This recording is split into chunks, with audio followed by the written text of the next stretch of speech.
Hello, good evening everybody. How's it going tonight? It's good to see ya.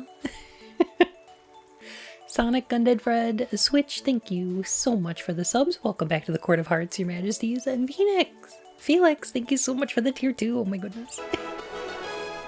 Huh? Oh no. Encountered two kids arguing in the store during my work shift the other day. Okay. Ending with one kid saying even Mr. Rogers wouldn't want you to be his neighbor. Kid was 8. Oh, fucking sick burn. Sick. When you look so pretty. Thank you. Oh my goodness. Heck. Congrats on your new laptop. Oh my goodness. Wow. Kid's gonna go places. SH3 go. Okay, here's the thing. I figured out what I want to say about Silent Hill 3. And we need to get into it. This might be a long stream.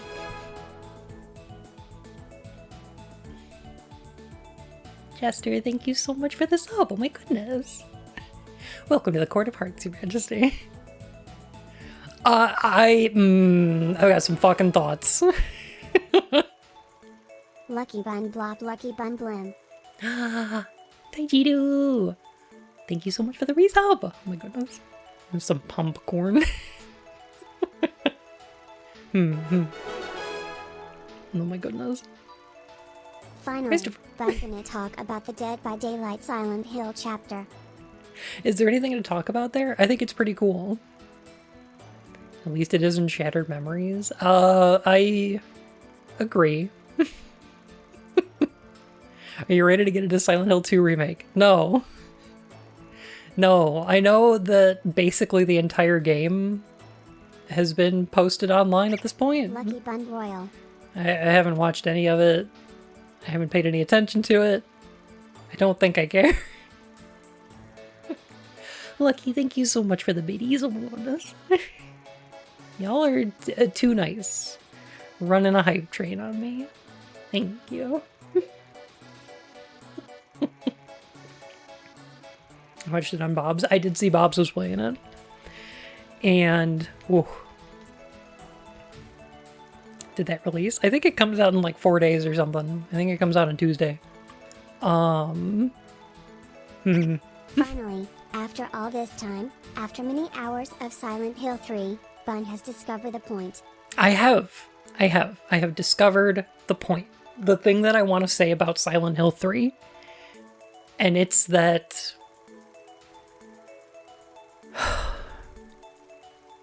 Silent Hill 3 is full of contradictions. Silent Hill 3 is a game that answers questions with more questions.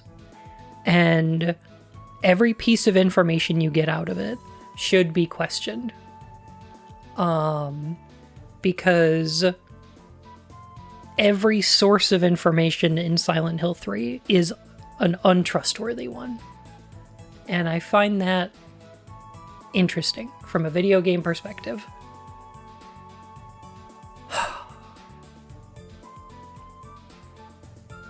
This is gonna get bad. I'm gonna get really mad. Alright. Alright, I think I'm ready. Silent Hill 3 is a land of contrasts, actually. You know, we're going to talk about Silent Hill 3 being a land of contrasts, and we're going to talk about Maze.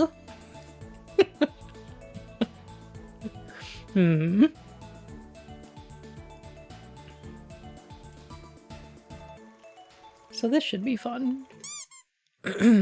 Ow.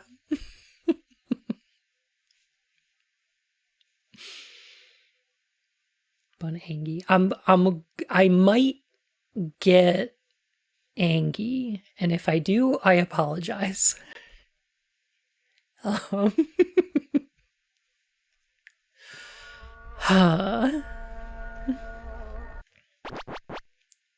I love Voltiel just cranking it. Voltiel's so great.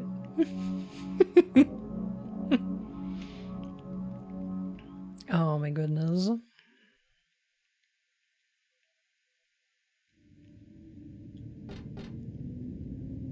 It's a corn maze. Yes. But also, yes.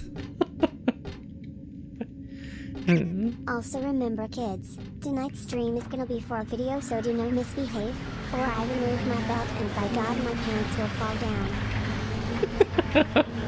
Oh no, don't do that. Hang on, I'm gonna turn the volume down slightly. Just a little bit. This is a loud area. Oh my goodness. Paper! Thank you for the gift sub. Paper_crane gifted a tier 1 sub to match Ace Rally.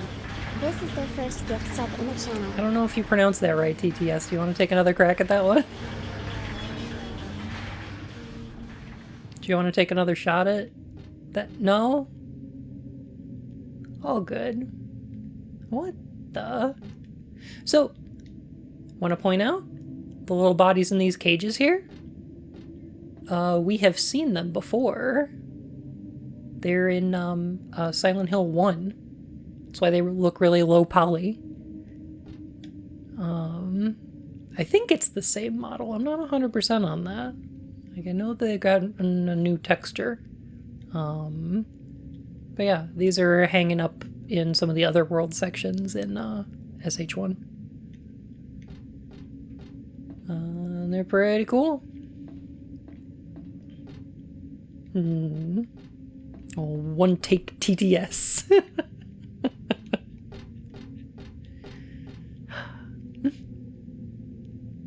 They have these out to be evil and such, but someone thought to bolt them to the ground so they don't fall over. For sure. My goodness. Bunny Vivi, thank you so much for the sub. Oh my gosh. Appreciate that. Man,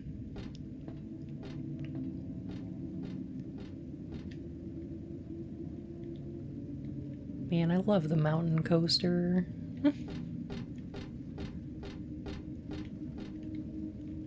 Can I just... Okay. I pointed this out before. I'm gonna do it again, though. The only letters in coaster that are lit up are S and T. ST is an abbreviation of saint. Saints are a big part of the cult's current mythology. Coincidence? Yes. Yes, it is. It's probably not on purpose.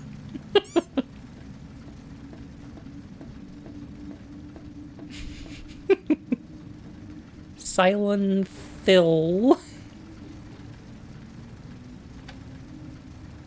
Use the roller coaster key. Okay, I like this part. This is kind of a... Heck, it's almost a puzzle, isn't it? Danger zone!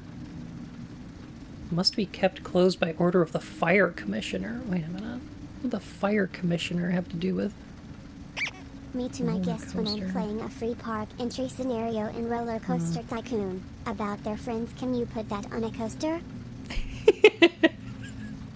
Oh, I like that one. That's good. That's cute. There was a sub here. It's... Oh no, wait. It's still here. Never mind. Zach, thank you for the resub. Oh my goodness. So, here's what's cute about this one. Is that there's a lot of setup. Denver, thank you for the prime sub. Oh my goodness. Y'all are way too nice. Oh my gosh. There are doors that must be kept closed by order of the fire commissioner, but like I don't think a roller coaster is one of them. I don't think fire hazard is going to be the thing you're worried about going out on the tracks of a roller coaster. So here's the setup for this. One, we played this scenario at the beginning of the game where you just jump off these tracks. and then you see the little light in there that's green, it turns red, and then we get hit by a roller coaster, right? So they're cluing us in to the solution of this puzzle from the beginning of the game when they have that little section there. Be some gadget to control a roller coaster. I don't know how to make it work though.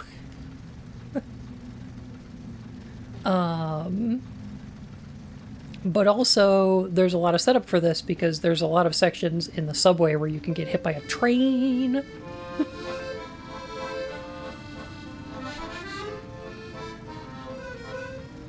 When he was young, he attended a theatrical presentation on bands. It was a play on words. Oh my god. Thank you, Anna. So, we could turn the roller coaster off. There we go. Then we should be nice and safe, even if we're in the danger zone. Danger zone.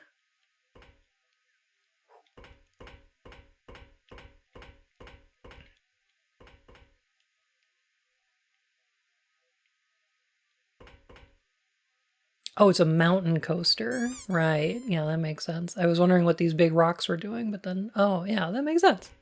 Yeah, we're going through the mountains. Sure. Motherfucker.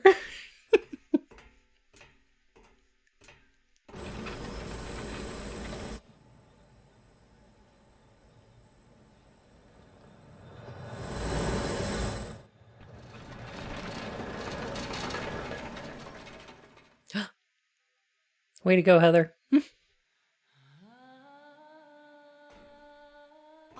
hired you to find the girl, and you performed serviceably. What is it now? You lied to me about Heather, lady. I don't like being used. Lie? What lie? That Heather was kidnapped from you. But it's true. She was originally one of us. That man, Harry Mason, stole her away and kept her hidden from us. Yeah, but she says she was happy. She was brainwashed by him, deceived, because her true self had not yet awoken. She carries God within her.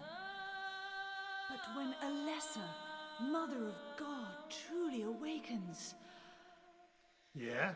What's gonna happen? she will usher in the eternal paradise. What kind of place is that? A place with no pain, no hunger, no sickness, no old age. There will be no greed or war, and all will live by God's grace alone. No this, no that, no nothing. A paradise? For castrated sheep, maybe. Sounds pretty boring. I pity you. You still don't understand.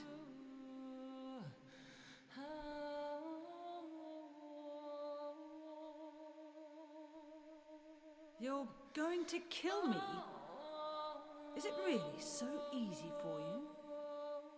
I've done it before. Then I truly do pity you.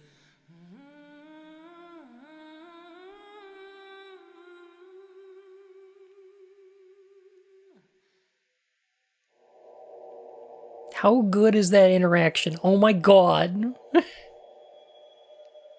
They both get some rad one-liners in there.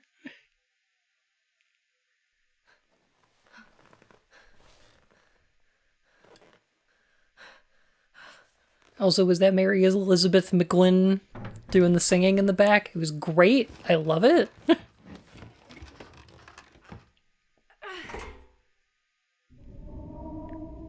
So, an eternal paradise is what the cult in this game is trying to bring about, right? Presumably in the first game, too. I believe Dahlia does mention something like a paradise. It makes me think, one of the reasons that I believe the cult's god is not a real thing, that I believe the cult is wrong, is because if they're right, and the birth of God will bring about an eternal paradise with no war or pain or conflict or old age or disparity or like anything, isn't it kind of objectively bad to stop them then? Like, I feel like they have to be wrong, because otherwise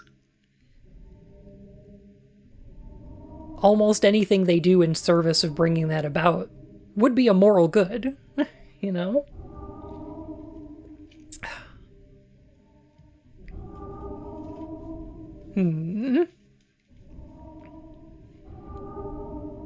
Think they would have an anti-cult task force. So the thing is, I don't think the cult interacts with very many people outside of the cult, right?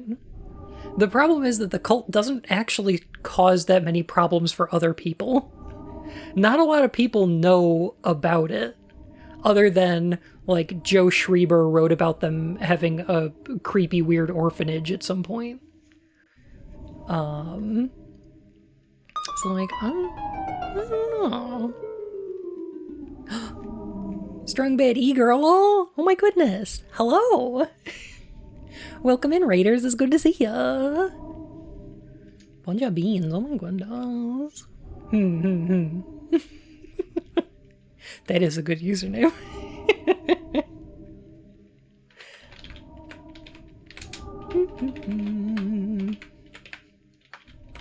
Let me see if I can get you your shout out. Something like that. There we go. How y'all doing? Oh my gosh. We're doing a little bit of an analysis of Silent Hill 3. Because I thought it would be fun to talk about this, and I have a lot of things to say.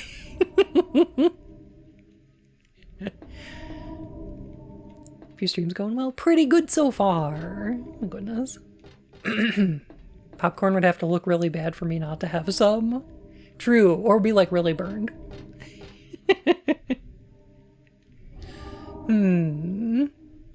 Oh, we're about to get to one of my favorite parts of the game. So, like, yeah, it could be argued that the paradise that the cult wants to bring about wouldn't, like, Douglas's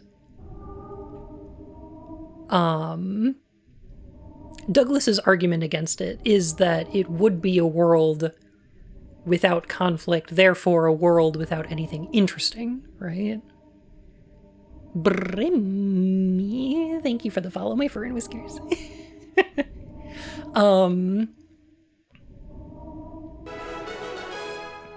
Sal. Man, I'm so lucky to have friends like Bun. Heckin', thank you for the resub, oh my goodness. But I think there's another one, and that's the cult is wrong, and their god doesn't exist. I think that has to be the case, and to make the narrative, like, because stopping them is objectively correct.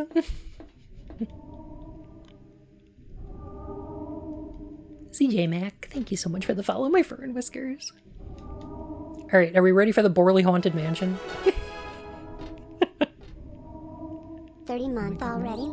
So many wonderful memories are because of you, like the time you were going spinny in a maid dress, or the week we lost you in the ball pit full of pee. I also forgive you for the bad memories, like the NFT house in Los Angeles, that killed my knowledge about how to swim. Sorry, newbie. Thank you. Oh my goodness. Gooey Xylophone, thank you for the follow, my fur and whiskers. So, I love the Borley Haunted Mansion so much. This is kind of a follow-up to the weirdo elevator in Silent Hill 2. It's a haunted house narrated by somebody doing an incredibly serviceable impression of Vincent Price. It's actually pretty good, I think. It's cheesy as hell, but it's also a really good microcosm of everything that's going on in the game. It's a really good bite-sized sampling of how this game treats the idea of answering questions from Silent Hill 1.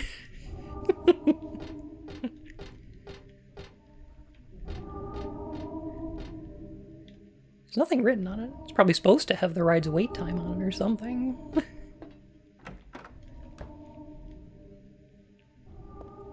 Ooh. Spoopy. Oh, I love the idea of making a game that's this scary and this tense, putting you in an environment that is actually scary, and then having you walk through an environment that's trying to be scary in a way that is more kitsch, right? Like, nobody's gonna walk in here and be scared of gravestones and pumpkins. But, like, it's really fun to see this environment being contrasted with the real horrors that we've been experiencing this whole time, right? Which is the worst Silent Hill? Ascension's probably it, but in terms of, like, games, I hate Origins the most. That's the one I dislike the most. I don't know if it's the worst. There's some really bad ones. Book of Shadows. Book of Memories, the Vita one. That one's pretty bad. Like, the story's really terrible, but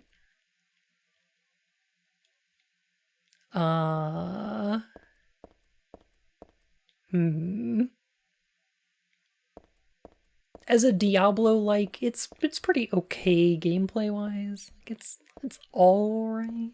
It was just a bad concept, you know?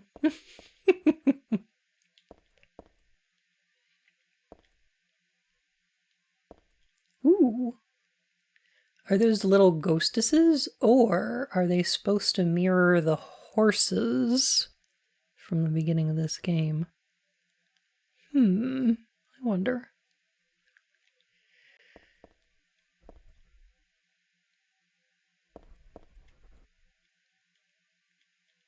That kooky therapist is too good. The therapist is, like, cheesy enjoyable, but not as much as this guy. Welcome to the Borley Haunted Mansion.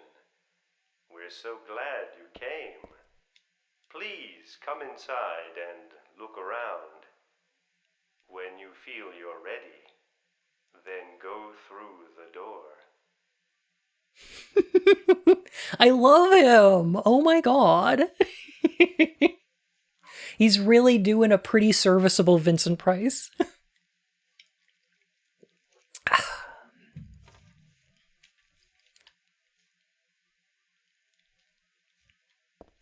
You have a very calming way of speaking. Why, thank you. Oh my goodness. Please don't get too scared by this guy's performance. Oh yeah. Oh yeah. Don't worry. The mansion is perfectly safe. Help! Help! Do you hear those voices? A family of 4 was sliced into bloody pieces in this room. Ah, the cries of the children.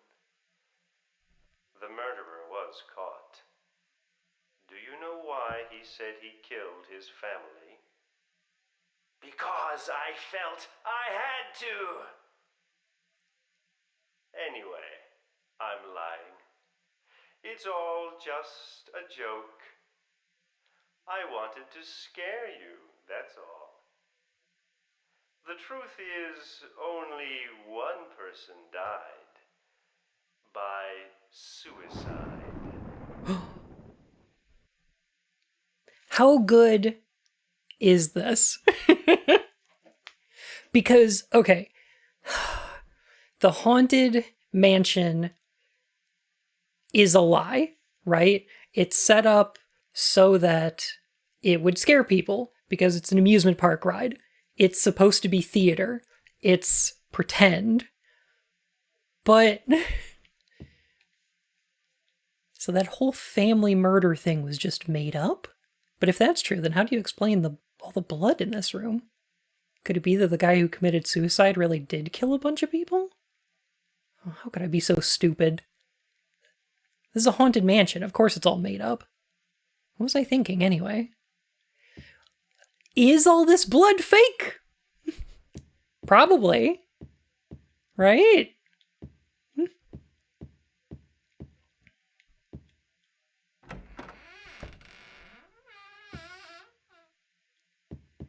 But here's a thing that I love.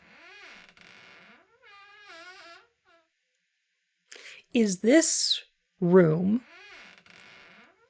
is supposed to be about the guy in this chair. Probably. That's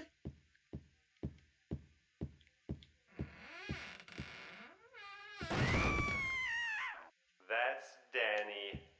A quiet young man, but quite friendly as you can see. He was so eager to meet you. His hometown is New Orleans, but he came here after first losing his way.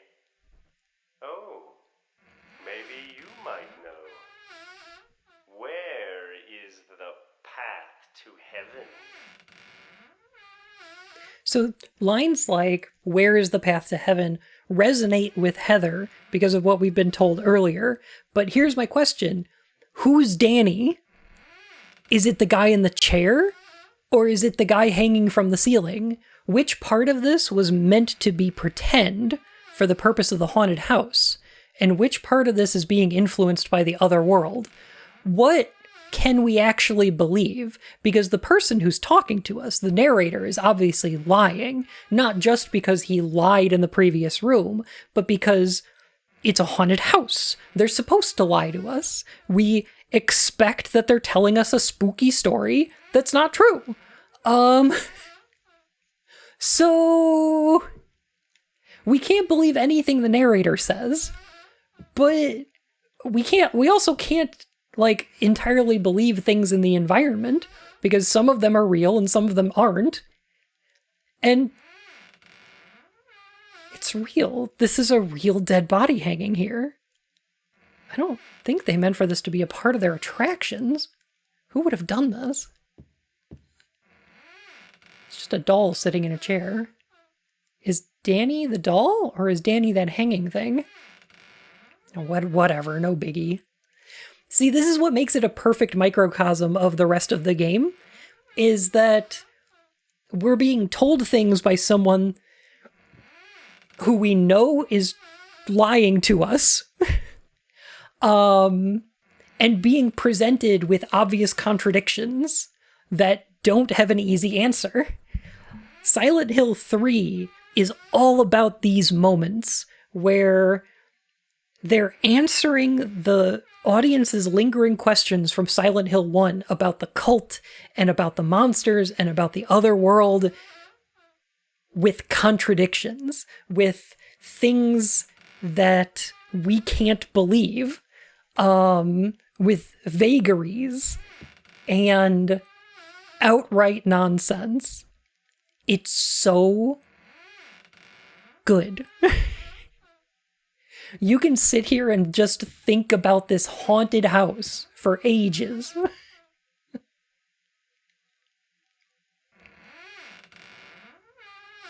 Also, I have to point out how good the camera work is in this game, because none of the camera angles give you a good shot of the actual dead person's face. It's hidden in shadow even when it's over here. And the fact that we get the reverse camera shows us that exit door. Now here's my other question. If this haunted house was working as intended, shouldn't we go past this guy and through the door that's behind him? So, if we go through this door, we should wind up backstage. This is labeled as an exit, right? So we should actually wind up in a, like, fire escape, and the haunted house parts should stop. This mansion is quite old, so please watch your step. Sometimes the floor suddenly gives way, and beneath the floor, there's nothing. But that's not the case. There's more narration. There's more haunted house.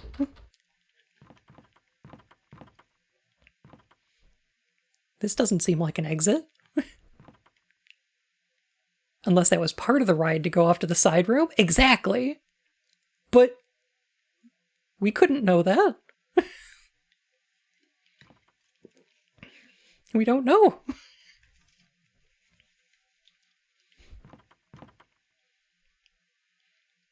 Also, I love the camera pointed down at the floor. I love that the narrator says the floor sometimes gives way. It's telling you there is one thing in this room that's dangerous. I'm so sorry. This place is just falling apart. And then it turns out it's the opposite. See, it wasn't supposed to stop there, I assure you. This is so fucking cute. I love this. But they're telling you that the floor might be dangerous, and then the ceiling comes to... It's... This is so much fun. This is so good. Don't the spikes kill you on harder difficulties? I think there is a difficulty I've heard where those can be dangerous. Not 100% on that, though. Yeah, then he apologizes for not killing you, which is just great. God, I love him so much. This is absolutely one of my favorite sections of the game. I hope you enjoyed your tour. Please come back anytime. Or if you'd prefer, we could come and visit you instead. Ooh. That was supposed to be the exit, but it seems that no one wants you to leave. Everyone really likes you. Oh. They want you to stay with them forever. I have to agree with them. Don't be afraid. Dying is much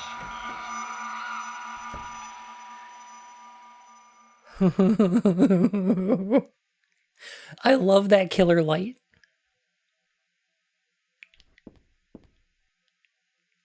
Also, I believe we're now on the ceiling? Uh-oh.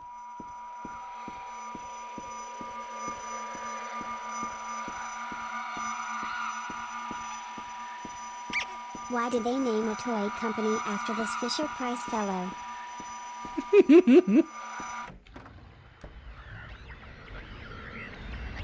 Vincent Price. Different guy.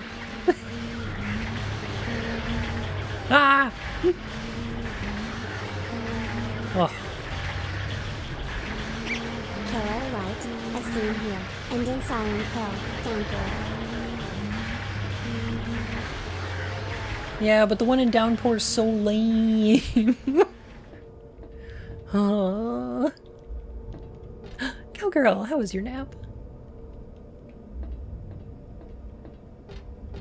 I hope you had a great time.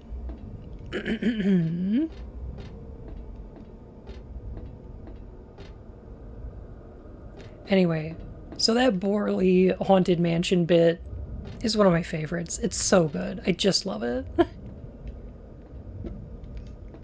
Enough for me to drool on myself? Aww. Good. That's how you know it was a good one. Hello? Maybe somebody got beaten to death. What?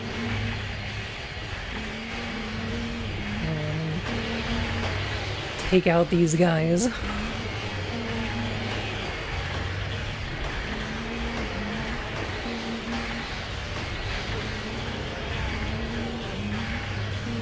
Horrible flying guillotines. There we go. Monster sounds are so good. Yes, yes. Horrible. Horrible good.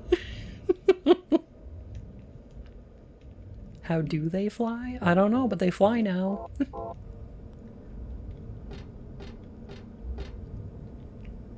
There's no point in worrying. I just have to try to not think about it.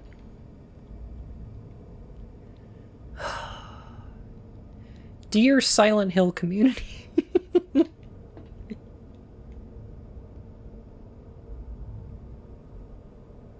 Also that graffiti on the back wall. Oh goodness. Heather's inner monologue is so good. Star travel?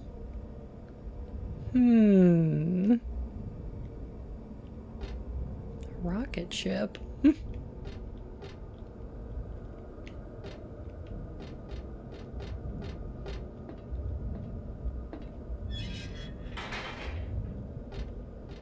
Silent Hill in space when? The UFO endings of 1, 2, and 3. That's when.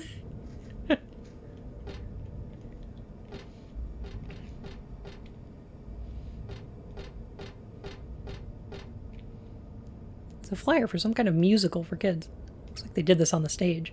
The place is empty now, but I'll bet it was packed that day.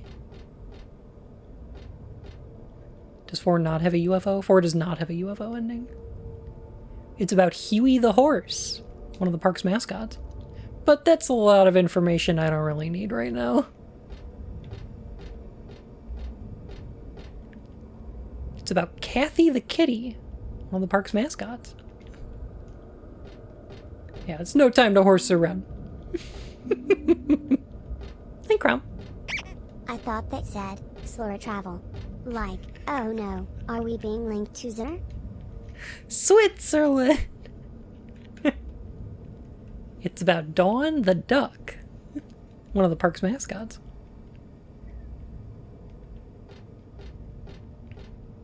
I think a lot of people forget that Robbie the rabbit was not the only mascot of the amusement park.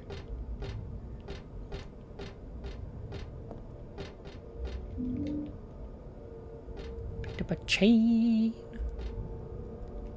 Looks nothing like a duck. I'm gonna be honest. I mean, okay, I can kind of see it. I know what you mean, though.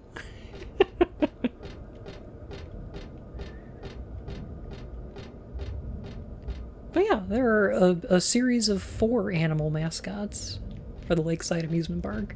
I think people forget about some of them.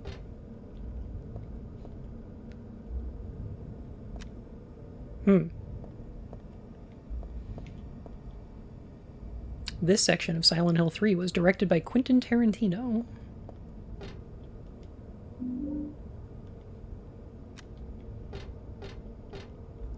What do you think about Silent Hill 2 having pretty decent reviews? I think that's to be expected. Like, if it's a game with good graphics and is, you know, like, technically proficient and has a recognizable IP on it, it's like minimum 8 out of 10, right? I feel like those reviews mean, yeah, it looks pretty good and it doesn't have any major glitches. Which is pretty much what I expected.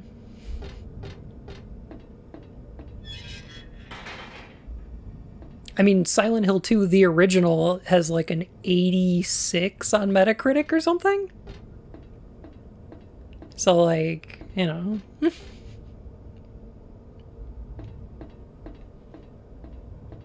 People don't know what they're talking about with the series.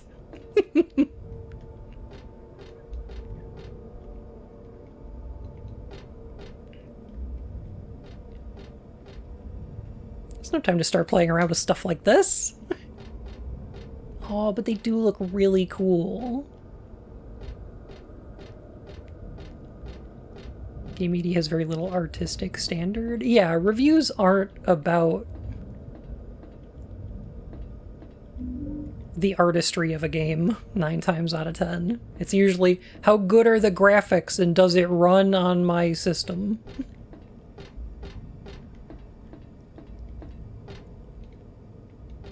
So, like, I get it. There's nothing interesting here.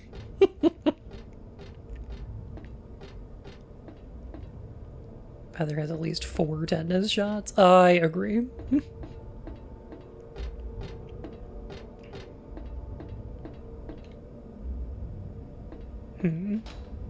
Door doesn't seem locked, but I can't open it.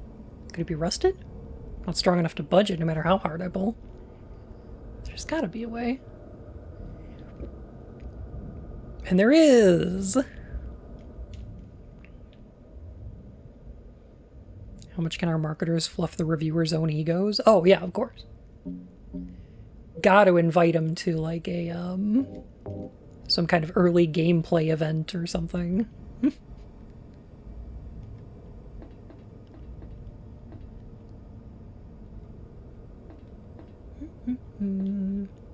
Rocket swing. Rocket swing. Burning out its fuel up there alone.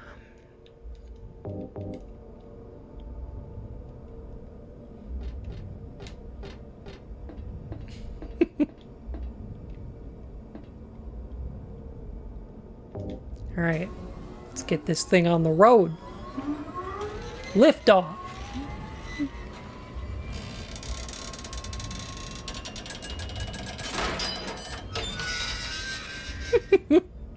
Tear the handle right off. You know, Heather, okay, for future reference, Heather, I would attach that hook. You know what? I wouldn't have attached that hook. I think I would have wrapped the chain around the bars and then hooked the chain to itself.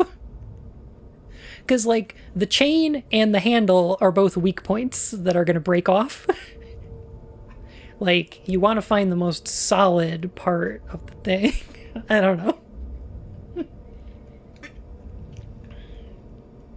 Does no one in Silent Hill ever use a laser rust removal gun on all that rust? Are they stupid? I mean, the rust goes away eventually. Douglas, You're late. are you hurt? I can't move my right leg. It's broken. I'll call an ambulance. What? I don't think one will come. Don't worry. I'm used to it.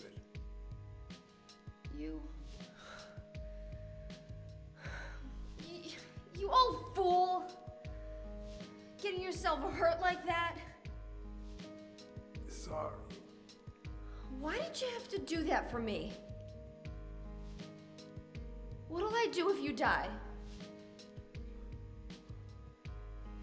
What'll we do if this god thing gets born? Come on. How powerful could a god from a dump like this be?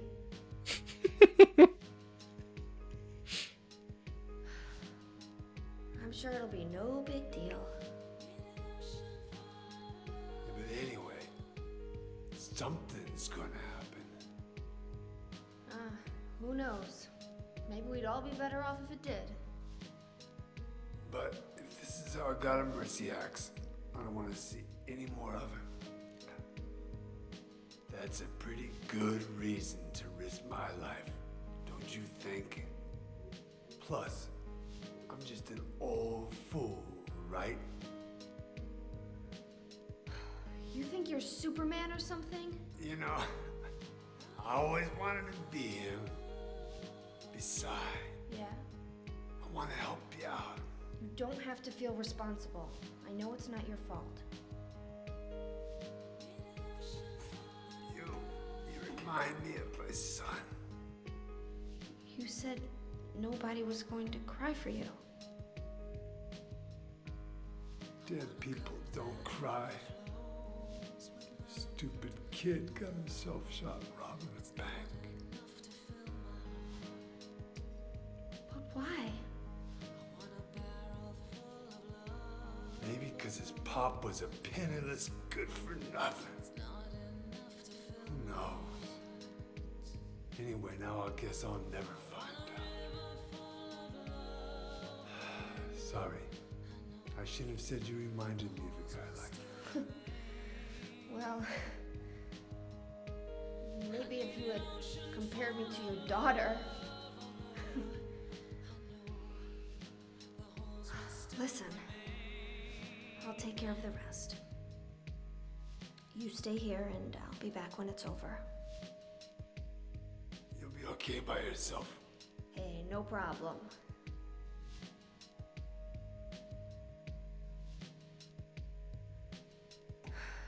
Besides, my dad's not around anymore, so only I can do this.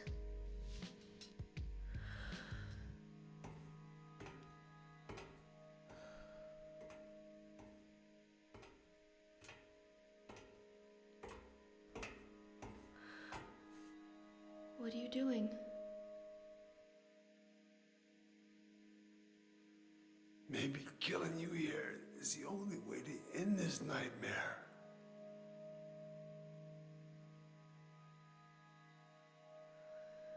Yeah, you might be right.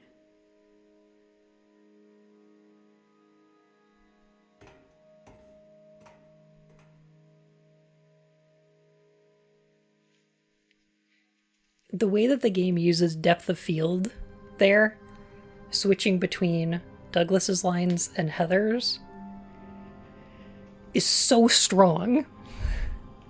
The fact that they could do that on PS2 is a goddamn miracle. I love it so much.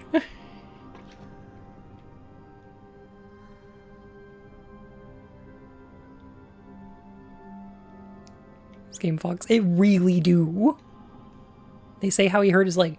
No, it seems to be implied that it was in a fight with Claudia somehow. Or maybe some of Claudia's followers? Unclear. Claudia does seem to have some sort of power over the nightmare, which I think is an ability of her faith. Also, hi, Douglas. What is it? I just came by to make sure you were still alive. Sorry. I'd come with you if I wasn't hurt. Yeah, well, I guess that's the problem with older guys,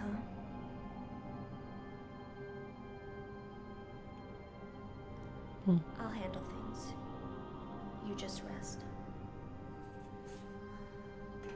Chai! I hope you're feeling better.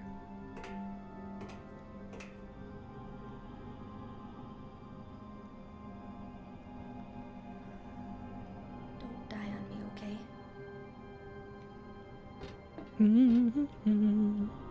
Oh.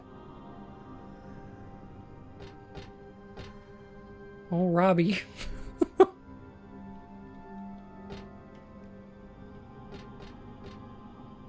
Claudia seems very averse to unnecessary death, which does fit her character. I agree, yeah.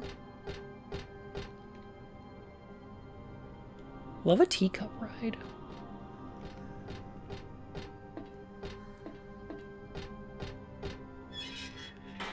Really wanted to get all those popcorns. I want to point out that there's a fascinating parallel between Claudia and Heather, right? So there's two characters in this game that I would say are arguably monsters that don't act like monsters, right? So there's the one that killed Harry, the missionary, seems to be under Claudia's control somehow. And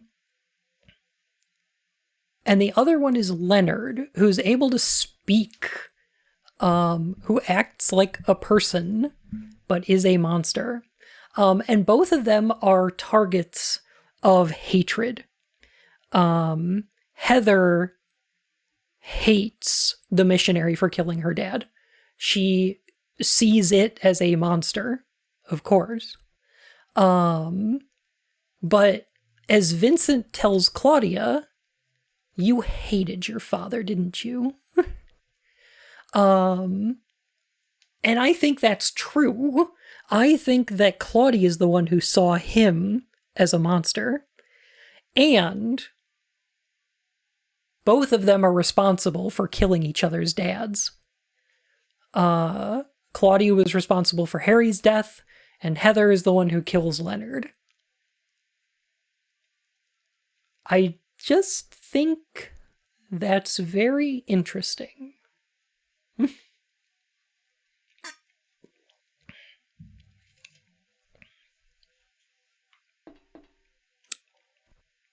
Also, obviously, we've got Heather wearing, like, white and bright colors. And we've got Claudia wearing black.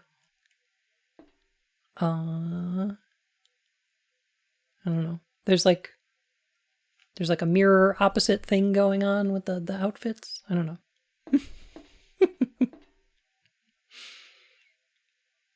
Kill that guy, you got a seal? I did. Yeah.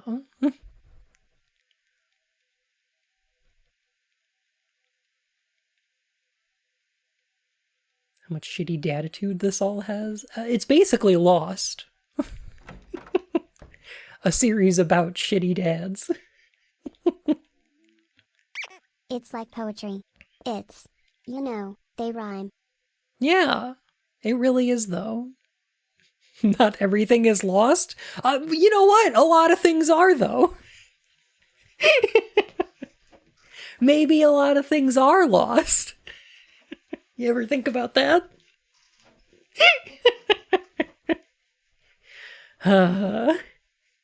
Watch Evangelion? I did. It was okay. It's fine.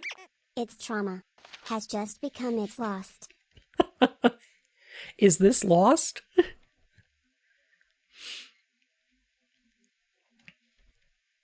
Client, Claudia Wolf, request searching for then infant Alessa Gillespie, kidnapped by man named Harry Mason. No word from police, kidnap location unknown. So this is Douglas's journal. You're right, Bun. You, for instance, are a lost cause. Yes.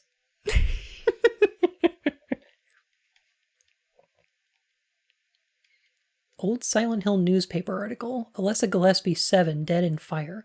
Links to current case? To be investigated. Priority low. Using alias Heather. Neighbors do not know real name. What is she hiding?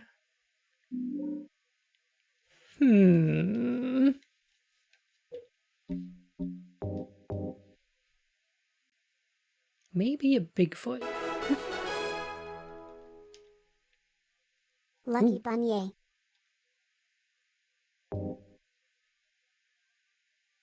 Flawless Moz! I too Thank you for the want to resub. score. Is this lost?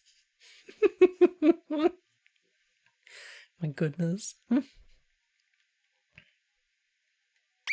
is this X meme, asking is this lost, but it is gesturing at the lost meme. Yes. So, if you examine this from your inventory, there's more. According to records, 24 years old. Client says looks 17. Plausible? Lived in Portland till 12 years ago. Got wrapped up in a murder case. Harry shot suspect. Justifiable self-defense, so no Or punishment. 1523. Oh wait, wrong terminal. Justifiable self-defense, so no punishment. Moved away immediately after started to use alias.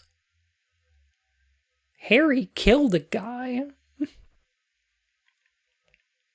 Apparently no connection with the criminal, just some occult freak. Slightly off from way back. Originally from Silent Hill?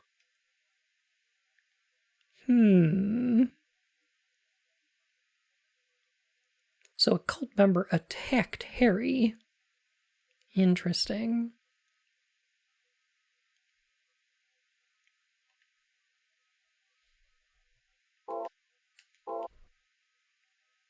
I haven't seen a lot of theories about that. I'm like, I mean, we all assume that Kaufman died in the fire in Silent Hill 1. But like, do we know that for sure? I don't know.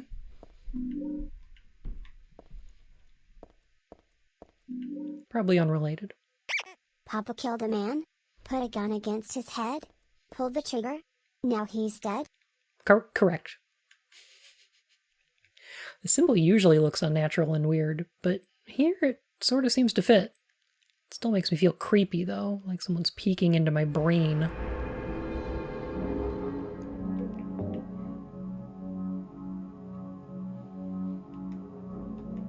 Oh man, it's almost like this is a series about peering into the things that are happening in the human mind. Almost.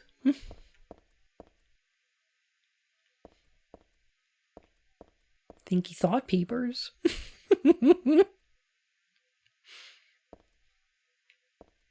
Chains of the red letter, the halo of the sun. Yeah.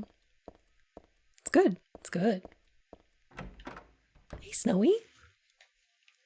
Papa was a rolling stone. Papa, life had just begun, but now I've gone and thrown it all away. Wherever he laid his hat was his home. And when he died, all he left us was alone.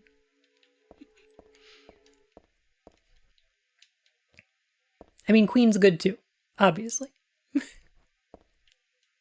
Oh, I love that you can see there's one of the little straitjacket things under the ground. Oof.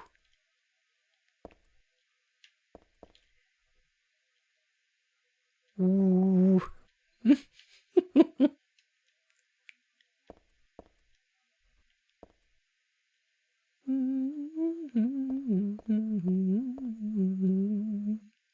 It's a Cinderella doll.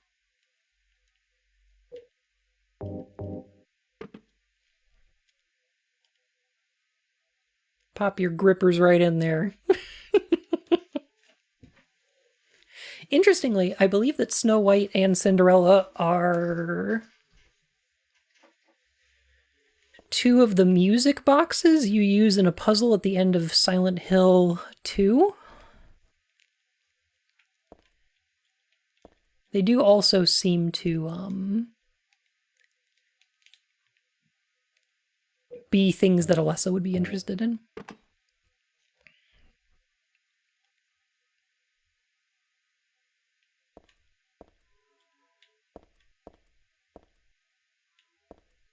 What do we have here? There's photos on the ground. What is this?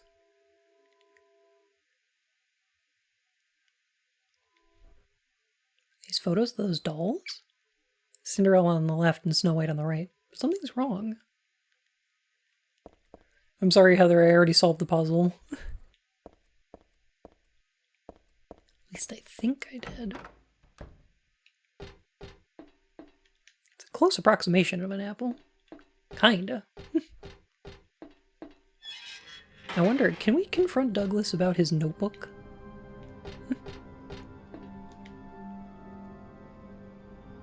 What is it? I just came by to make sure you were... Nope. Hey Douglas, found your notes.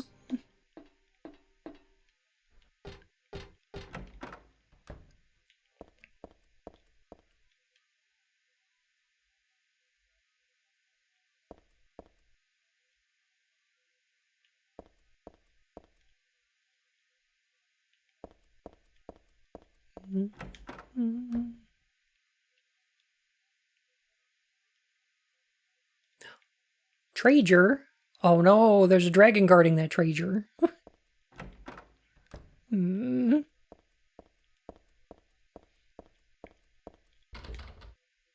no knob, no handle on the door. Shut tight and won't budge no matter how hard I push. Well.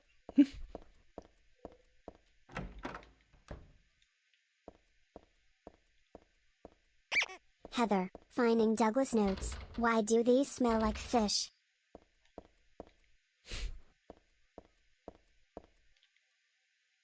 This is the dragon that guards the treasure chest. It's just a prop and not scary at all. I mean, yeah, kinda, I suppose. It's kind of cute.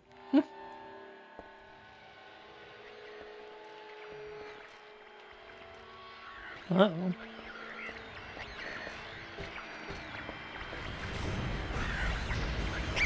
Oh, that was mean. All I will do is work.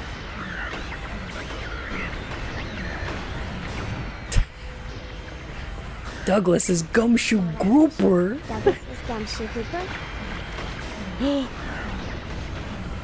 Somebody's gonna get sued for copyright infringement.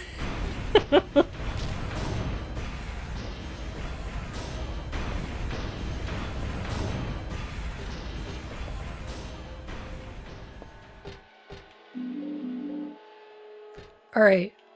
Here's one of my favorite pieces of continuity. I absolutely love this so much. Chonlet?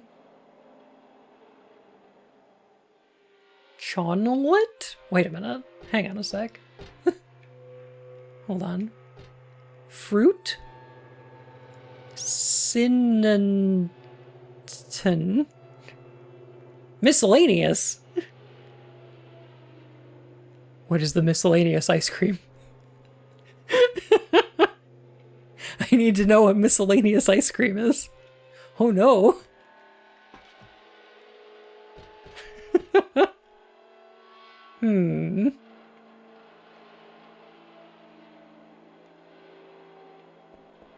That's worrying. It is, kinda, yeah.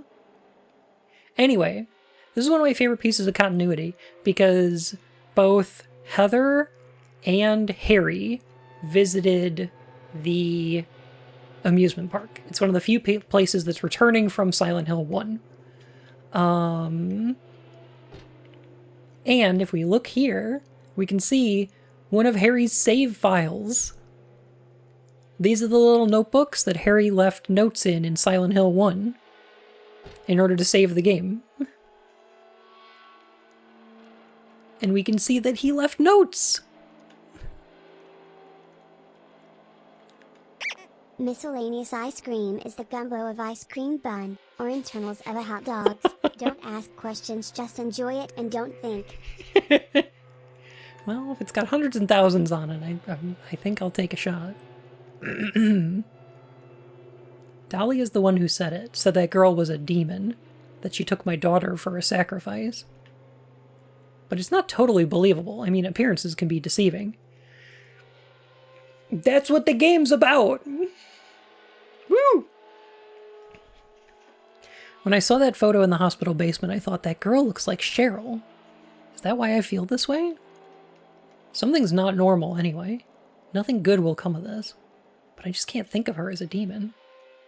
Is it my imagination, or do I actually feel sorry for her? Why do I feel like she's looking for someone to help? Cheryl's what's important to me. Everything else can wait until I've gotten her back. There's a date and a signature at the end. It's dated some 17 years earlier and signed by Harry. Dad? I also want to point out a really important thing about Silent Hill here, and that's that they do not give us dates. That's an important thing. Sometimes we get years, but it's like, oh, it was this many years ago. But I think it's important that these games don't have dates because they take place in quote-unquote present day. You know? This is not normal, yeah, Harry. Things in Silent Hill aren't normal. You don't say? Jeez. Ice cream... Wait. Ice cream... History? Histry?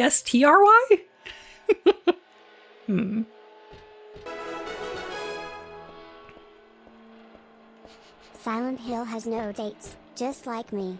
Aww. Heck. I hope my daughter doesn't find this 17 years later. Harry, probably. You know, I don't think he would want her to have to come here. Yeah. That makes sense.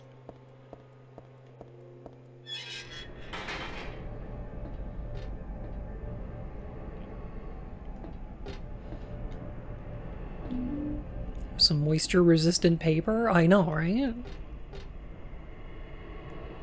I think the other world's probably pretty dry. Well... Actually, I don't know about that.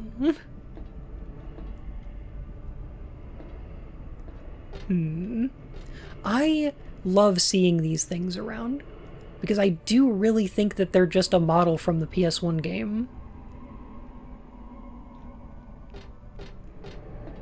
Did you visit the mansion yet? I did. The Borley Haunted Mansion. It's one of my favorite things. I love it so much. I love it because this is the environment most connected to Silent Hill 1. So seeing parts of that original nightmare showing up here is great. If you find yourself lacking a date, they can be provided, along with free miscellaneous ice cream. Also, I would argue the other world is distressingly moist when I count. True.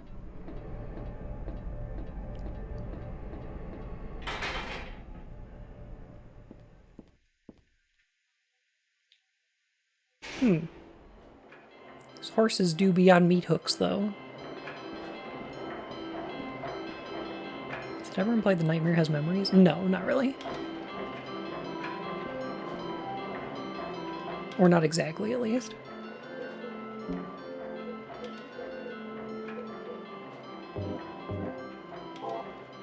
There's a reason for that, though. It's that terrible horse tornado. It's not the best.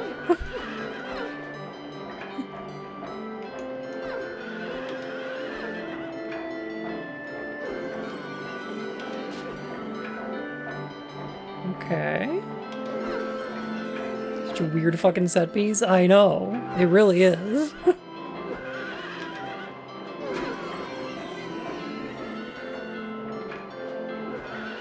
Yeah, you gotta kill the meat horses before the horse farts kill you.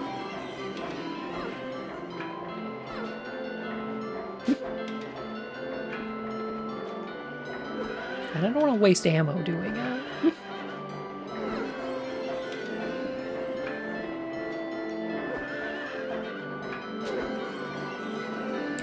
So, obviously, there is an homage here to the way that we fought Sybil on probably this same carousel. There's a memo pinned to the horse's side with a huge nail. When 13 turns count 4, you will die from their curse. If you wish to escape, there is but one way out. To kill before you are killed, you will be saved by the 12th death.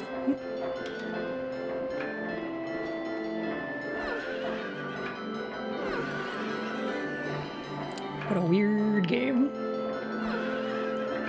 The timer is quite generous, I believe.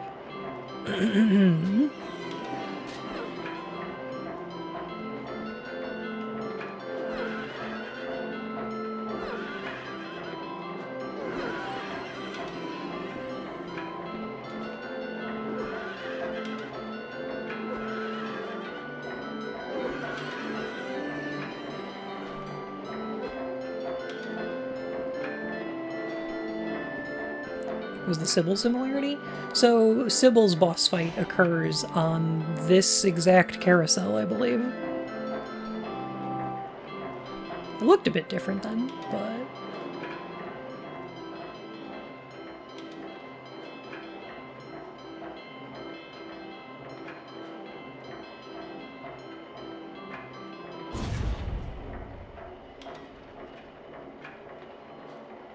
There's some similarity. Damn it.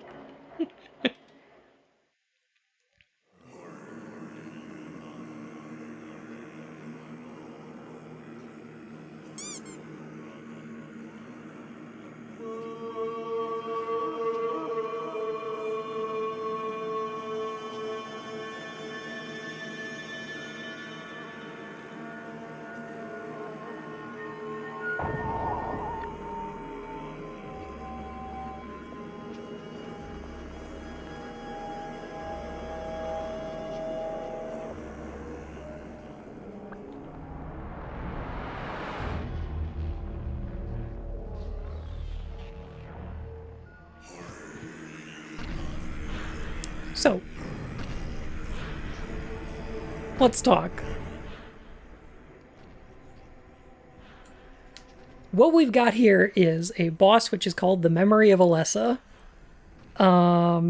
It's Heather, but with black hair, all goth. The reason is probably because if Alessa was allowed to grow up, she probably would have wound up looking like Heather. Maybe if they had more development time on this game, they might have made her look a little more Alessa-like, but this works too. This is just fine. Because that's what this is supposed to be. Now, I have an interesting question, I think. First of all, what happens to Alessa at the end of Silent Hill 1? Because she hands Harry the baby, and then that's the last we see of her. So it's very possible that she just dies there, right? I suppose it's also possible that for the last 17 years, she, or at least her body, has been trapped here in the nightmare version of the amusement park where we saw her last. It's possible that by returning to this place, what we're seeing here is what remained of Alessa. So it might be the memory of Alessa, our self from inside us, but it could also be the Alessa that was here, you know? I think it's equally possible either way.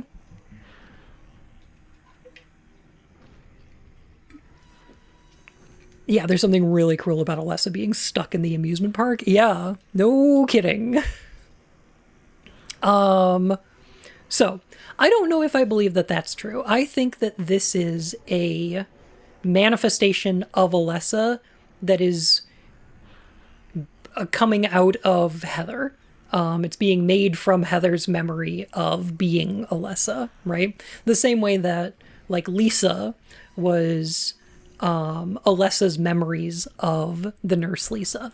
I think that's what we're looking at here. But I do want to open the possibility of alternate interpretations, because I think that they're kind of cool. This fight obviously has a lot of parallels to the fight with Sybil, especially because this is part of the game where we meet up again with the cop character from the beginning of the game, just before this scene. We got to see Douglas, who pointed a gun at us, the same way that when Harry meets up with Sybil again at the end of the game, she points a gun at him. I think that's an intended parallel. Nightmare could end if Heather dies. Right. So here's the thing, is that I think Alessa's purpose in Silent Hill 1 was she was willing to sacrifice herself to stop God from being born. That's why this fight exists. Because the memory of Alessa also maybe believes that by killing Heather, she can stop the nightmare from happening. That's why she has to fight Heather, is to stop God from being born. Now that may be misguided, but I don't think she's wrong.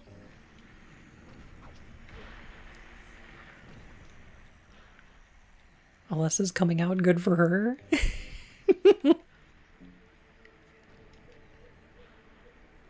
There's a bit of gender that happens with Heather being like, well, maybe if you compared me to your daughter. I don't know. Trans Heather theory.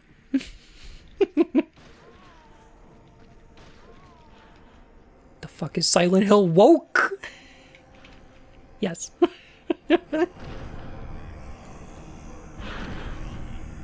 Alright, gotta get the volumes back. There we go.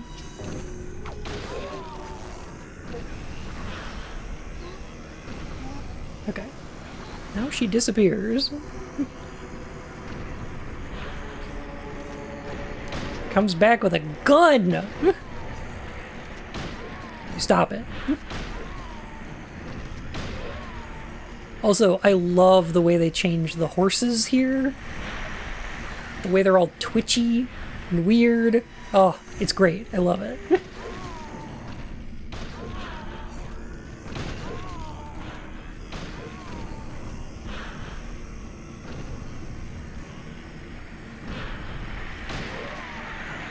Evil Lucky Bun for Halloween, perhaps.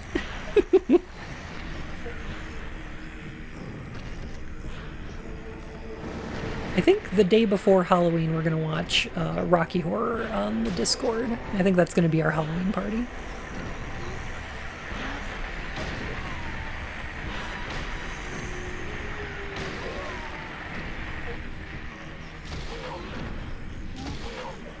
Kick her when she's down!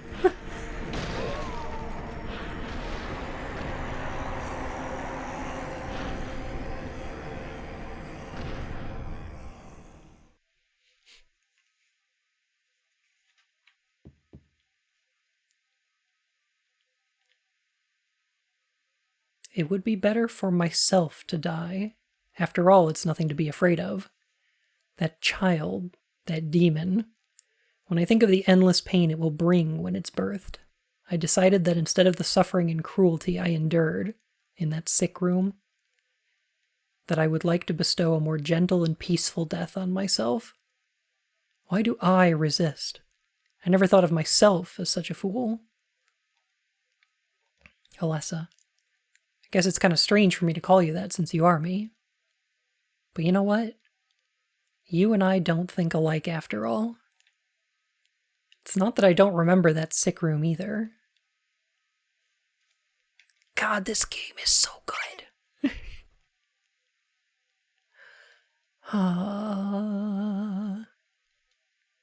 Ernalaz, thank you for the follow, my fur and whiskers. How you doing? Instantly dunked memory of Alessa. Well, I am playing on easy difficulty for easy combat difficulty, so it's not too bad.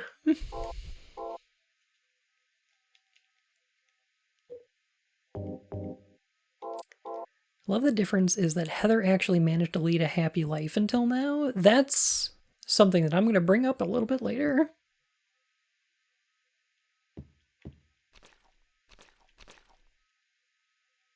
You're right, the other world is moist.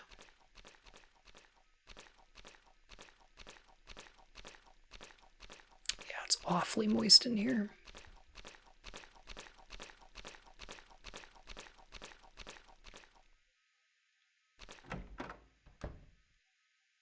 That is a fleshy, fleshy door. Stained by the evils of this world, we hold our sorrows within us. Only you can heal these wounds. Each morning, afternoon, evening, and night we call out your name and pray for the day of the miraculous descent. Now this one's not written by Alessa. I think it's written to Alessa. I give to you unreservedly my body and my eternal soul. Whatever darkness may befall me, I will endure with you beside me.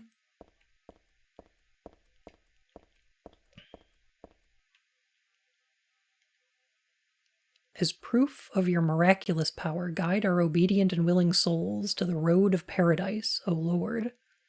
We will not give in to the power of temptation as long as we have you in our hearts. O Lord, save us with your compassion. O Lord, shower us with your blessings. O Lord, favor us with your abundance. Abundance.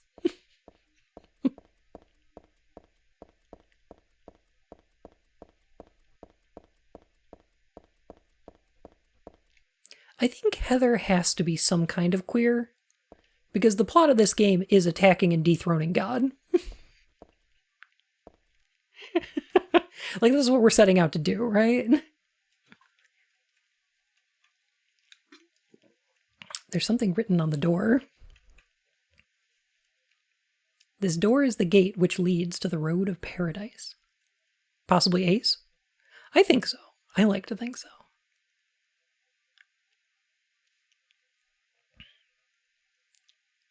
Supposedly this is part of where the tunnel in the antique store leads to? I don't know about that. Maybe. That would be weird, though, because the antique store is on the other side of the lake from the amusement park. I think that would be a little strange. I don't know. It's a very long tunnel. Sure. Because I think the tunnel in the underneath the antique shop led to that little shrine that was down there, which I think is what the cult was like back then.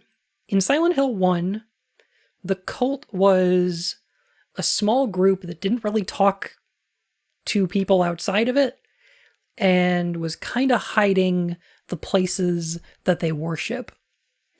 In this game, the cult has changed. And we'll see exactly how in a little bit. This door is the gate which leads to the road to paradise. Embrace the bosom of the Holy Mother. Admit your sins and be forgiven. Eternal tranquility can be yours.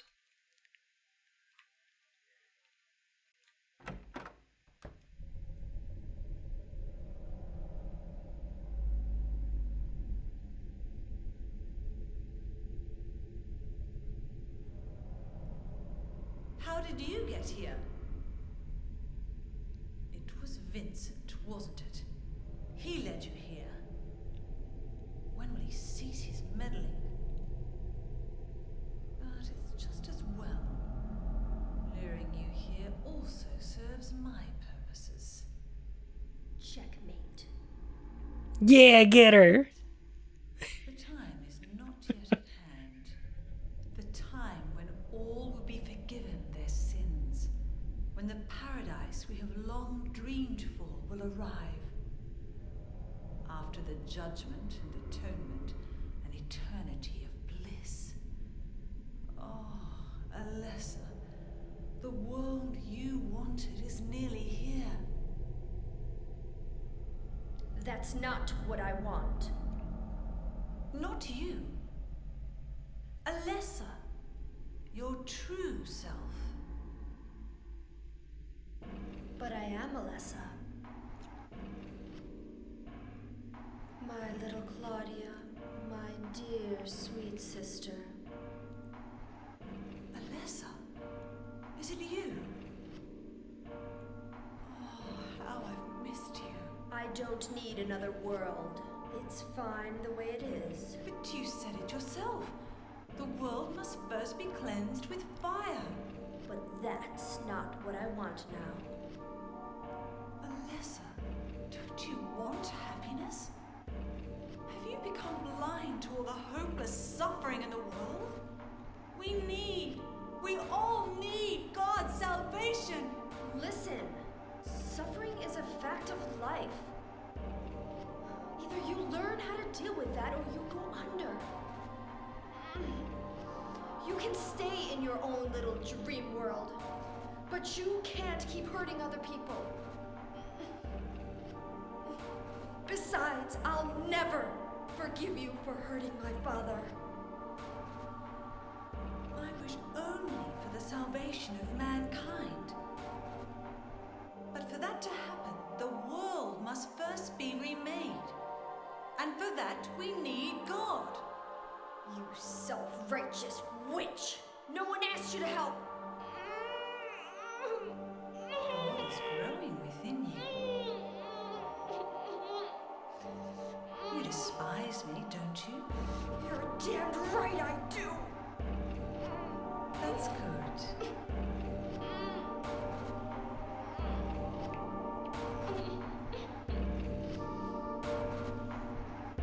It's the hatred that Heather feels for Claudia that's causing God to grow.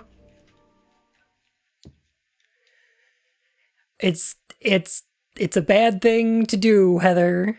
I love that her thought is to, when met with deception, to deceive in turn. It's so good.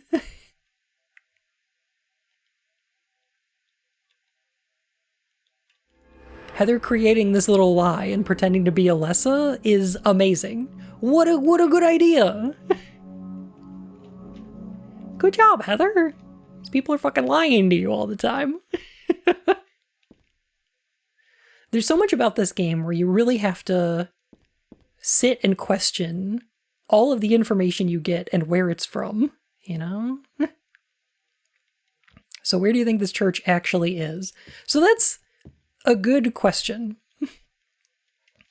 I think that sometime in the 17 years after Silent Hill 1, it's possible that some members of the cult returned to the town.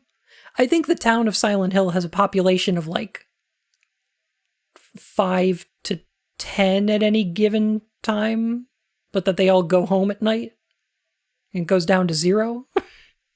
You know what I mean?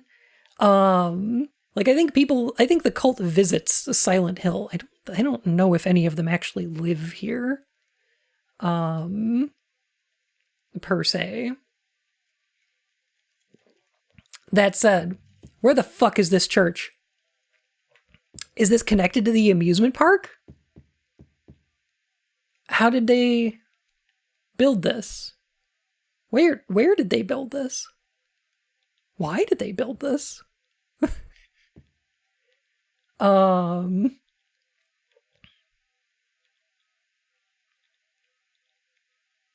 It's definitely underground. I mean, possibly, but it looks like there's light coming in through those windows. So I don't know. I don't know how they would have done that.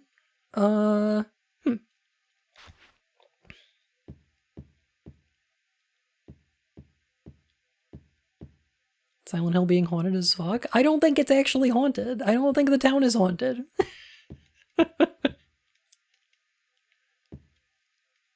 Up until the events of Silent Hill 1, it's a regular town. I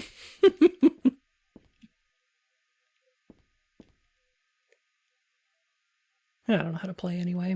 All right. So.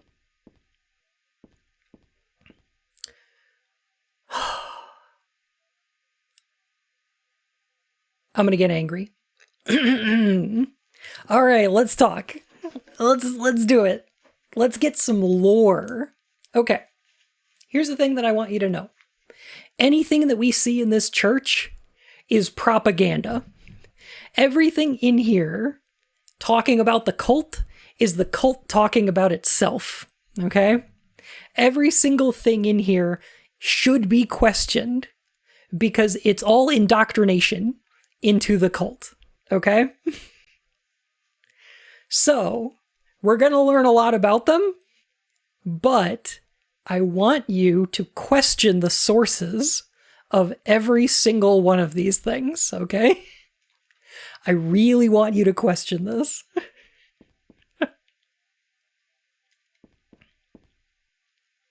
So, let's learn about the creation of the world.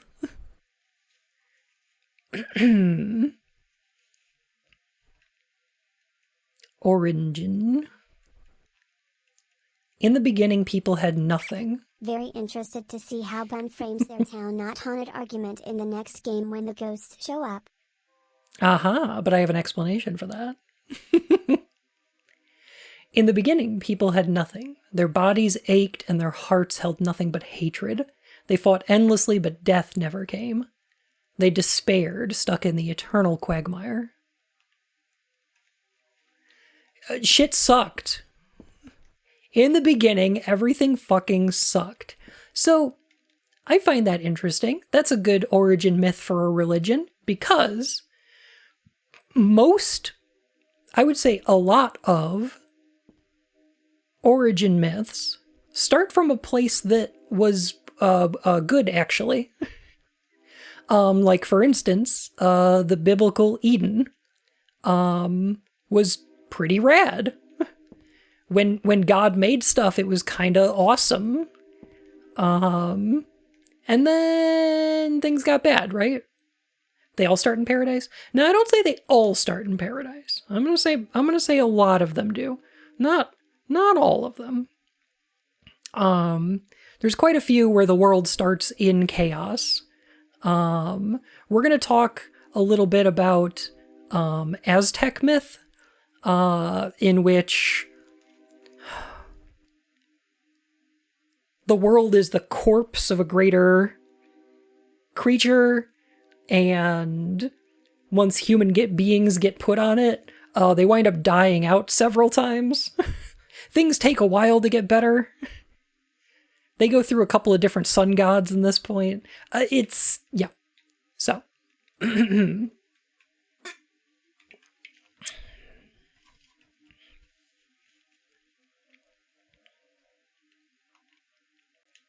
Boith. A man offered a serpent to the sun and prayed for salvation. A woman offered a reed to the sun and asked for joy. Feeling pity for the sadness that had overrun the earth, God was born from these two people. Now, this is fascinating from a religious perspective, because instead of God creating the world and mankind creates God. God is born from people. What is the sun going to do with a snake? Great question. So, why are we eating a snake in the sun? Well, the sun, one of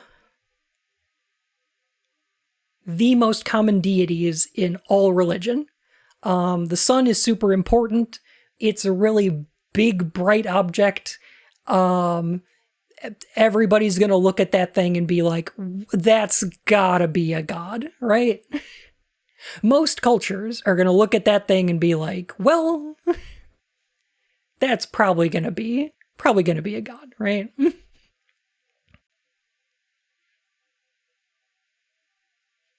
Oh yeah, Zach, for sure.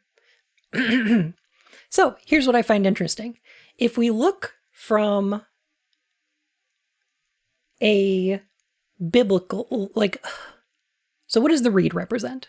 Reeds are hollow, but they grow in ground that is fertile, right? So reeds are often seen as a sign of growth, fertility. There are several First Nations cultures who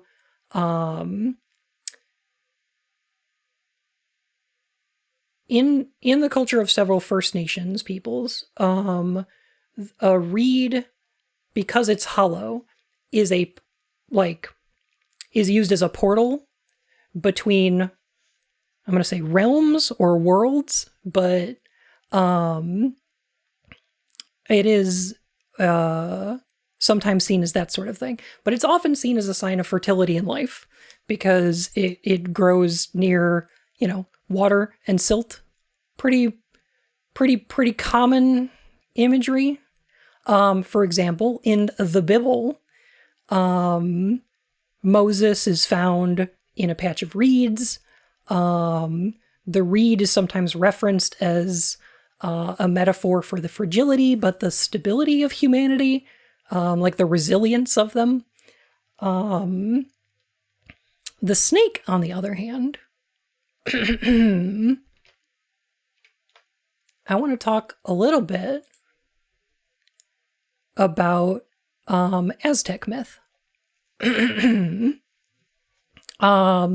Aztec myth, the snake is often related to the rain because the rattle of a snake and the pounding of rain against the ground, there's a lot of similarities there. There's also, like some of the gods of rain or weather involve fire snakes. Lightning is a snake of fire. Things like that. So one of the, a very common piece of Aztec culture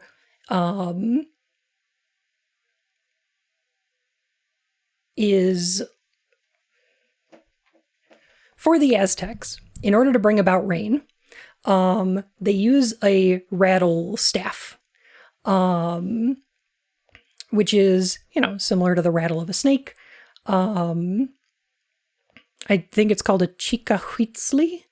My pronunciation of Nahuatl is going to be very bad, and I apologize in advance. But it's a staff with a rattle on it, and it's pounded into the ground in order to fertilize it. To make the ground fertile, you have to pound it. You have to plow them fields, okay? The obvious implication was not lost on the Aztecs. I would like to present to you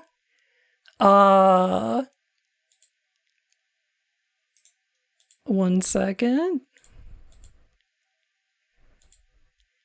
Here we go. Here's some Aztec art of a couple under the covers. And right in the middle here, you see one of these rain staves. And guess what the fuck they're doing? Okay?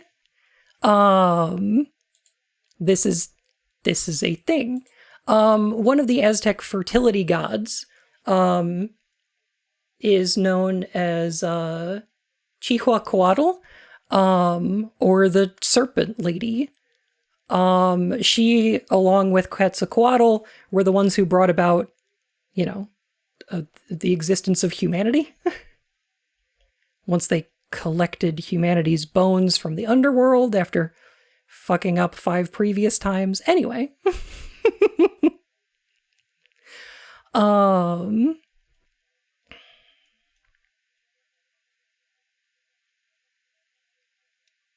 Serpent skirt. That's another one. But yes. Underground. Of course.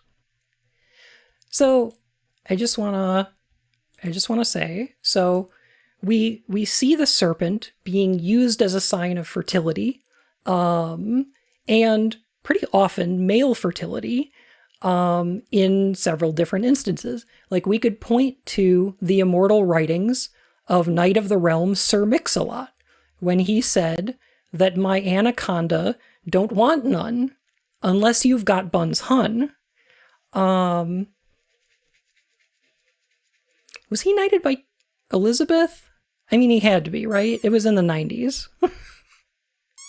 Anyway. A true poet. No. Okay, listen. I think that what we're looking at here... No. I think that what we're looking at here is a penis and a vagina. That's what we're talking about. We're talking about birth. We're talking about sex. Let's talk about sex, baby. That's what this is depicting. This is the existence of the first sex that's happening.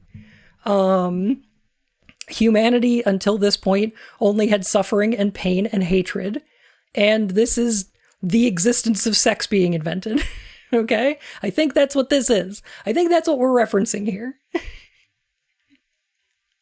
One thing that I find a little bit interesting, though, if you want to take the opposite approach to it, I brought a biblical, I brought an Aztec approach. What if we reverse them? The biblical implication of the snake, I mean, obviously the most well-known snake in the Bible, is the serpent, the deceiver in Genesis, which, by the way, probably not the devil. That was fan fiction. That was basically popularized by Milton, and biblical fan fiction became something that people believe. Anyway. I feel very silly right now because reading this I never thought about reeds. Aw. Cold. Sex. Lucky bun pun. Oh my goodness. I do want to bring up one other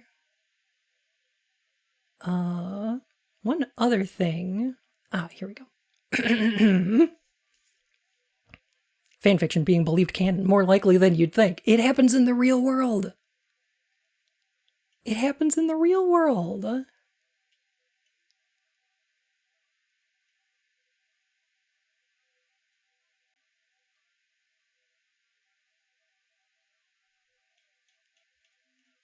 The creation myth was forever enshrined in painting frame when Sir Mix-a-Lot decreed they put him on the glass.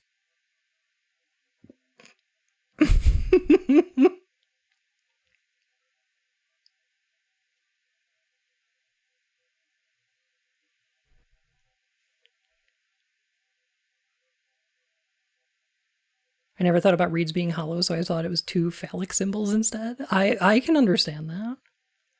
So there is one other piece of Aztec lore that I want to talk about. And that's okay.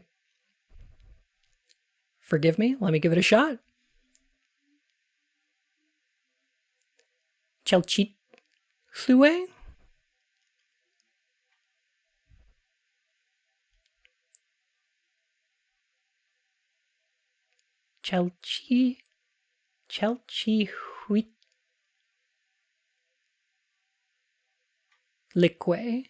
Chalchihuitlique. I think okay. I think I'm gonna settle on that one.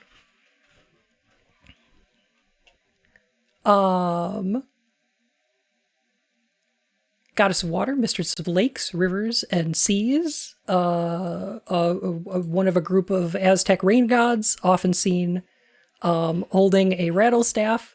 And I just want to point out, part of my research points out that she presides over the day of 5 serpent and 1 reed. I don't know if this is important, but I do just want to point that out. I think that's interesting. I don't know. 7 Virginias. It could happen. Anyway, I think what we're talking about here is sex. That's what I was getting at. However, if you reverse it, you're talking about like biblical serpent. Usually that's a sign of evil. That's a sign of deception. Reeds in Aztec myth, the patron deity of the days of reeds. So the Aztec calendar has a series. Okay, so this is outside of the scope of this video.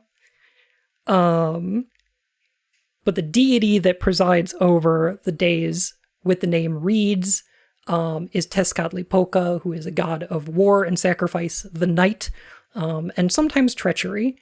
There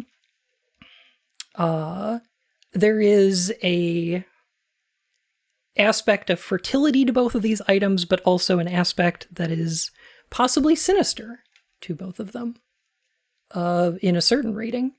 And I like that because I think that it creates an interesting contradiction that that fits with the rest of this game, which is about sinister and fertility. Like, these are two big themes in this game. Moving on. Salvation. God made time and divided it into day and night. God outlined the road to salvation and gave people joy, and God took endless time away from the people.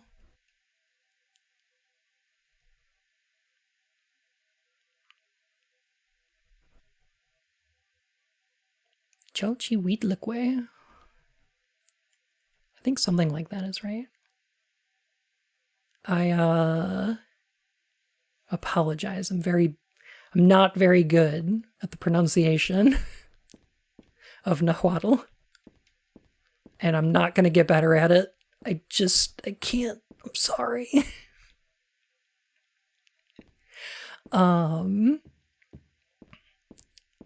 Did pretty good. Why, thank you. So, I think it's interesting that this religion has a god that invents time after humanity has already been created. And God creates dinosaurs. God destroys dinosaurs. God creates man. Man destroys God. Man creates dinosaurs. Life finds a way. The Fifth Son? I have not. But I find it interesting that one of the things that God gave to humanity is taking endless time away, giving them death. That is a boon upon humanity to ease their suffering. I find that kind of fascinating. This cult is interested in sex and death, just like the Silent Hill games are. Dinosaurs destroy man. Woman inherits the earth.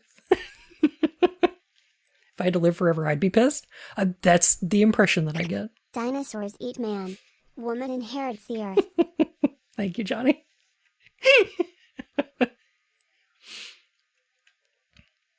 It's literally also Tolkien. Eru gave death to humans as a gift. Interesting. Creation. God created beings to lead her people in obedience to her. The red god, Shukilbara. The yellow god, Lobselvit. Many gods and angels. Finally, God set out to create paradise, where people would be happy just by being there. Okay. Let's talk about this. First of all,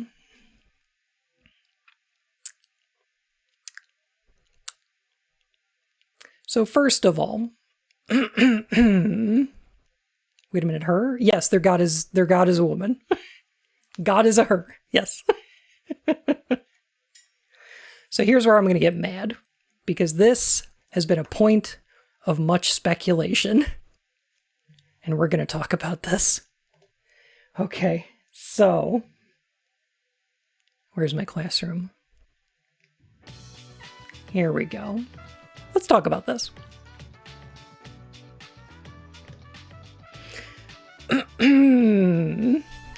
So, red god, yellow god, Shukilbara, Lobselvit. And I pronounce it that way because that's the closest I can get to, I think, what it's supposed to be. Although, Lobselvith is probably closer to what it was written as in Japanese, which is bis. Because there's not a V TH sound. Japanese. Can I go to the bathroom for an hour? No, hold it. So, let's talk about this. A lot of theories online have pointed to the red god and yellow god as different figures in the Silent Hill games. A lot of people will argue that one or the other is Voltael or Alessa or the god or Baphomet, Samael, Pyramid Head. there's a lot of different theories around as to what the Red God and Yellow God represent in the Silent Hill series, and I'm here to give you an answer. I know what it is. I figured it out. And I'm here to tell you. So, let's start. I'm sure that you've heard online. It's capitalism? No. Even better. Is it none of them? It's none of them. But we're gonna have to talk about it. So, you may have heard online that Lab Selvith is taken from Mayan and means a bad vessel of flesh, or a bad cycle for flesh, something like that. Now, what do we know of that would be a vessel of flesh? Some sort of container, either made of flesh or that contains and grows flesh.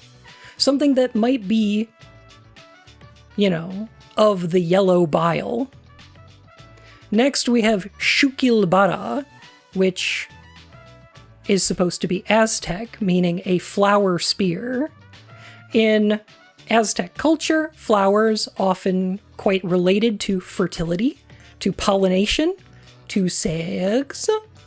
And if we think of a spear that is used in sex, what are we thinking of? Obviously, I believe that the Red God and Yellow God represent the uterus and the penis. These are not subtle images. These are things that God created so that mankind could be happy and procreate. She gave them time, death, and sex. This is what the game is about. Sausage and eggs. Now I got a question for you. Do you remember when I told you that everything we find in this church is probably propaganda?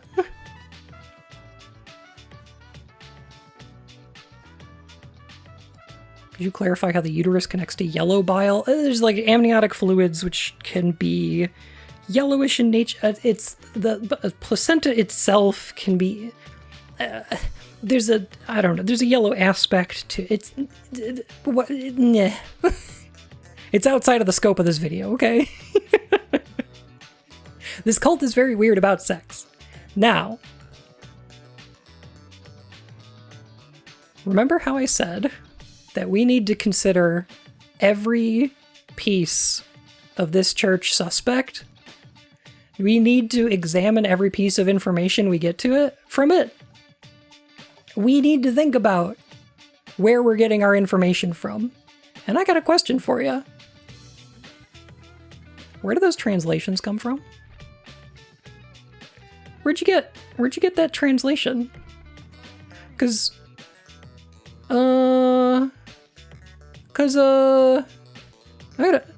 got a question. Is that what those words mean? Is that what those words mean? Now, if I go on Silent Hill Wiki, it says that Lob Silvith means a bad vessel for flesh in Mayan. Now, that's weird to me, because what Mayan are we talking about? There's like 20 different Mayan languages. Are we talking about Yucatec Mayan? I mean, that's the most common one. But like, which Mayan do we mean? I got a problem with this. The V and the TH sound don't exist in any existent Mayan. Those aren't sounds that can happen in the Mayan language. They have a W, which is interchangeable with the V, but there's no TH sound. So, what is this? What are we talking about here? Hey, Shukilbara means a flower spear, right? Because Shukil is definitely like, an Aztec or a Nahuatl word that relates to flowers, but like, bar is a weird one because the B sound doesn't exist in Aztec. So, I got a question for you. Where's this information from? Where the fuck did they get this from? I got a question for you. What the fuck does Shukil Bara and Labsolvith actually mean? Cause let me tell you, the Nahuatl word for spear is not Bara. The closest one I can find is Tlacoctli. And I don't think that's the same. I don't know if that's the same thing. So I got a question for you. I found this forum post from 2005, which says that Labselvit in the Mayan language, whatever the fuck they mean by that, means bad dish of meat. But, show your work. What's your source? Because, what are you talking about? Which Mayan? What does this mean? Where do these words come from? I went looking into this because I was like, ooh, I wonder if these words have other connotations. I wonder if there's context to these. But guess what? I don't know who the fuck this is. I don't know who these forum posters are. They just say this. They just said this. They also say there's no TH sound in Mayan, but they don't mention that there's no V sound in Mayan. Which, now, what?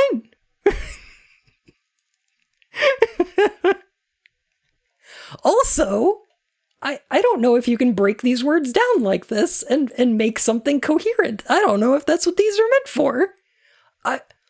Where did this come from? Who posted this? What do Shukilbara and Labselvit really mean? Well, I've got great news for you. I know. I found out. I did the digging, I did the research, and I found out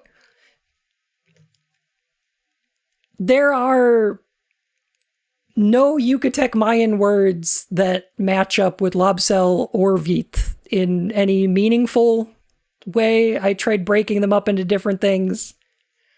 Shukil is probably related to the Aztec, the Nahuatl word for flower, but Bara really doesn't have any kind of antecedent in Aztec. So, I think that's kind of nonsense. So I went digging somewhere else. The Book of Lost Memories, from the back of the Silent Hill 3 strategy guide in Japan. And I found Hiroyuki Owaku talking about the names of these gods. And guess what he said about them? The names of the gods have Mayan and Aztec motifs. Using the strange pronunciations as a reference, I thought up original ones. He just made them up. He just made them up. He just thought they sounded cool. Okay? All right? Stop it. You stop it.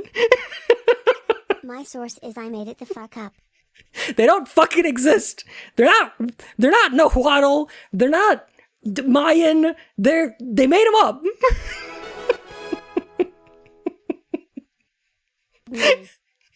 Anyway, Alexander, thank you so much for 40 months. Oh my goodness. All right. So that's me. I'm sorry if I got mad. I just needed to know, okay?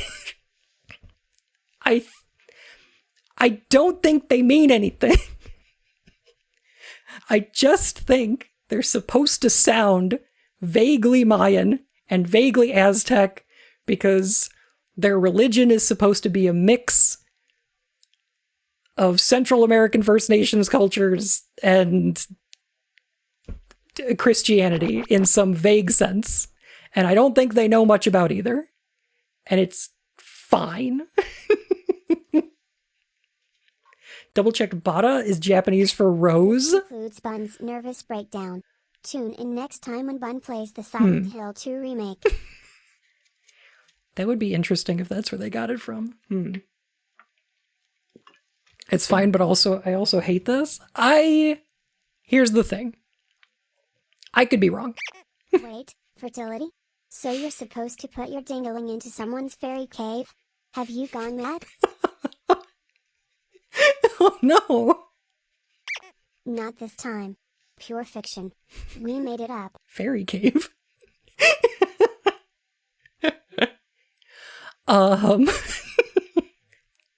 So, here's the thing. I could be wrong. I'm willing to be incorrect. I do not speak Nahuatl. I do not speak any form of Mayan. I am unfamiliar with them. I am not a historian. I am not an anthropologist. Now, I am willing to be corrected by someone who does.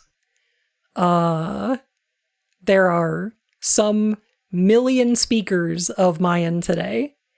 Aztec, Nahuatl, not as many. But I'm willing to be corrected. Like they have surface level of Mayan as knowing about Ogre from Tekken 3.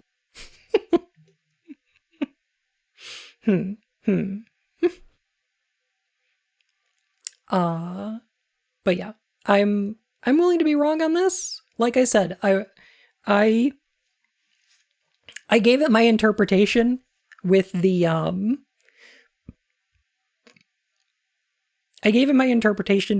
translations that we've got. But I also don't know if they mean very much because I think the translations are probably bullshit. So I'm going to leave them both in the video. And you can pick which one you like. If you like that to be a vessel for flesh and a flower spear, then you can go for it. I think it means a uterus and a penis in that case. On the other hand, I don't know. I think they just thought it sounded cool. I just thought they think it was a cool thing to add to the game. Okay?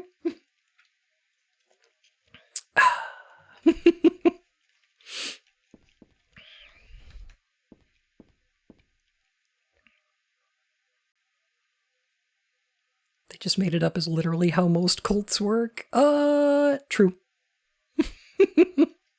True. So yeah, I don't think it's a huge deal, but I do think that people read a little bit too much into Red God, Yellow God stuff.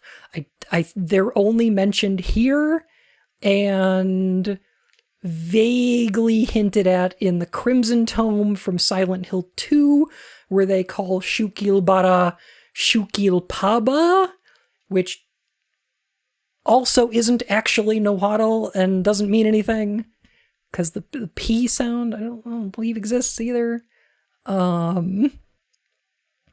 So yeah, I don't know if there's a reason to dig that far into it.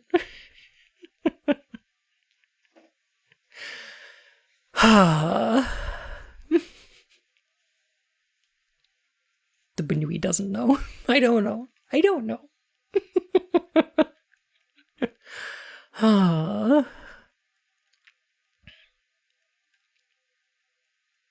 The whole spellings getting changed and corrupted over time thing. For sure. Yeah, I think that makes sense. That's pretty cool. Ketchup and mustard. I think they could probably be closer related to things like blood and bile, or blood and flesh. Red and yellow are parts of the motifs of this game. This game is very like kind of fleshy yellow peach kind of tone, and red. Those are colors that are very present in this game's color palette. And I think that's probably what they're going for here. No bun, blood and bile don't go on hot dogs, you silly. Yeah, well, neither does ketchup. So fuck you.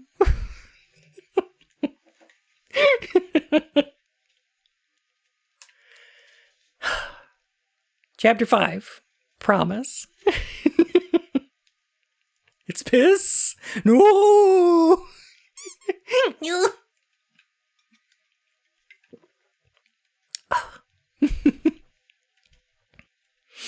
Yannick the Hedgehog.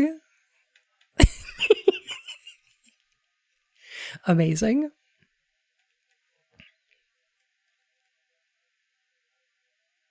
Your Chicago is showing. I know.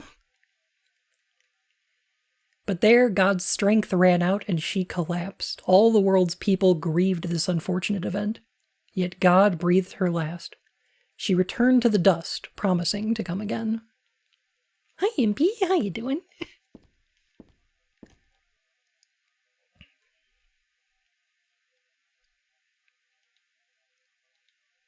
So God hasn't been lost. We must offer our prayers and not forget our faith. We wait in hope for the day when the path to paradise will be opened. So, I think the cult's religion is pretty interesting. God showed up and was like, hey, I'm going to do all this good stuff.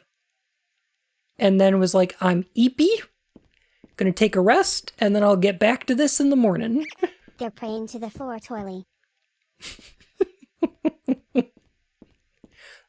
I think it's a cistern for blood, actually. I think they're doing sacrifice. Not 100% on that. Oh! No. Hang on a sec. I recognize that. That hole in the floor shows up in the final boss fight of this game. Huh. Yeah, that's the floor vagina that Claudia gets sucked into. Huh. Okay, interesting. Foreshadowing.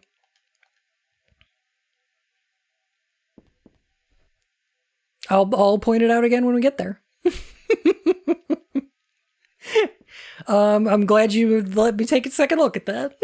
There is a hole there. They're pointing to it so we can realize when it's not there anymore. Oh, for sure. Just don't make them like they used to. So here's the thing I want to point out is that the cult's belief encourages them to wait for God's arrival. The stuff that Dahlia does, trying to bring about God's return, and Claudia, make them heretics in their own faith. I don't know that they should be doing that. According to their own beliefs, they should be waiting for God's return. Right?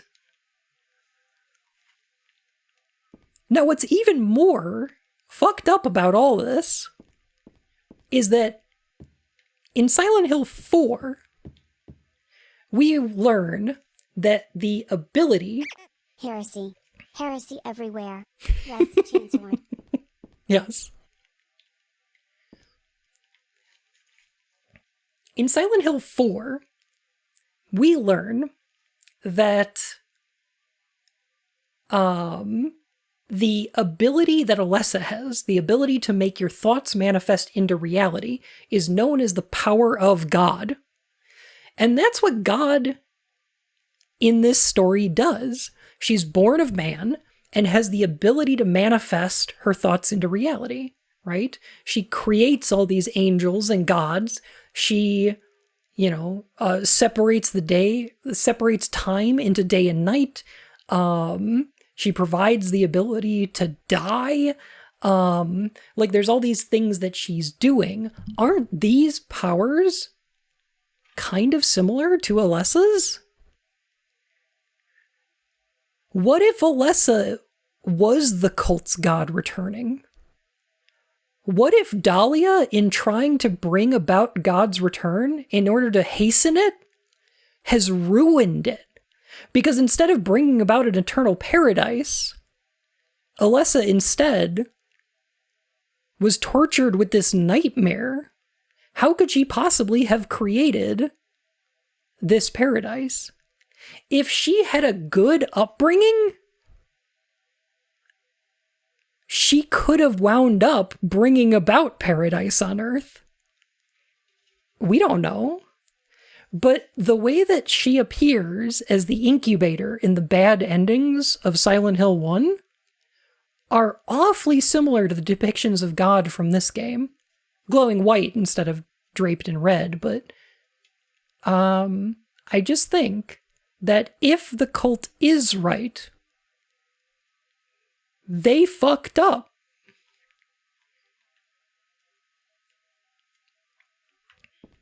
They killed their own god.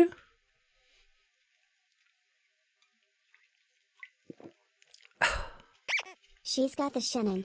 The shining? You want us to get sued? I definitely don't want to get sued.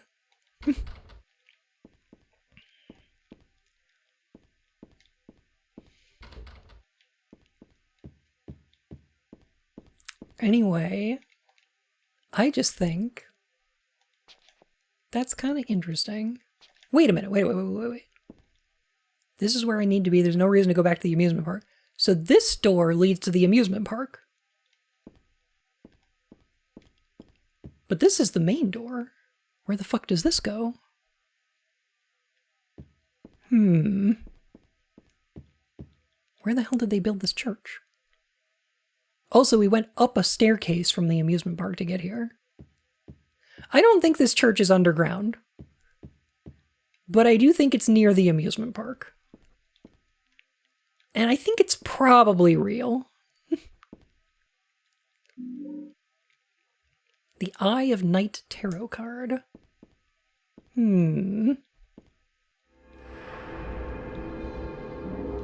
Dahlia, Claudia, and Walter are heretics.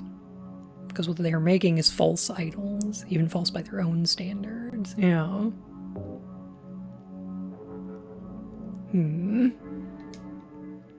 Might not be in Silent Hill, maybe on the outskirts? Possibly. The Eye of Night? That's a great Persona 5 confidant.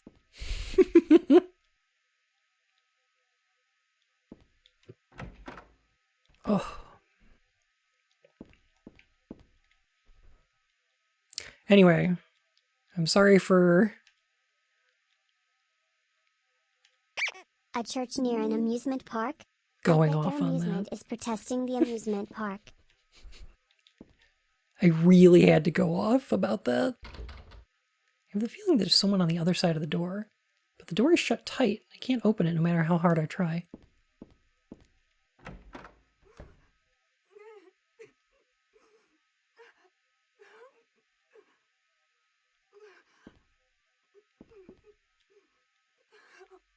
These are the cult scriptures. They don't look worth reading.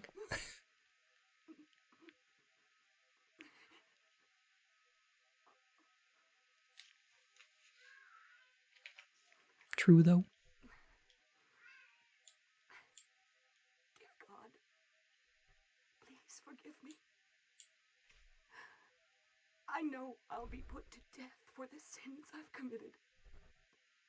And I'll go to my death gladly, and with a peaceful heart.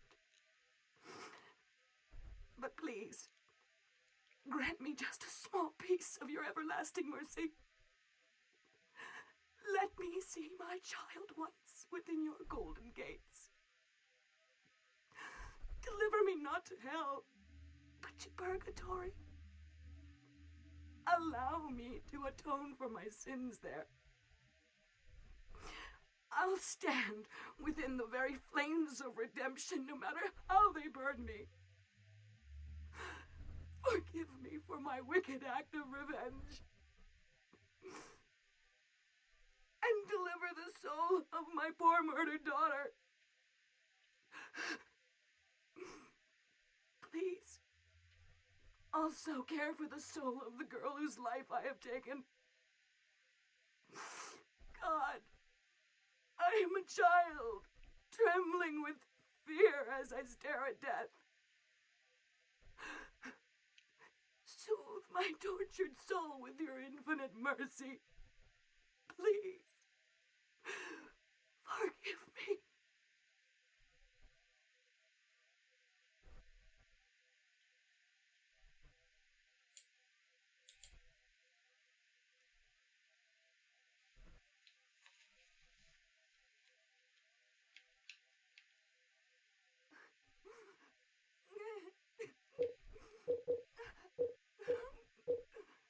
Is that Dahlia? No, goodness, Okay, no. so 3 Hail Marys, and our Father, and increase your tithe. Go in peace, my child. This is a really good performance, yeah. The concept of revenge is a big theme in this game. It's something that I think that Claudia wants in some regard. This moment is actually the scariest part of the game to me. Being alone in a confession, inside the darkness, with someone potentially dangerous. Even though it's not Claudia, I originally thought it was her. You can kind of see that, right?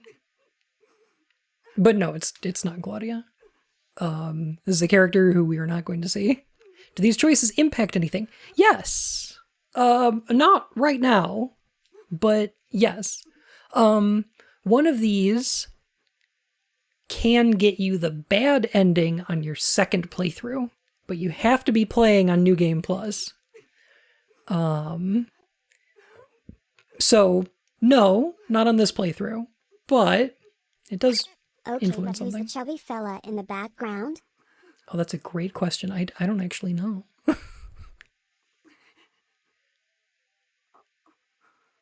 He does look like a fun guy, though.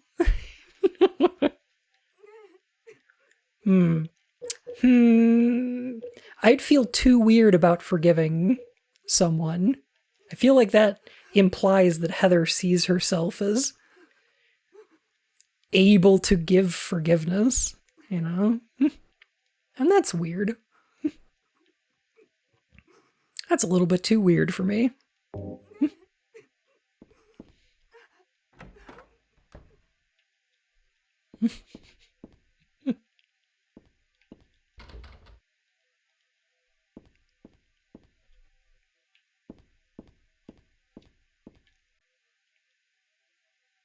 This is a tall church.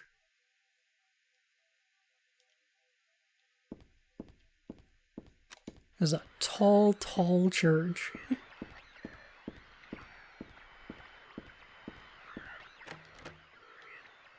Yeah, that do be locked, all right. Look at that Ace Attorney lock. If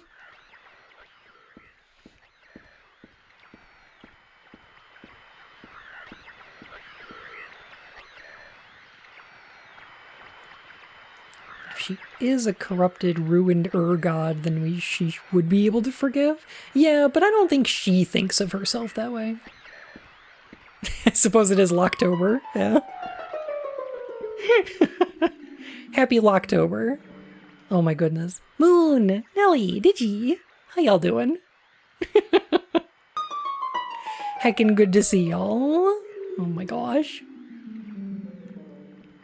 This is what locks look like in Japan. You know what? Kinda. Goodness.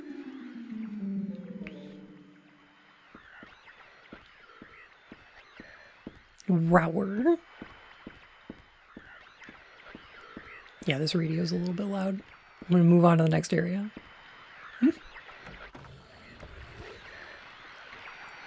Oh! Ooh, they look different now. They're all covered in gunk.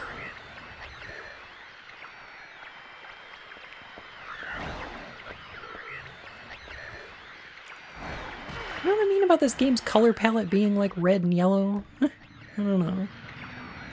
I just think that's kind of prescient. Whoop. Big boy.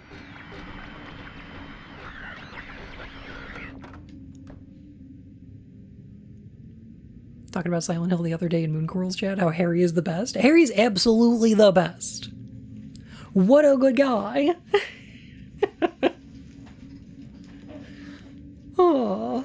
One of the reasons that I get so upset with the developers of later Silent Hill games trying to turn this entire series into one that's about guilt and sin and punishment and shit is that characters like Harry and Henry and Heather, who did nothing wrong, who are perfect little beans, also get stuck in this shit. And it's like, did you even play these games?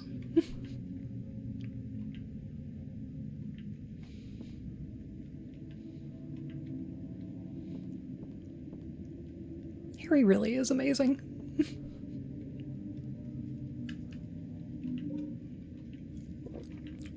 Cassette tape. Okay, here's another thing to talk about. There's a bunch of papers in this file. I get the feeling that it's a handwritten copy of some book. Represents the deity known as the Halo of the Sun. In heraldry, it represents a religious group.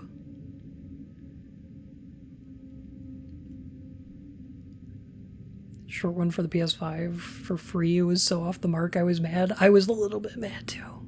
Just a little bit.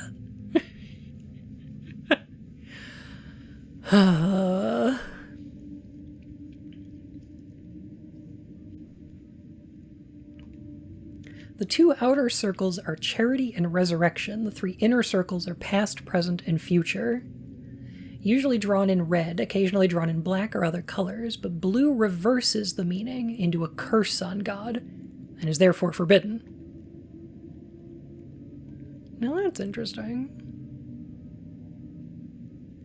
So I want to talk a little bit about the Halo of the Sun here. So, three circles representing past, present, and future. A very common kind of triad that you see in a lot of in some religious imagery. You actually have another one on the symbol here.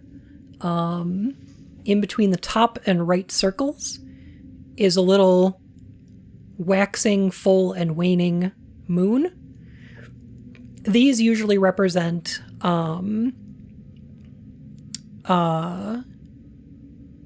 maiden, mother, and crone. The three phases of femininity. And around the outside, it's a little tough to see because they're kind of blurry, but you can see some mirrored Hungarian runes. Now these spell out 4 names, and people have gone and kind of translated them. And I've got some problems with these two.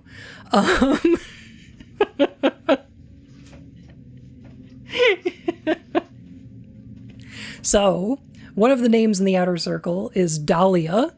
One of them is Alessa. One of them says incubus, which is misspelled because it's Incubis. I don't know. It's and the last one is not a name that has any meaning in the series, which I believe is Elizir. It's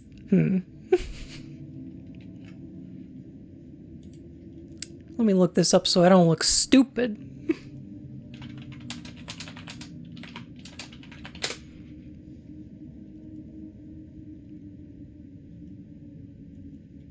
Let me look this up so I don't look like an idiot.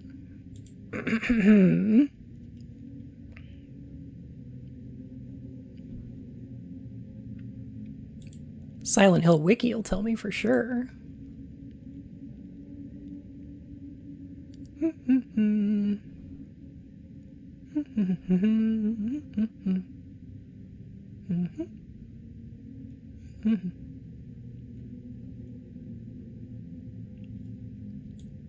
Alizer.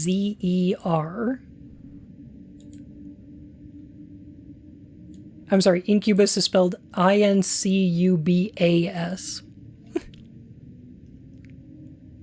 So, here's the thing. People also read into this a little bit. People also read into this like it's a thing.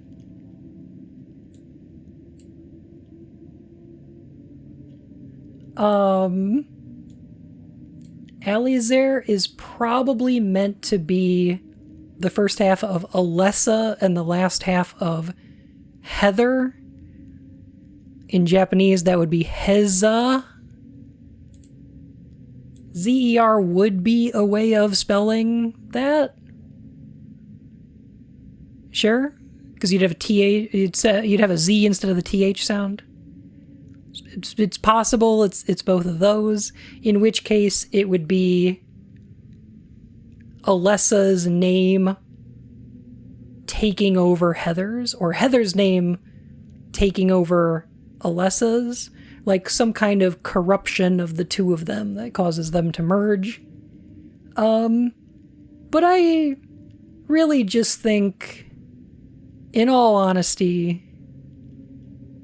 nobody was supposed to read those. They're usually at too small of a resolution.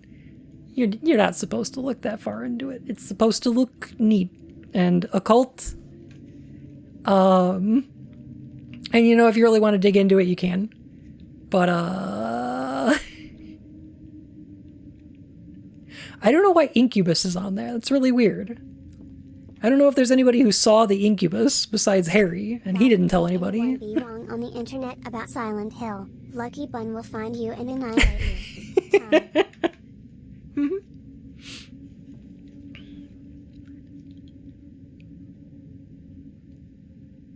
No, Alessa is written as...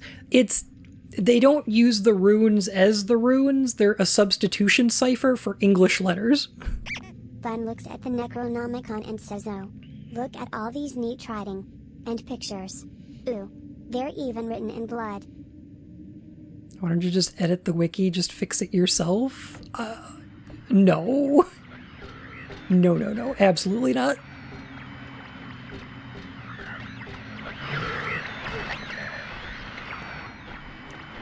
I am not able to handle getting into an argument over it. No.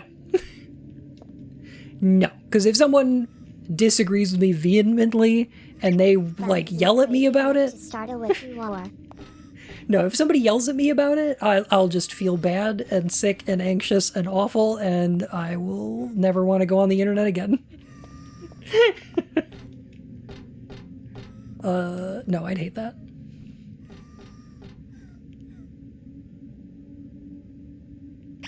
Don't yell at me. I will cry. Yes. No, I will, though. Also, did you hear crying? Did you hear that crying?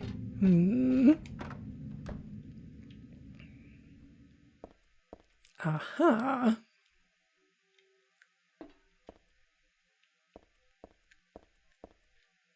Here's another thing we can talk about. Saint Jennifer, unwavering faith under death's blade. Now, don't we know about a Saint Jennifer? Not a saint. Don't we know about a Jennifer? Isn't this the character that we're familiar with?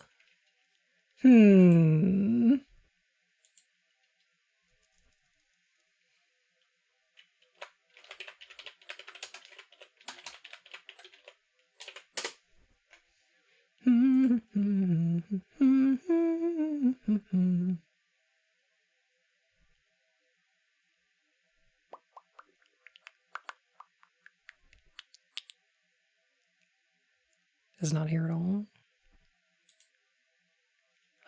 The wiki has failed me.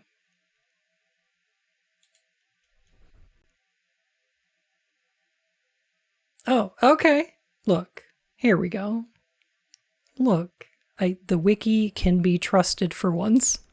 Here we go.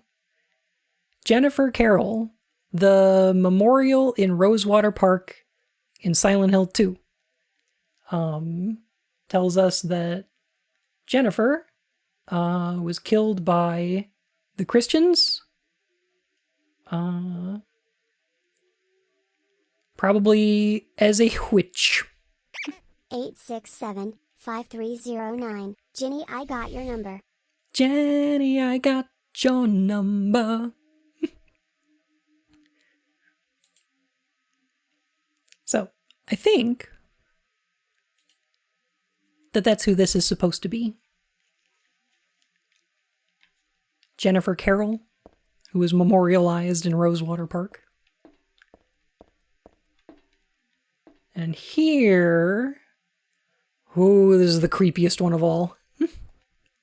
Saint Alessa, Mother of God, Daughter of God. This picture, that's me. I'm holding the baby, and I'm the baby being held. The me that wanted death and disappeared with God 17 years ago. And the me here and now that sought life. Creepy. Weird. I got some problems, though. I got some questions about this. Is that good? I don't think it's good. But here's my question.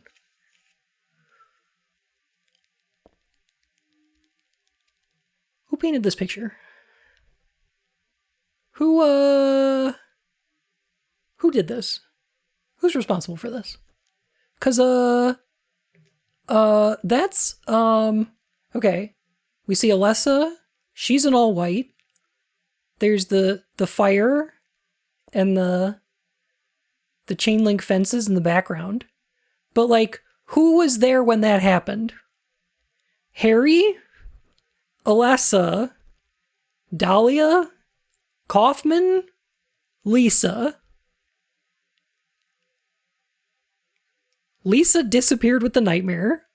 Kaufman's presumably dead. Dahlia got struck by lightning and started on fire. Alessa disappeared with the rest of the town. Harry didn't tell anybody about this fucking cult shit. So who the heck knew that this happened? I believe that's one of the fettuccinis. Sure. The older Alessa. Now that is a possibility. Nightmare, nightmare, nightmare, nightmare, nightmare, nightmare. Nightmare, nightmare, nightmare. But, like, who knew that Alessa gave Harry that baby? How did they figure this out? That's just... I don't know. I don't have an answer for you. I just... Is this part of the nightmare? I mean, it's possible.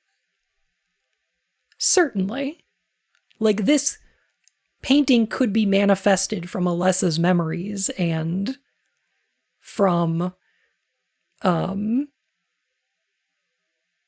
Claudia's faith.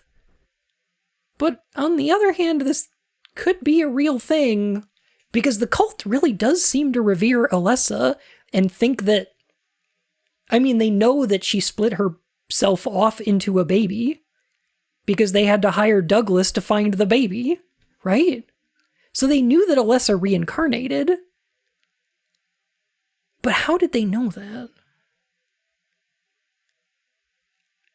It's very suspicious, is all I'm saying.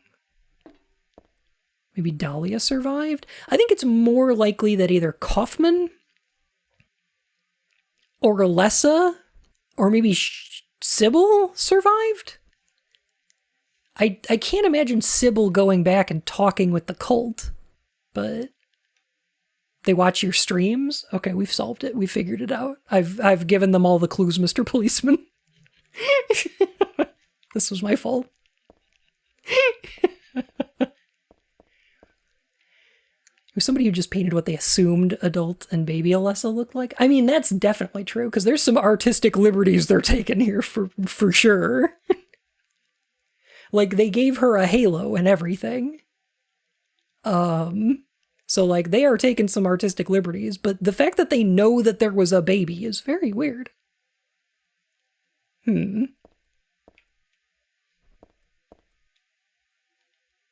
Saint Nicholas, miraculous hands, a doctor of God.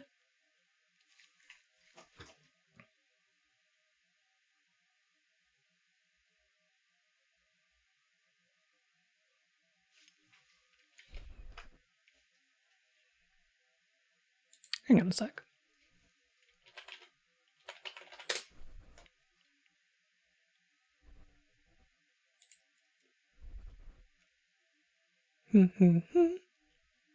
No. No, not him. Well.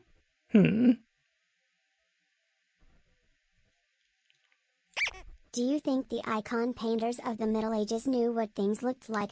The painters of the Renaissance of the depictions of sacred imagery?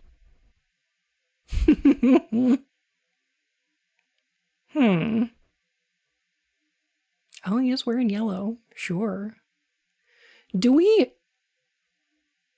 When do we find out what Kaufman's first name is? How do we find out what Kaufman's first name is? His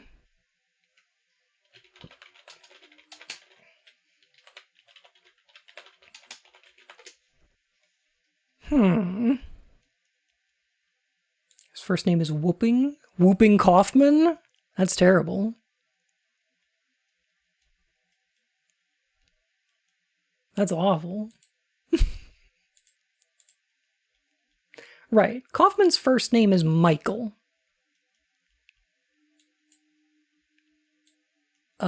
As far as I know.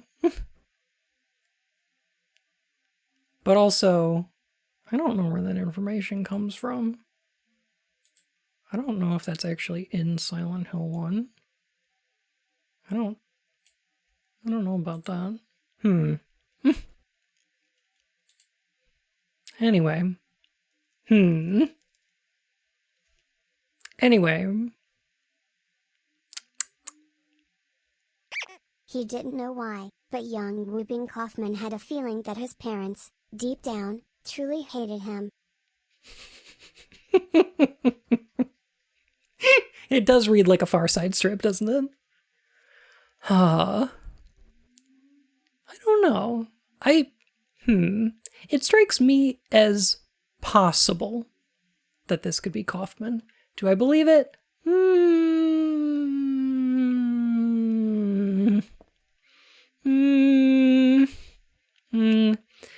No, probably not. I don't think it's intended to be. Nah, probably not. But we don't know any Nicholas in the Silent Hill games, so I don't know. Circle means reincarnation. That's what it said on that paper back there. So death isn't the end. Pretty good deal if you ask me. Thanks to reincarnation, I died as Alessa, but I'm still living as myself. But, you know, just the thought of it is starting to turn my stomach.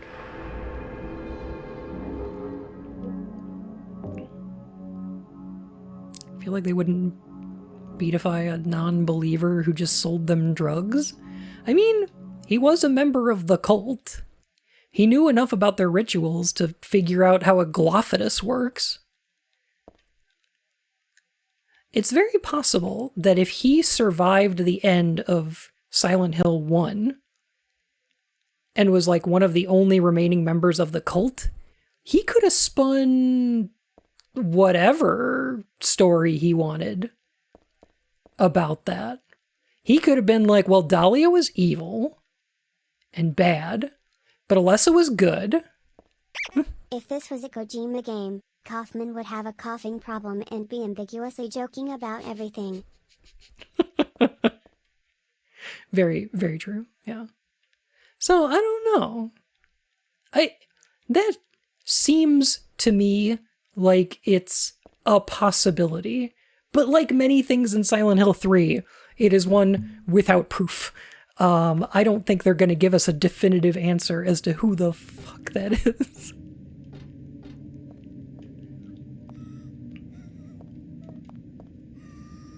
At least there's no toucan in this game. Oh god, true.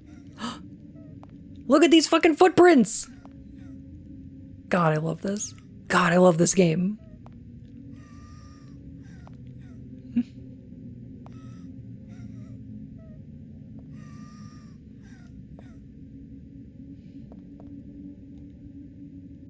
There's a picture here of an angel flying into the heavens. Nothing special.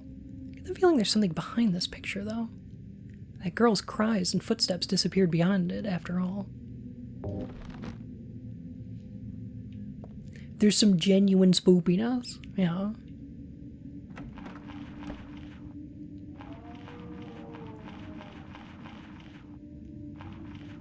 Ooh. Is that a little Voltio? Oh, I think it might be. Whoop.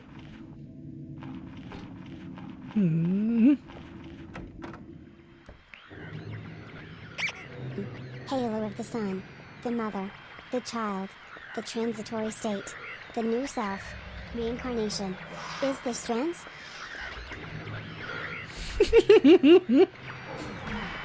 You know what?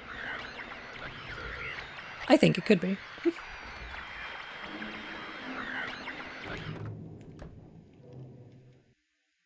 Personally, I got a theory that it could be.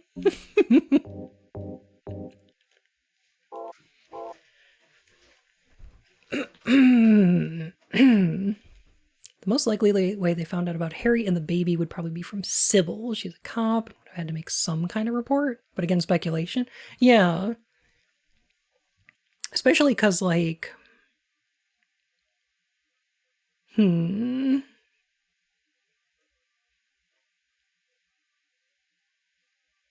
don't hear anything else about her, right? I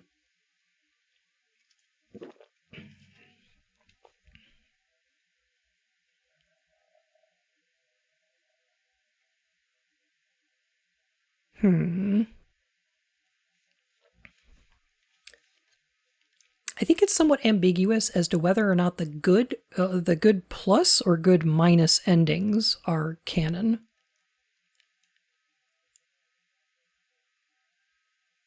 For that matter, the bad endings might be canon.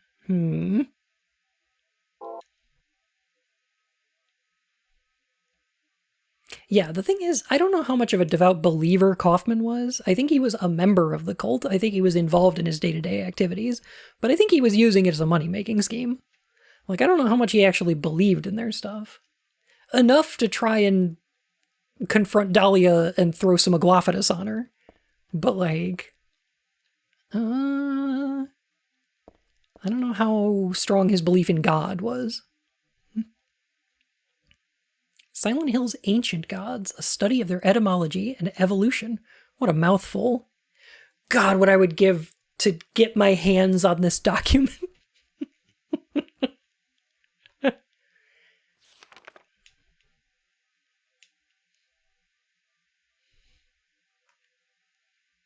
There is no religion that has remained unchanged from the moment it was founded. This one is no exception.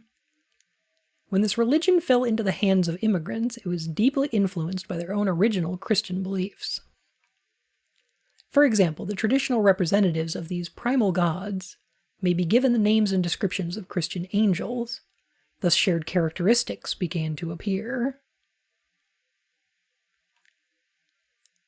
There is also one rare example of the chief deity, creator of paradise, or lord of serpents and reeds, being dubbed with a demon's name. Of course, this was not done by believers, but by their opponents. Oh, wow! Yeah, maybe they called the cult's god something sinister sounding. Like gosh, what would you like Samael, maybe something like that. Oh, that would have been I mean, obviously wouldn't be true, but like, you know. What if they did that to try to discredit them?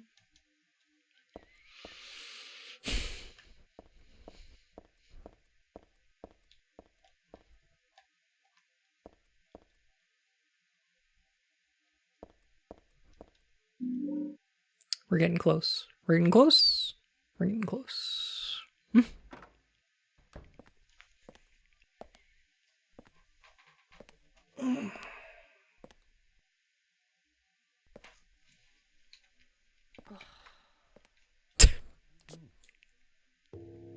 Oh, hi. I didn't see you there.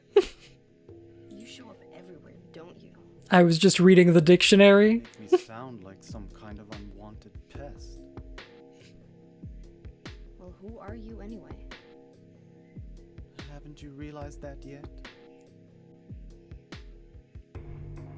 Yeah, you're on Claudia's side. I told you not to put me in the same category as that mad woman. Well, you're pretty loony yourself. True, though. True. We believe in the same God. But I'm quite sane. So why did you help me out then? Was that also part of trying to resurrect God? It's not uncommon for people to worship the same God and still disagree. God? Are you sure you don't mean devil? Whichever you like. The point is that now I really am on your side. I don't want God to be born. Wouldn't be convenient. The devil. From the Bible. Much too unpredictable. So you've been using me to stop Claudia, is that it? Do your own dirty work. My dirty work? I think we both had our own interests in mind. You hate her too, don't you? You're the only one who can get it done. I don't have powers like you two. Besides, I always hated getting all hot, sweaty. Gross. Oh, really? I'm just looking out for myself. Everyone does it. Don't stand there looking so smug. You're the worst person in this room. You come here and enjoy spilling their blood and listening to them cry out. You feel excited when you step on them and snuff out their lives. Are you talking about the monsters? Monsters? They look like monsters to you? Oh no. Don't worry. It's just a joke.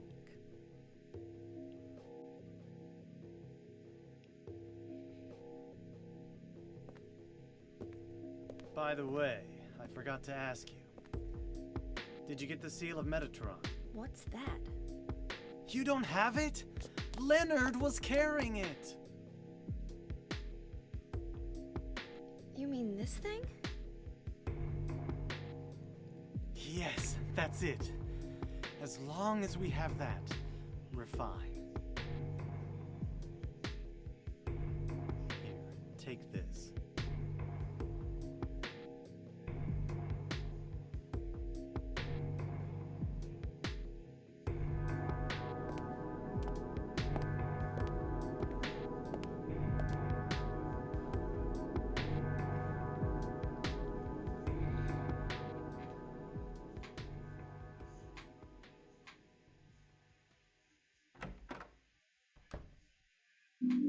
God, what a dick.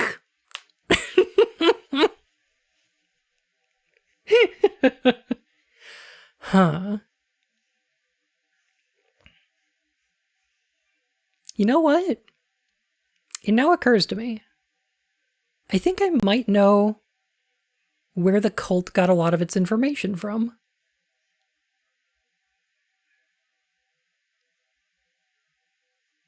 I think they might have read Harry's notes on the save points.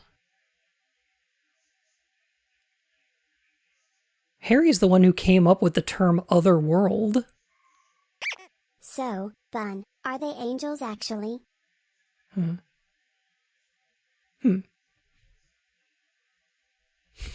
Reddit? Yeah. Hey, it was just a prank, bro.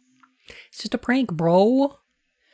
Yeah, we can talk about the line. A lot of people look at the line, they look like monsters to you, and they...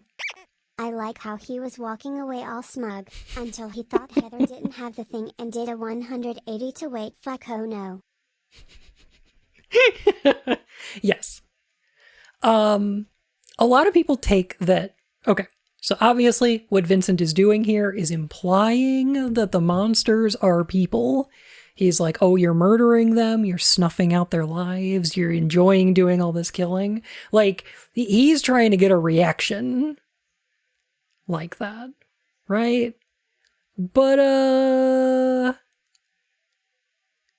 we don't trust Vincent. Vincent's a huge piece of shit. It's possible Vincent thinks that they're that way, though, right? Would you ever take this dude at his word? Yeah. Plus, he just openly admits it's just a joke. Obviously.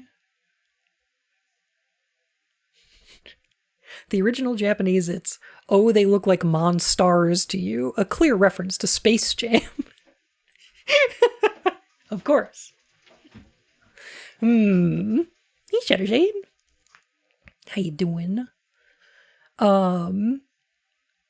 So, a lot of this game, actually, I think Vincent has a even more interesting line here.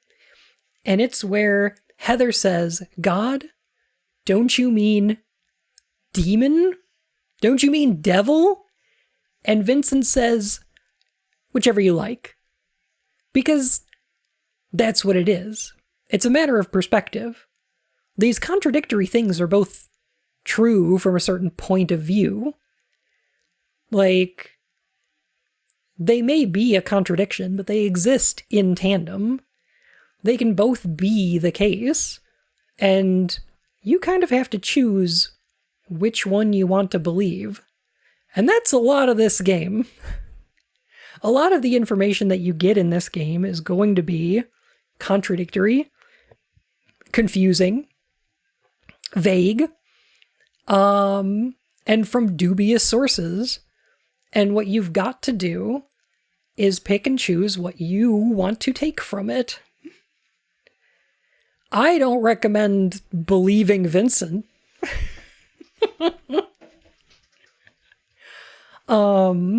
But I do think it's possible that the cult, I don't know, views the monsters as angels or spirits.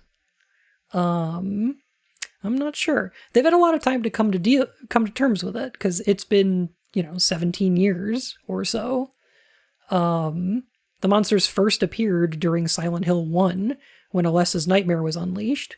And in Silent Hill 2, we see that the town is somewhat fucked up by this, that its spiritual power is manifesting creatures. And do those creatures manifest around members of the cult? It's unclear. Demons to some, angels to others. They have such sights to show you. Vincent's a weird one because he doesn't seem particularly bothered by the monsters appearing, not in the way that Kaufman was. But are the monsters hostile to anyone else? Or only to Heather, believing her to be an invader? Well, that's the thing. Does anybody else see them? During the course of this game, Douglas certainly does. He mentions it in the mall. Vincent seems perfectly content being around them and talking about them. Claudia seems to exert some sort of control over them. But yeah, the relationship with the creatures in this game is a very weird one. We don't necessarily see them attacking anybody but Heather. But, why would that be the case? What does the cult know about the monsters is kind of an open question. Sheet of paper here, but it's blank. MLP Tech Nerd, thank you so much for the follow, my fur and whiskers. Who's best pony, though?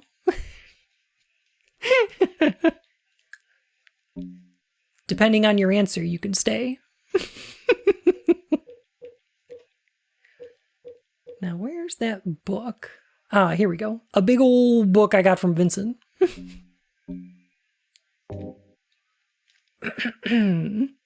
lady getting her face eaten off at the start. We have seen a couple dead bodies. Yeah. So, I don't know.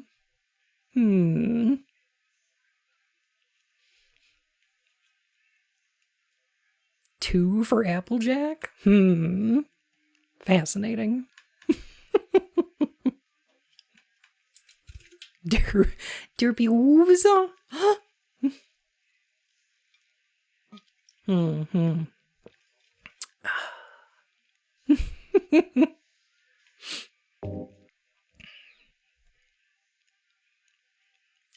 The Seal of Metatron.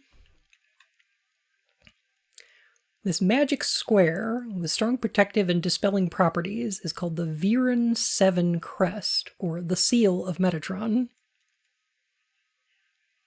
I'm sorry. Vincent just called it Metatron, right?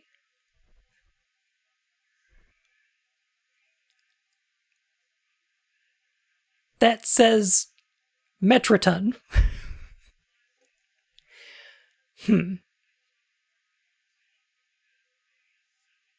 I'm going to keep calling it Metatron, and people can... Okay. I don't think there's a... The Seal of Mechashiva. Mechashiva? Mechashiva? Thing is, in Silent Hill 1, the subtitles say Metatron, but the voice line that Dahlia has says Metraton. I don't get it. It's the Seal of Metroplex. There's a couple of instances of them mixing up Metraton and Metatron. I think they're both correct. Anyway. It will bring results regardless of whether the target is good or evil. It is my personal headcanon that the cult are just garbage at spelling and grammar. That's probably true. Polyester, thank you for 2 months. Oh my goodness. This is low-key the best SH game. Disagree. It is high-key the best SH game. I've got a soft spot for 4, but nothing low-key about this one.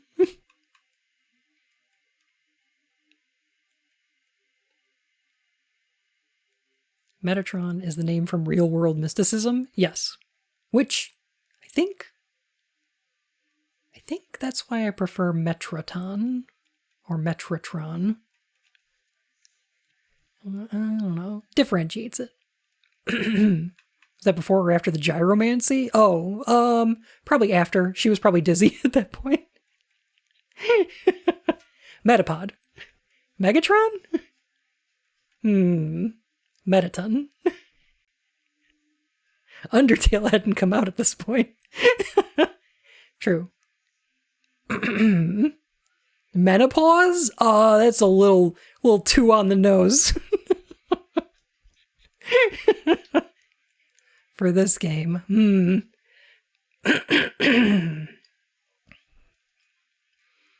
It will bring results regardless of whether the target is good or evil. Its strength therefore places a very high burden on the caster.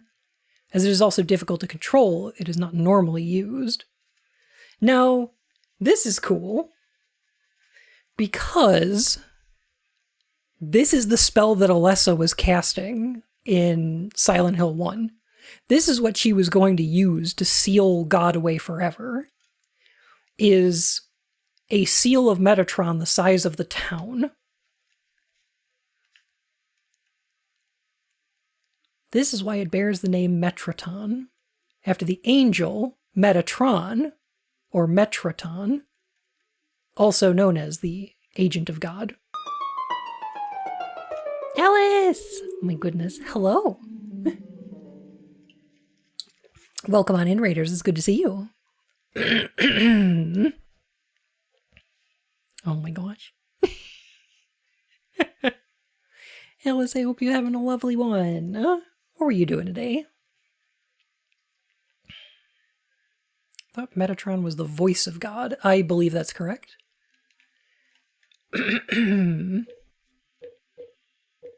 Agent of God would probably be something closer to Valtiel.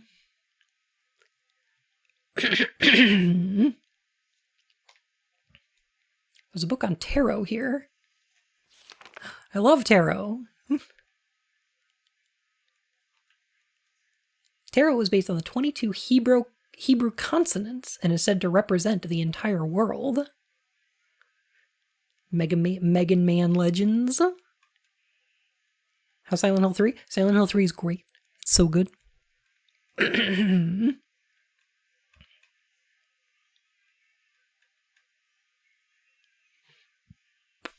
Press X to doubt? I don't know about this one. I actually don't know and I didn't look it up.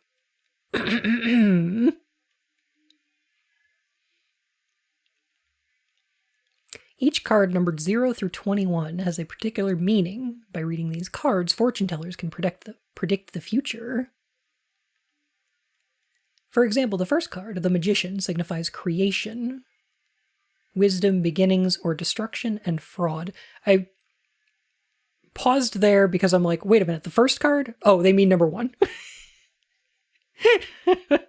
Because I don't know, the first card would be 0 to me, but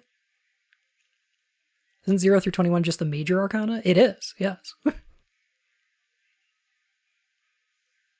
then there's an entire suit of, playing cards.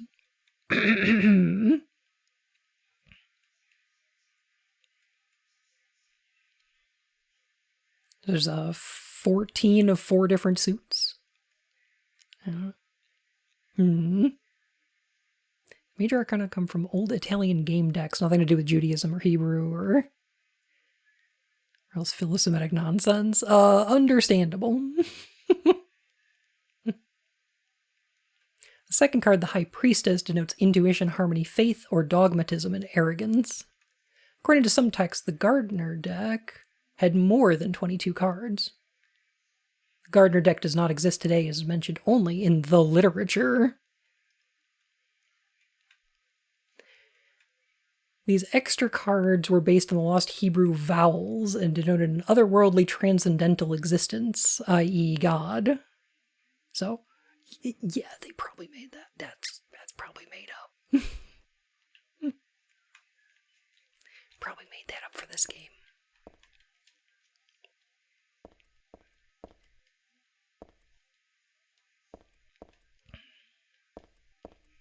Lost vowels. Lost vowels is a cool concept, though. I don't know. Like, there were more letters in the alphabet and they're gone. Nobody remembers them anymore. That's kind of cool. There are no written vowels? Exactly, that's why they're lost. Yeah.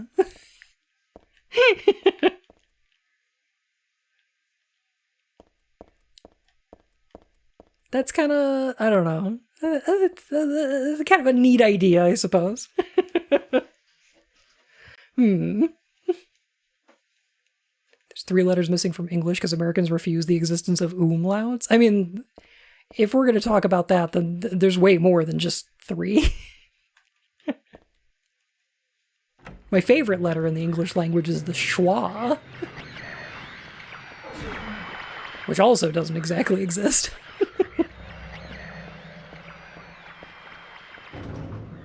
It is the most common one, though.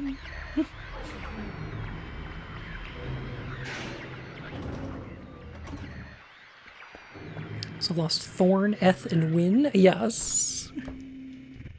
From the Old English. The what? The schwa. I think Bun just likes saying schwa. I do like saying schwa. It is the most common phoneme in the English language. It is written as an upside-down lowercase e, and it is pronounced like a.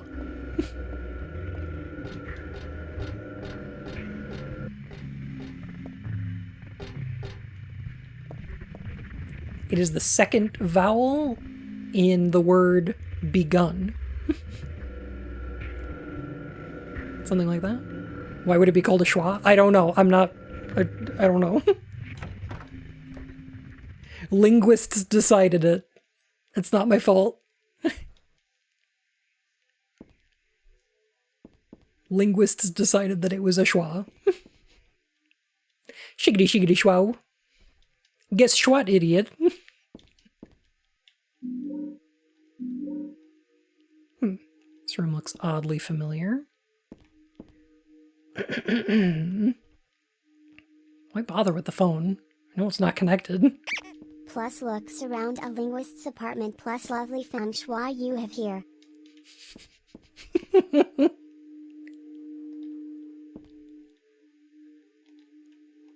One of the books catches my eye. Although the bookshelf and books are all the same as Dad's. Could it be this is the room that Harry Mason was in? There's a musty diary on the bed.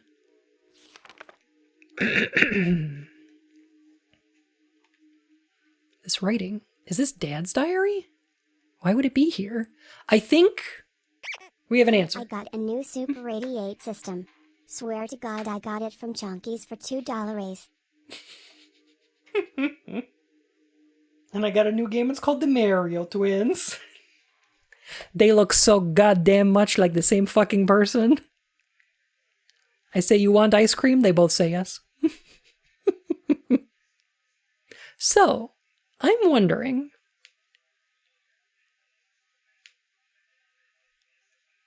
could this be the room where it happened? The room where it happened? The room where... So, I don't know. So, if Harry Mason left a diary full of writing, and it was attained by the cult, that would explain where they got a lot of their information from about what happened after the nightmare, This bit right? has been brought to you by Group X. Group X, it's better than Sayx. The guy from Kingdom Hearts? The phrase Mario Twins inflicts significant psychic damage on me specifically. I apologize. But do you want to know something? I know how to count all the way to 55. I sometimes have the sense, even now, that that girl is a reincarnation of Alessa.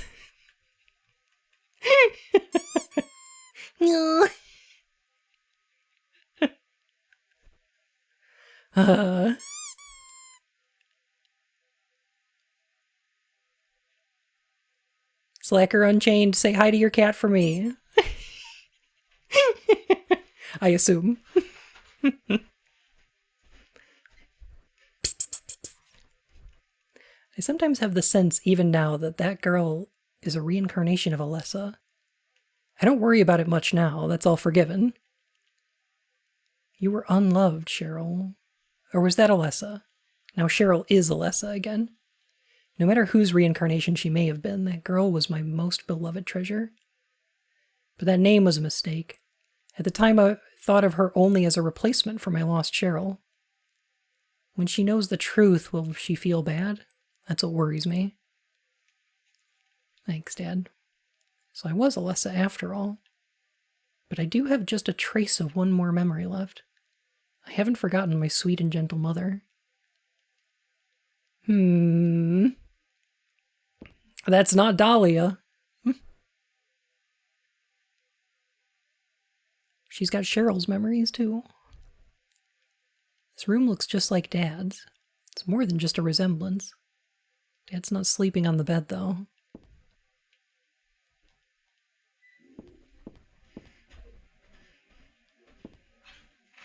I want to make sure we get that diary.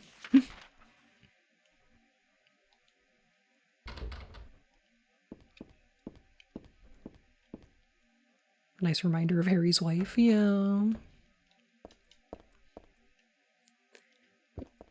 God, I love this game.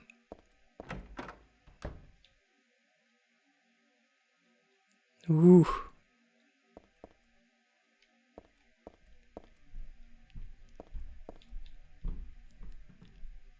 Nothing important here. I haven't looked too closely, though. I don't think I want to.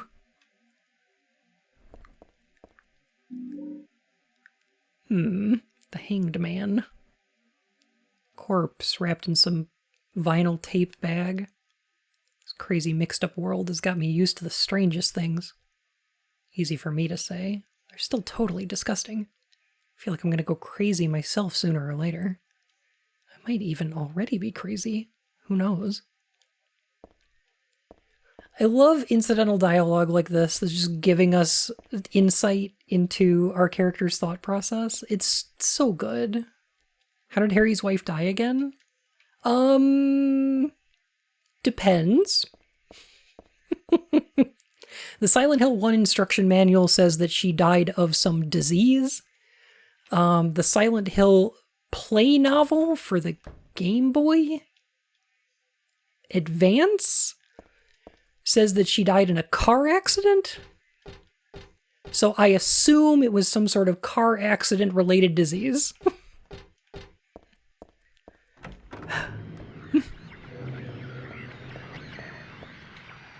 Really depends on where you're getting your information from. I guess the church would have to be in the same general location as Nowhere in SH1. I mean, that's a thing. Like, Nowhere and this church, you get to both of them from going through the amusement park, right? And they're both very similar to each other. Because this is clearly a nonsense place made up of Heather and Alessa's memories. God, the sound design is so good. Hey, Voltiel, what you doing? Hanging out with Fukuru? That's cool. I'll leave you to it.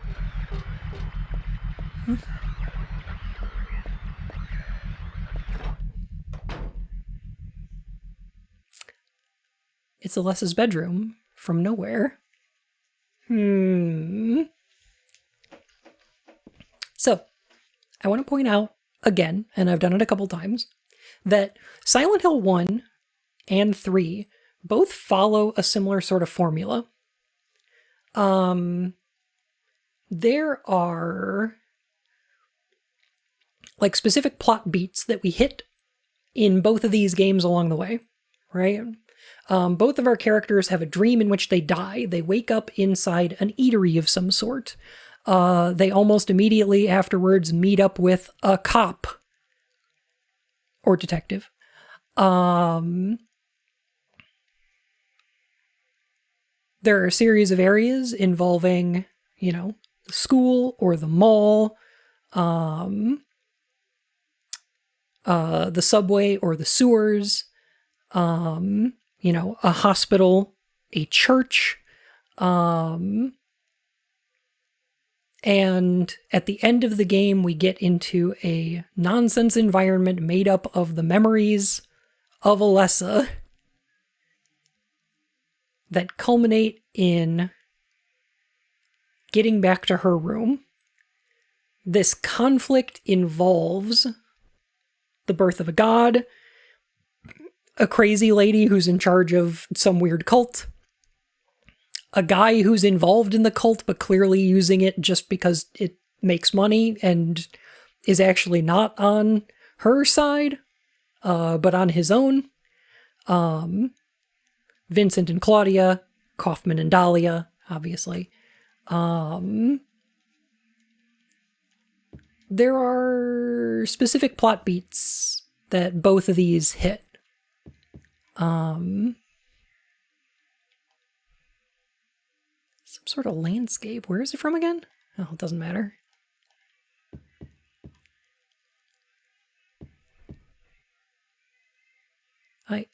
No, it wasn't me. Alessa wrote this a long time ago.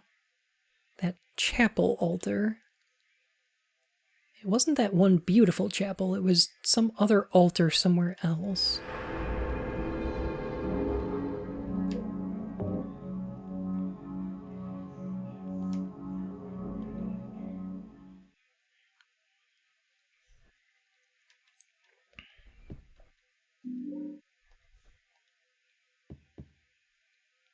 Key's good. This is not something of Alessa's, though. Look, it's Harry. Look, it's Cheryl's drawing book with Harry on the cover. This drawing, it's me.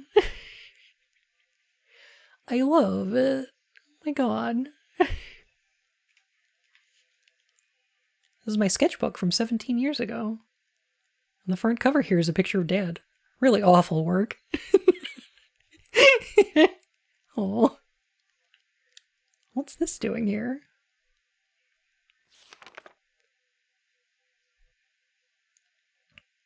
The door sure does rattle, but it's stuck tight. A secret is hidden out of your sight. You may be thinking, what could it be? You'll need 5 magic cards if you want to see. You do that gag again? Maybe. Maybe we can cut to the one from SH1.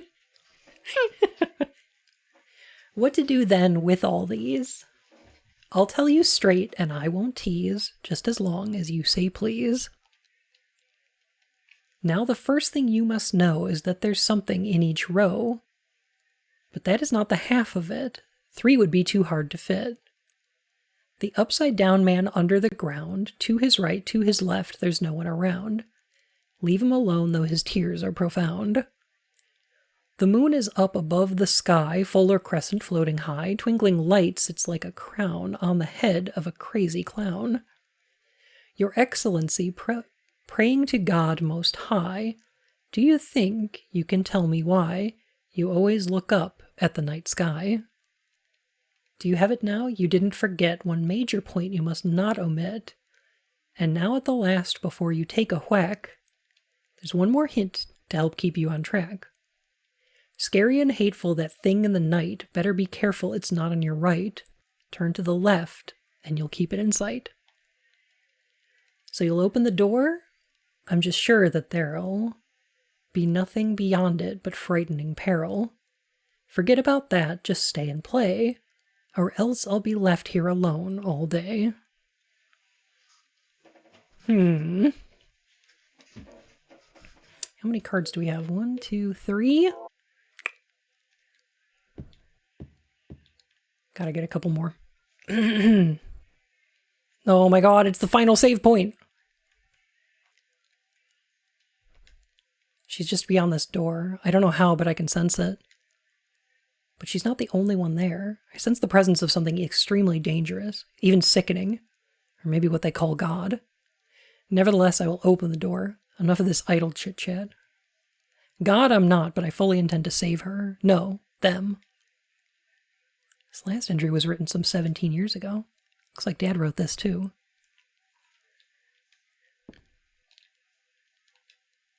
For some reason, she always drew monsters like this when she was alone. She used to draw with Claudia, too. A nice daddy and mommy in a fun school. A happy world where everyone smiled and laughed all day long. In short, everything we never had. My clothes from when I was 7. They don't fit me now. Good thing, too.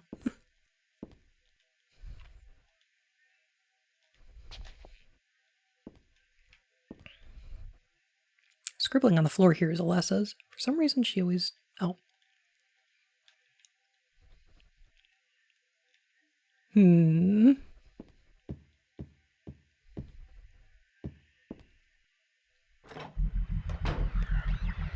Time to go looking for another 2 cards?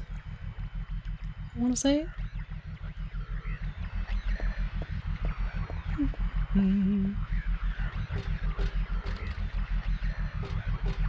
Well, there's another door here. Big room. Very big room.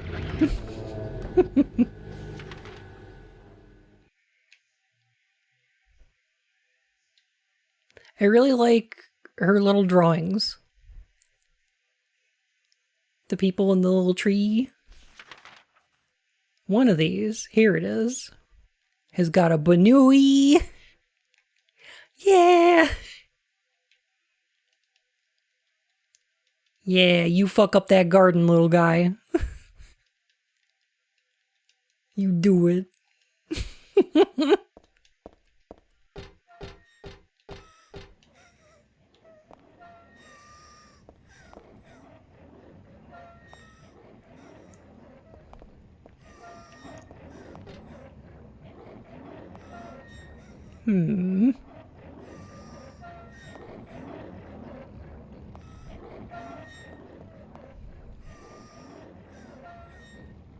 Ah, there you are.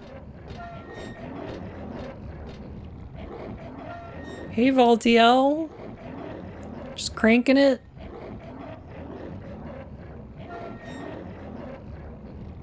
Just straight cranking it.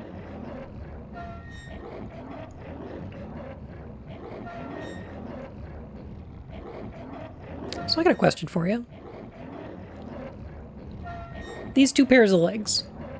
Yeah, those curtain legs are not subtle one bit. Oh no. Oh no. Draped in red makes them reminiscent of God, right? I want to say, in my opinion, these seem reminiscent of Alessa and Cheryl. But maybe they're supposed to be Alessa and Claudia.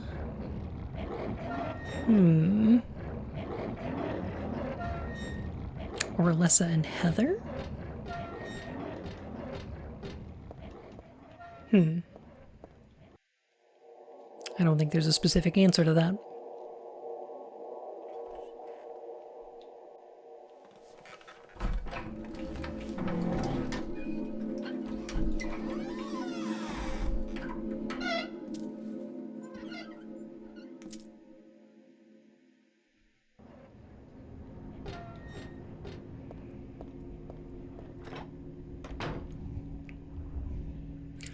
Ooh, this is a bad room to be in.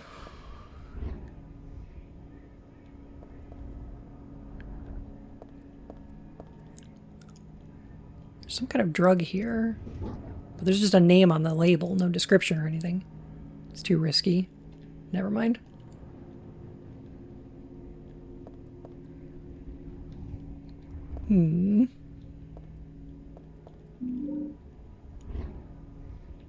I think they hold a bit of that aversion to sexualization. The cut socks and shoes are very reminiscent of a school uniform skirt. Yeah.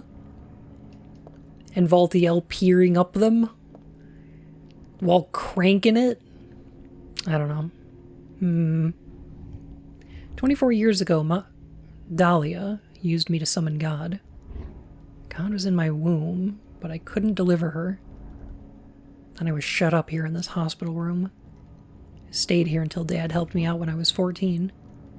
God ate away at me from within, driving me mad with suffering. There I was, wishing I could just die and be done with it. But I went on living that nightmare for 7 years. Looking at this bed just reminds me of those awful days. And I don't want to remember them, because I'm not Alessa anymore. But Alessa is still me. I'm really not trying to deny it or anything.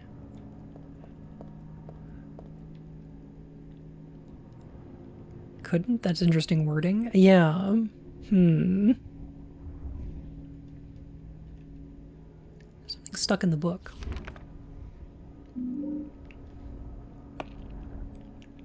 I feel like I have to read it, but at the same time I don't want to. Aguaphorus! Red liquid or crystals resembling blood. According to the Kabbalah, the name is taken from an herb with the power to dispel evil spirits. It is said to grow in Arabian deserts. It may be vaporized or applied as a poultice to guard against demons. It is powerful, but it is rare. It is extremely difficult to obtain.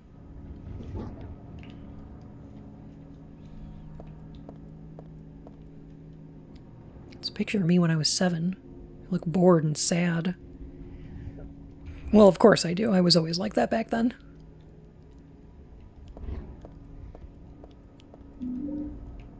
That's rough. There's an interesting contrast between Heather leaving her past lives behind and Claudia desperately clinging to the past. Absolutely. Yes. I think Claudia and Heather are really good mirrors of each other.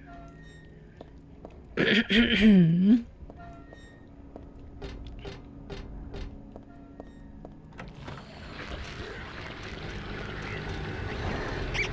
really like how Heather's owning to the fact that she's Alyssa and Cheryl.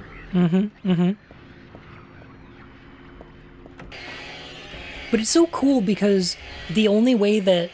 I just have to point this out. The only way that we're getting that information is because of the incidental dialogue.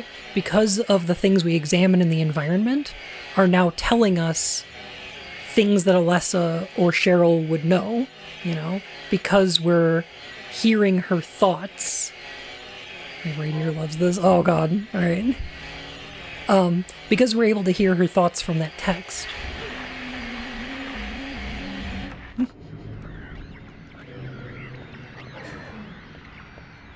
I'm gonna get out of here real quick.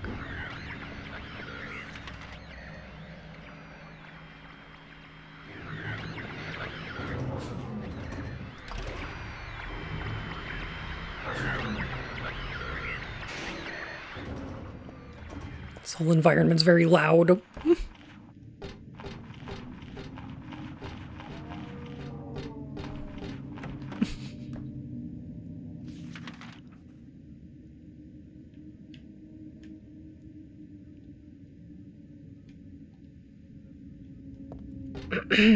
Aguaphidus may be an actual thing.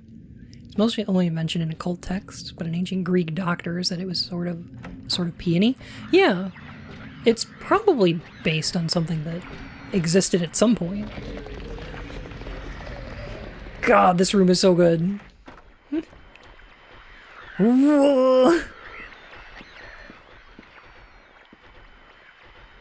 This is us going back through an environment we've already been in.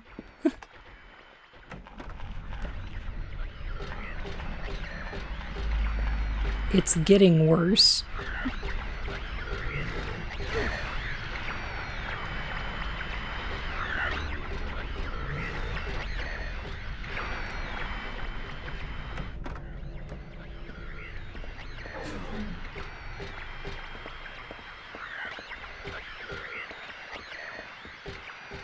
There's gotta be a door around here somewhere, right?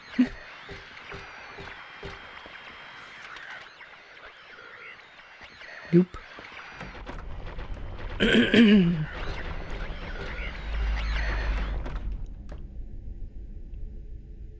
Ooh, okay. Now I can talk about it again. Okay, so the only reason that we're getting the information that Heather is starting to accept her past lives, that, like, she's gaining the memories of Alessa and Cheryl, that she's remembering these things and accepting them, the only reason that we're getting that part of the story is because of the incidental dialogue that exists in this game. And it's something that we get less and less and less of as this series goes on. I have not played Silent Hill 2 Remake yet, but I don't know if it has any of this. I don't know if it has any text about what's going on in James's head. And I think that's a detriment.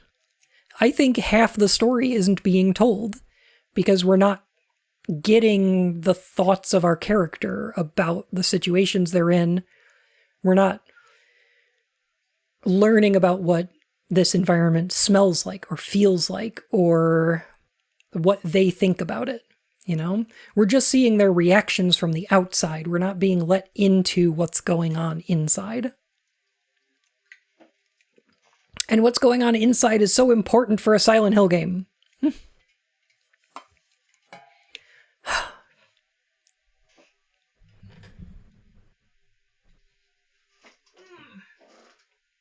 You're just a natural-born hater. It's reviewing well, therefore it's good and exempt from criticism. Yeah, fair. I mean, I am.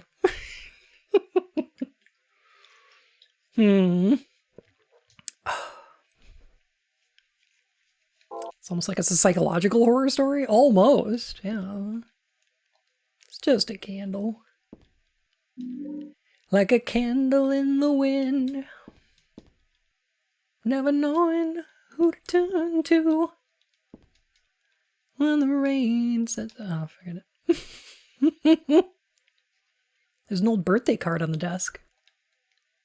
So she was still hanging on to this. Finally! Finally! The payoff to the birthday plotline. We found a birthday present on the subway in the beginning of the game. We got the happy birthday caller in the hospital. Here's our payoff.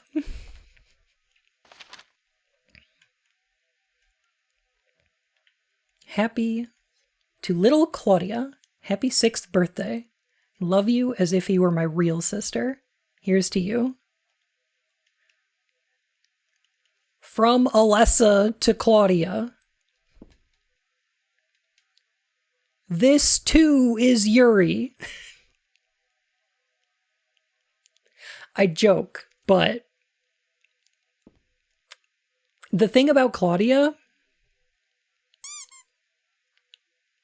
she loves Alessa and she wants her back.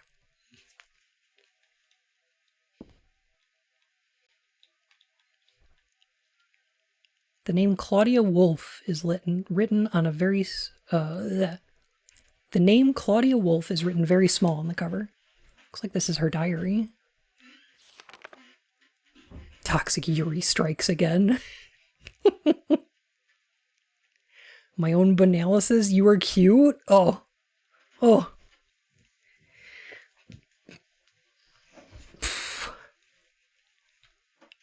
Talking an awful lot of shit for someone so cute. November 10th. She didn't die then, she was born. I knew that for a fact. But then, why haven't I found her yet? They were supposed to need her power to build paradise, for the happiness of the people. She was supposed to be reborn for that. I'd really like to see her. So, pretty sure this is Claudia's diary from after the fire when Alessa got moved to the hospital. Read the Book of Praise. I want to thank Father for lending me such an invaluable book. I found what I've been searching for in there. How to awaken God. But it's much too cruel. Will I be able to pull it off when I see her?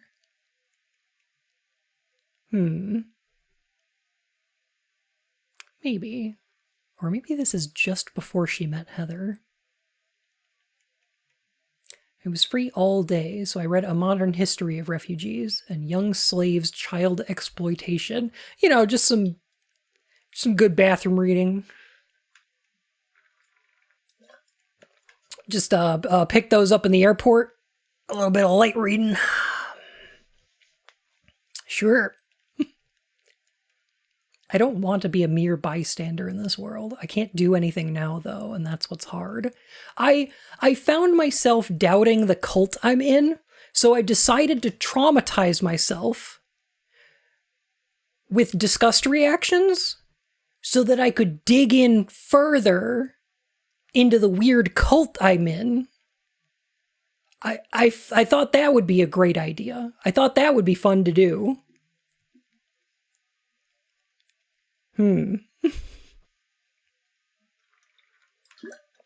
That's a little too real. I'm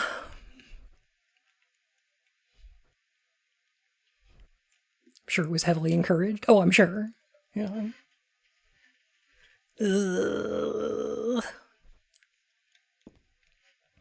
Claudia is, I've got complex feelings on her. Yeah. Yeah. Yeah.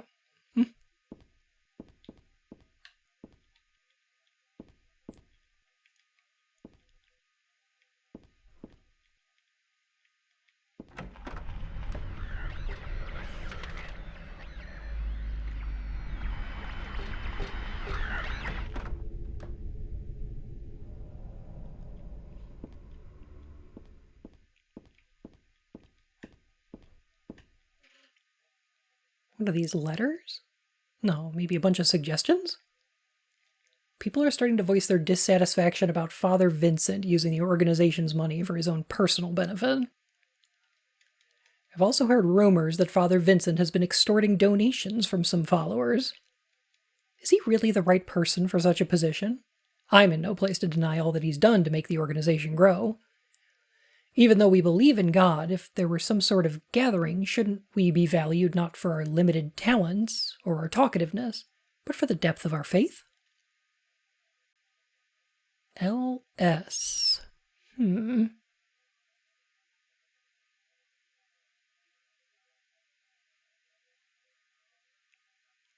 Don't have a solid theory on who that might be. Actually, maybe we've got a clue.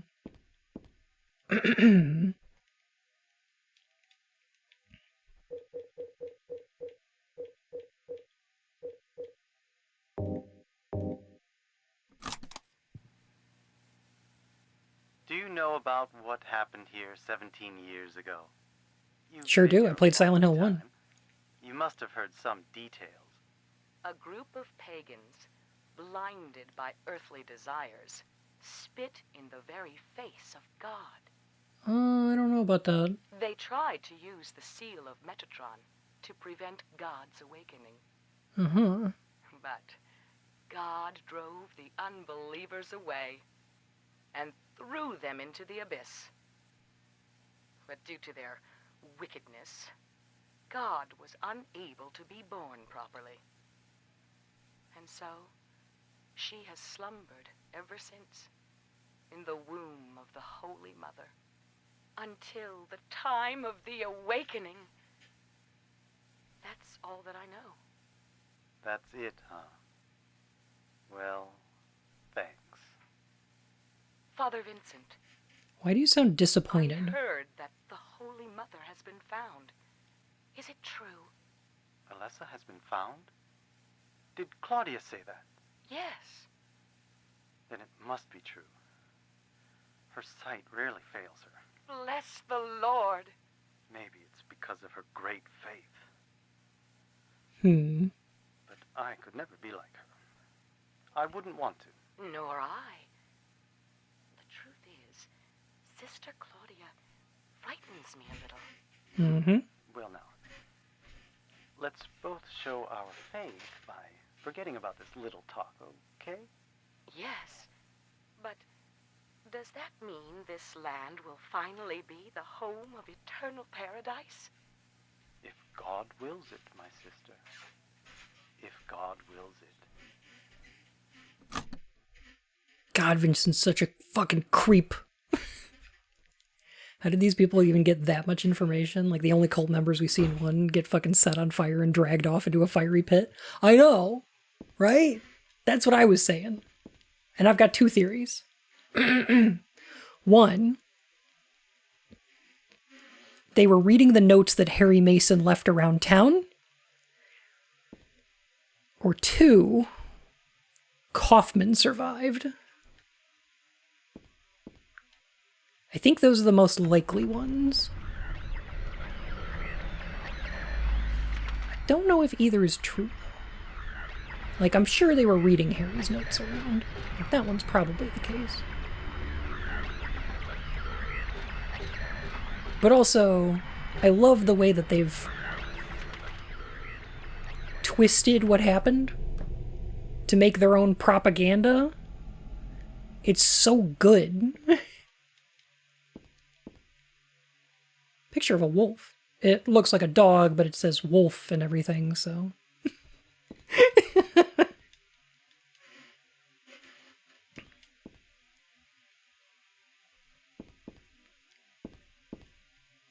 There's a ratty old notebook on the podium. Oops. And there's a letter stuck in here, too. Let's see. There's a girl named Alessa in my class. If your memory is any good, you may remember her. She's the one I said they called a witch. Most likely her mother is abusing her. I've never seen her come in without some sort of scrape or bruise. Her expression is pitifully dark for a 6-year-old. Something like this may not be so uncommon. Rather than coming up with pointless ideas, it's best just to watch and wait. But isn't there something I can do to help? considering consulting a lawyer, but I do have my reservations. So I thought I'd ask you, my friend, for your opinion first. Kay Gordon? Was Kay Gordon looking out for Alessa? Interesting.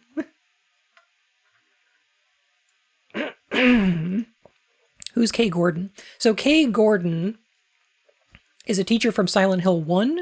You get his key at the end of the school section of the game, and then you go through his house. You get like the Kay Gordon key. And you go through his house to get back into town.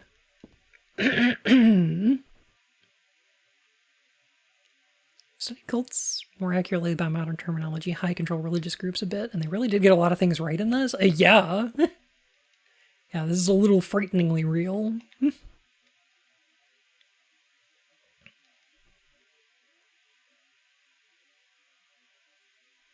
Drop dead thief.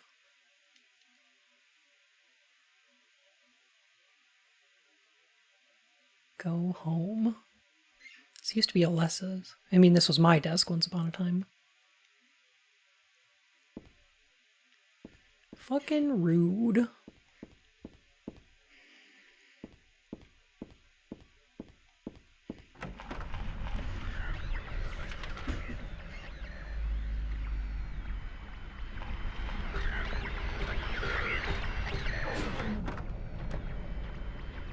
Honestly, there's a lot of similarities between the bullying behavior of those kids in school and the way that the cult operates to control people, right?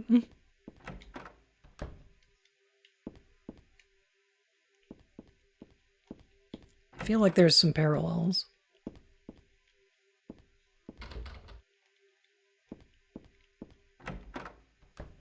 Oh, we can still get in here. Interesting. There's nothing more to be said. Left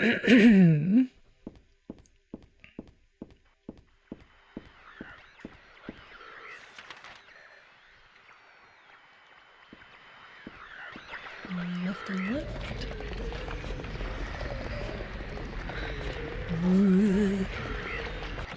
They really did just pack the end of this game up with enemies. They were like, everyone's back. The gang's all here.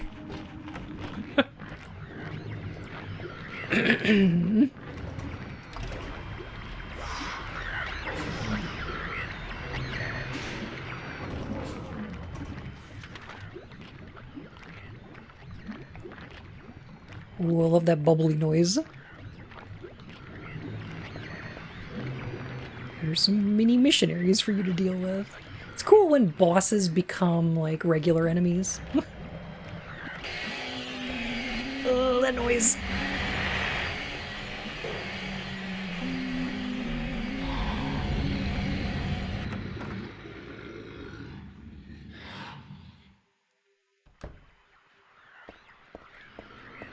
The environment feels like it's falling apart.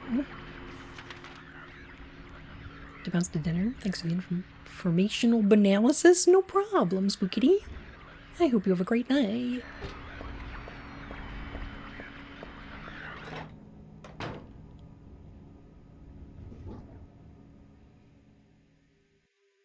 Good case study with some transparency. You could reference as youth conversion centers that were really popular in the early 2000s. They used a lot of the same methodology as cults. That makes a lot of sense.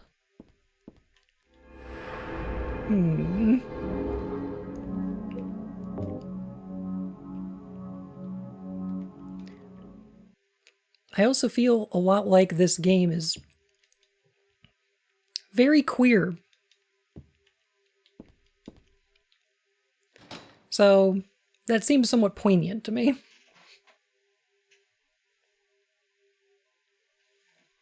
With the way the cult operates.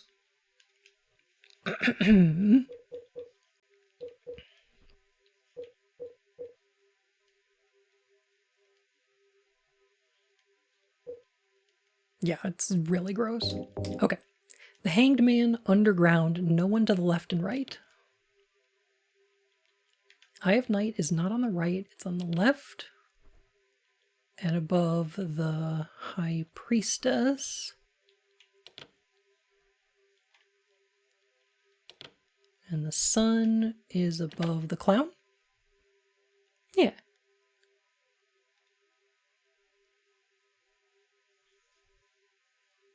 Easy peasy.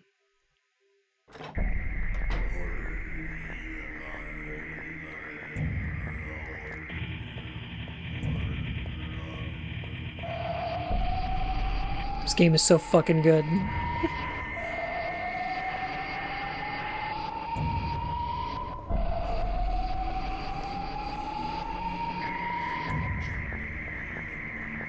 I only see heterosexual relationships in the OG Silent Hill games in terms of abuse. Let me think. We don't actually see a lot of relationships happening. A lot of people with spouses that aren't really present. Like whoever Alessa's father is, or whoever Harry's wife is. You know, stuff like that. That said,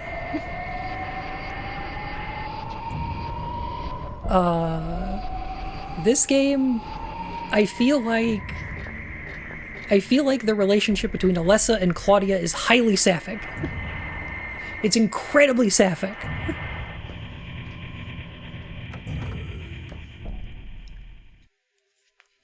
What do I want? Well, for the two of you to die, that would be nice. Then I could relax. When did you stop believing in God? God lives. Just look around you. But I do believe in her. In my own way. I fear her, and I adore her. But I haven't lost my mind like you. You think that this is the work of God?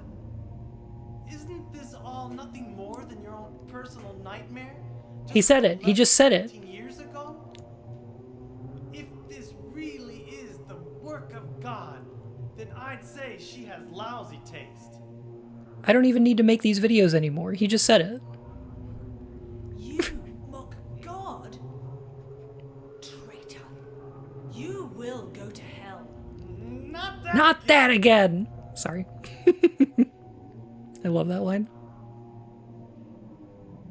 Who do you think you are, claiming to know God's will? Go home, Vincent. Home. This church is my home. I built it with my power. The power of money that you view with such scorn. Oh no, he's a capitalist. Although, I admit that this atrocious scenery is all yours. If you continue to get in my way, then you'll kill me.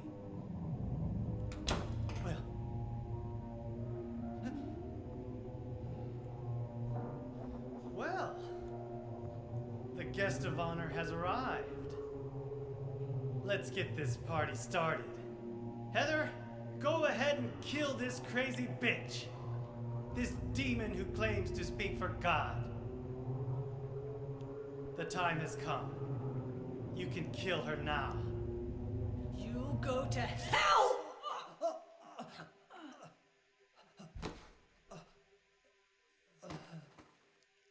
I love how the music stops there. What did you do? Nothing important. You're not going to run? I guess this is the end. No, the beginning. As Vincent said, the time has come. Alessa, I'm saddened that you didn't agree to this on your own. But I thank you for nurturing God with all the hate in your heart. It's time for mankind to be released from the shackles of sin which bind them. But a God born from hatred can never create a perfect paradise. That's why Alessa couldn't do it. Could be so cruel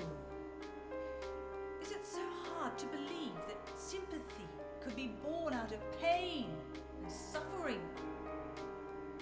Why do you reject God's mercy? Why do you cling to this corrupt world? You know that only God can save us. And save you too? Happy ending? I'd rather go to hell. No, I don't expect to be saved.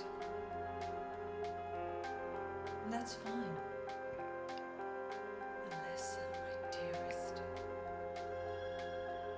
for the pain that I've caused you, I deserve no mercy. Even if it was to save mankind. It was too deep a sin. It was hubris for me to try to hasten the day of her arrival. True. Sacrifices were made. And those are my sins.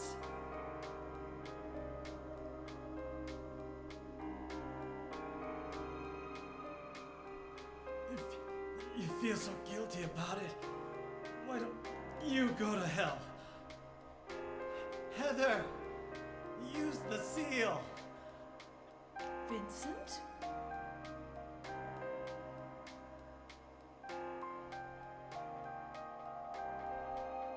The seal of Metatron? Now your stupid dream is over. Oh, that's just a piece of junk. What do you think you can do with that? Do you really think it can kill God? I'm sorry to see you fell for my father's foolishness. What? You're pathetic.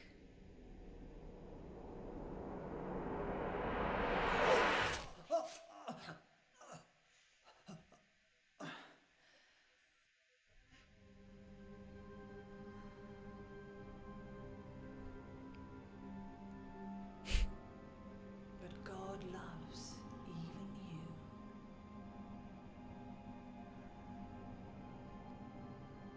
Now, Alessa, there's nowhere else to run.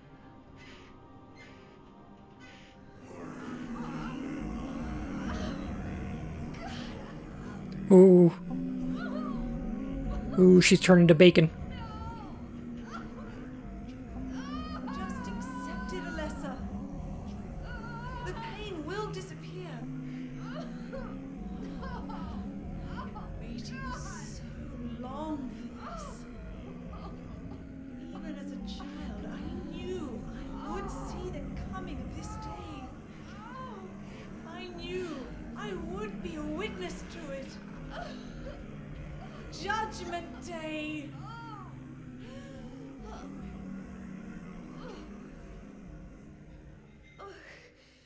Alessa?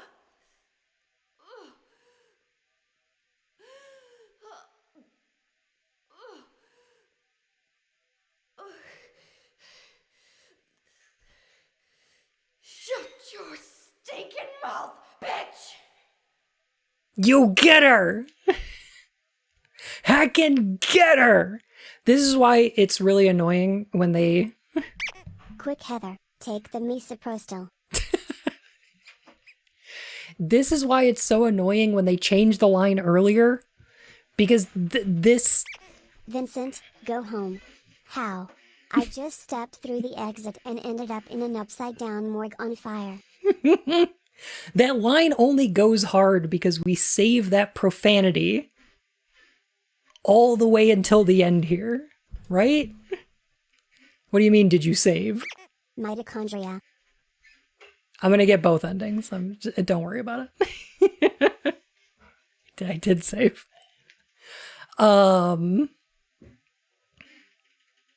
Gosh. It's so good. It's so good of a line. Okay, can we talk about the seal of Metatron? Can we talk about this seal? Can we talk about this? So, hey, I got a question for you.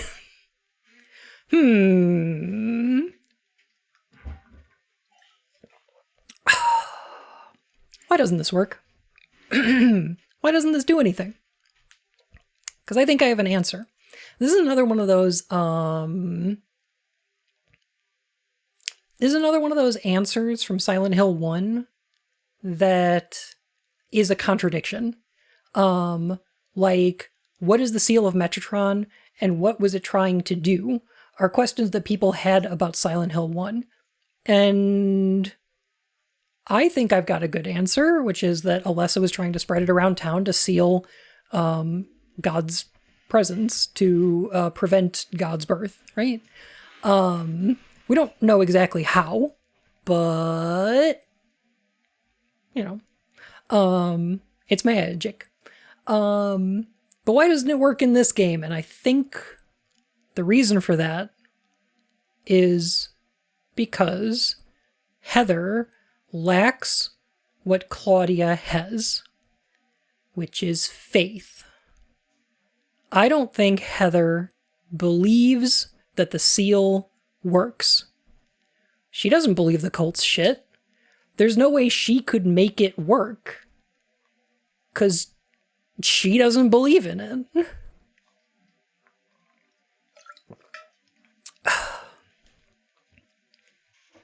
Leonard couldn't make it work because he doesn't have Alessa's powers. But Heather can't make it work because she doesn't have faith. In order to make it manifest, she would need to have that in her head, and it's just not there. She can't imagine this thing working, Whereas Claudia's power is her faith, yes. She's able to use her faith to control Alessa's powers, even though they're inside Heather. Claudia is able to exert some control over Heather and over the nightmare because of her faith. But she's still lacking something. And that's, the power of God. She's not able to manifest this stuff on her own. It's a manifestation coming from, Heather, from Alessa, from the embryo of God inside her. She doesn't have psychic powers like Alessa did, but Vincent says, I don't have powers like you two. And that's because Claudia does have a power, and it's her faith. It's a similar one that Dahlia had. Anyway, I fucking love this game. I love it so much. It's so heckin' good. Alright. Should we get the bad ending first? Without knowing how to be God, you can't just decide to bend reality in a way that makes symbols reality. Yeah, kinda. Yeah. Like, Heather doesn't know what it does, and she doesn't believe in it. So therefore, it can't do anything for her.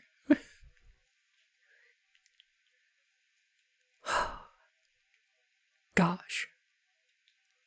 Also, the music is doing some fucking work in the scene when Vincent dies. Oh my goodness. Both times he gets stabbed, the music is doing so much. And I love it.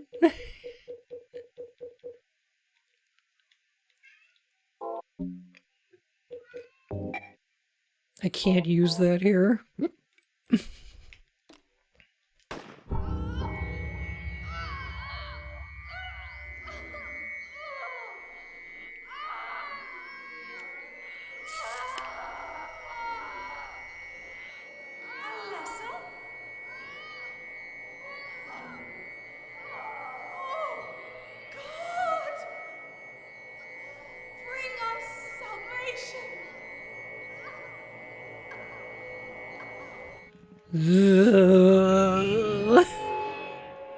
I love that camera movement. Oh.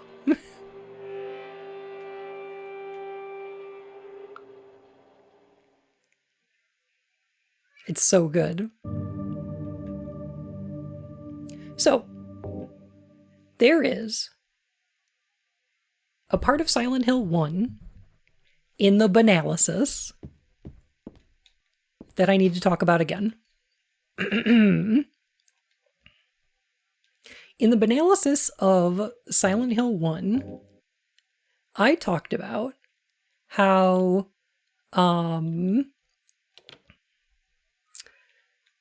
you're supposed to learn how to get the good plus ending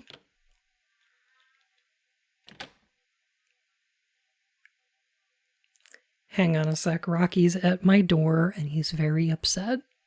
If you give me a minute, I'm going to use the washroom and I'm going to let him in and then I'm going to finish that thought. I'll be right back. Oops. She ate the eat me cake.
Okay, I now have a cat here. Can you hear him? Hang on.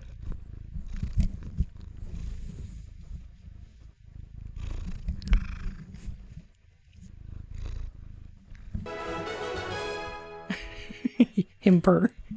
Howdy. Usagi! Oh my goodness, howdy. Oh my god, yeah. him big purr. Thank you for the welcome back. Oh my goodness. Okay. Let me see. I had two things I wanted to talk about. Okay. One of which is, I like that Claudia sees herself as beyond redemption. I think that's fascinating. She sees what she's doing as self-sacrifice. She's not just, oh, Heather or Alessa will suffer to bring about the end of the world. She is willing to take on that burden too. And I think that's kind of wild. That makes her such a cool character. But also, yeah, nothing will deter her because she's willing to do everything up to and including her own death. Yeah. She's like, if I go to hell for eternity and burn forever, that's the price of bringing about paradise for everyone else. She's the one who is sitting at the station watching the trolley problem, and she's like, yeah, I will absolutely jump in front of that train and save those people. Which makes her dangerous as fuck.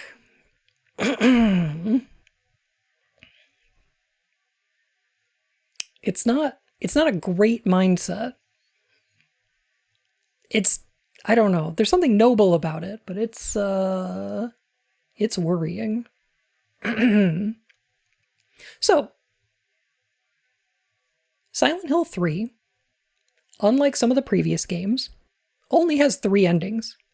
There's a good ending, there's ostensibly a bad ending, and there's the UFO ending. And that's it. And in your first playthrough, you can only get the good ending. Can't get any of the other ones. Gotta be on the other ones. Gotta be on New Game Plus in order to get any of the other ones. Yeah, really. It's kind of weird, isn't it? The bad ending isn't super different. But the UFO ending really is. So we're gonna get the only ending we can get on this playthrough.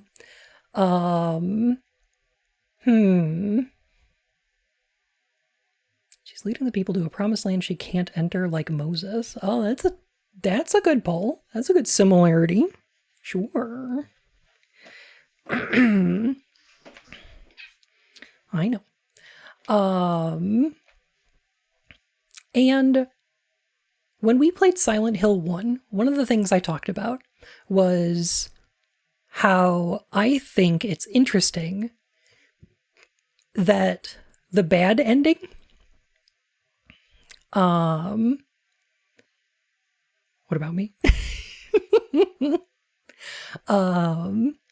I think it was interesting that in Silent Hill 1, the bad ending is what tells you how to get the better one. If you wind up getting one of the bad endings, Kaufman shows up and throws some red goo at Alessa, which reveals the presence of the incubus, Alessa's idea of God. And this clues you in to the idea that shortly after you meet Kaufman in the hospital, you can go into his office and find a bunch of red goo all over the ground. You can pick it up and use it to get the plus ending. Lucky spooky month. I love a spooky month. Now, even more fascinating, I think that's where you get the clue for how to get the ending to this game.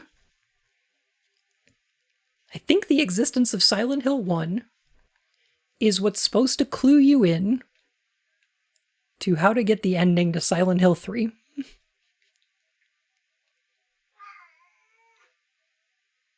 Baby, the door's open. You could just go out if you want. Why are you meowing at me? Baby. This cat, let me tell you. Oh my goodness.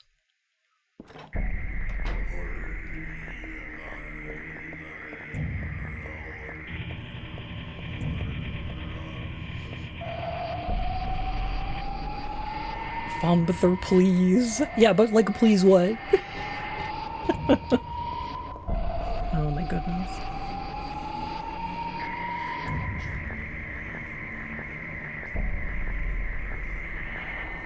So one of the things that I think might be true about the... There's something that I think might be true about this church, and that's that I think it's built on some really ancient ruins. I don't think it's particularly new.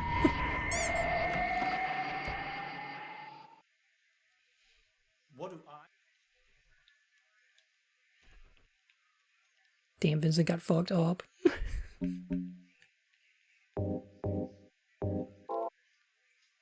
Canuta, how you doing?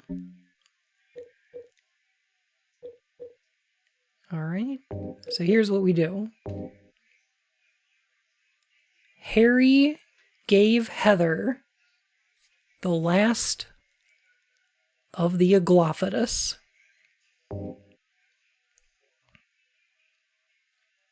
When I asked Dad what it was, he said, just a lucky charm. But then he told me to take good care of it and never take it off. I wonder why I feel sick inside when I look at it. The what? The Aglophidus, a red liquid or crystal from the first Silent Hill game that is able to purge God out of Alessa.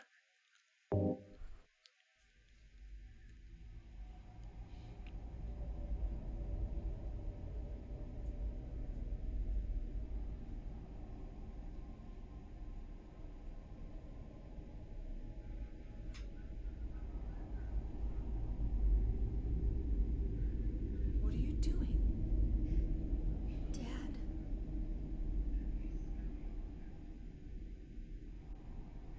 And also Sybil.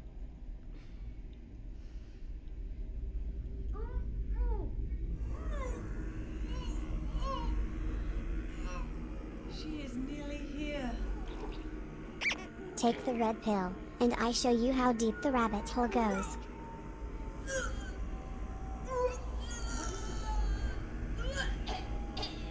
Alessa, what have you done? What did you swallow?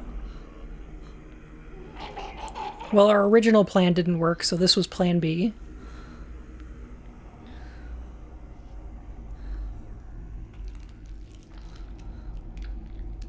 Ooh. This.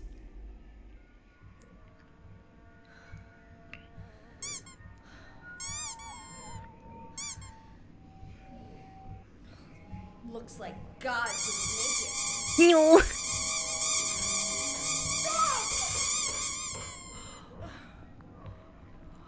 God is. Claudia. No!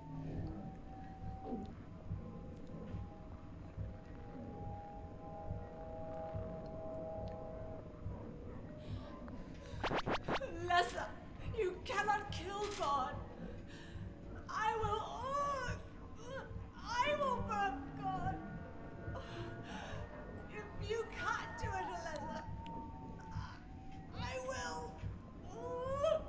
Ooh. Claudia! Claudia!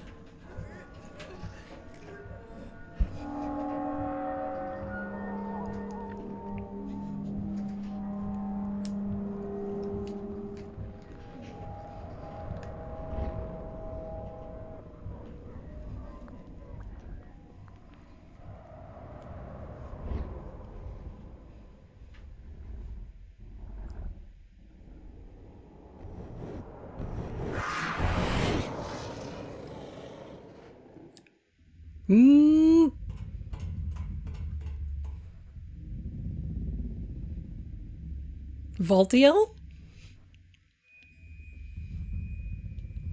So that's what I meant when I said that's the floor vagina that Claudia gets sucked into. Remember? That one.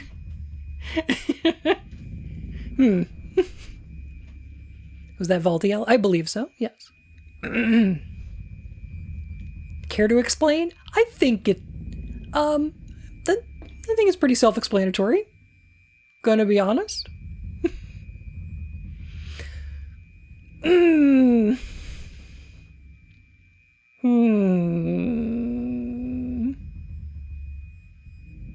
This game sure has a lot to say about babies. Boy, does it. I think I love this game so much. And one of the reasons is because modern Silent Hill games don't have the balls to talk about abortion. Silent Hill games nowadays want to talk about dead kids all the time. They want to talk about dead wives and dead little brothers and, dead murderers and whatever. But they don't have the straight up cojones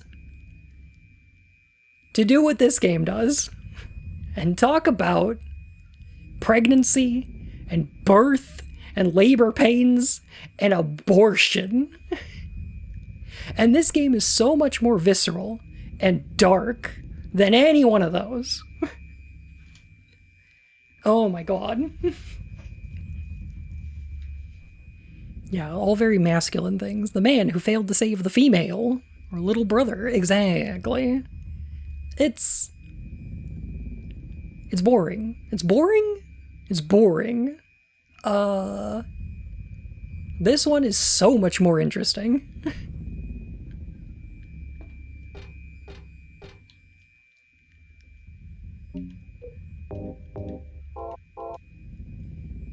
I'm bored of man pain.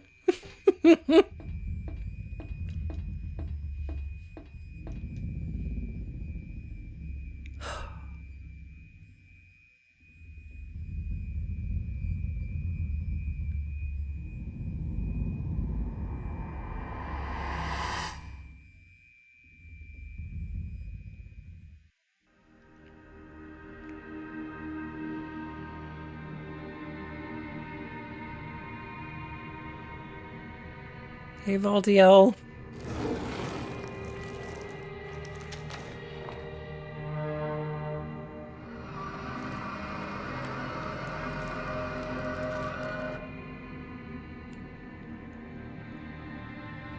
It's a really good opening shot, yeah.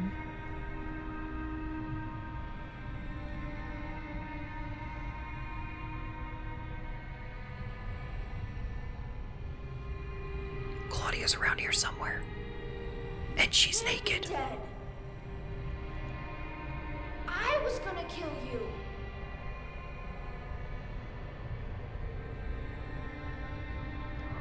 This is God? So, let's talk about God real quick. Interestingly, in the Silent Hill games, I think the closest thing we ever see to what God actually is in the conception of the church, or the cult, is the incubator fight from the bad end of Silent Hill 1. The incubus, I think, is closer to Alessa's version of what the god is like. Because Alessa has been tortured by the horrible thing. She sees it as a monster. And so it comes out as a monster. Xavier Smith and Weston. Wesson.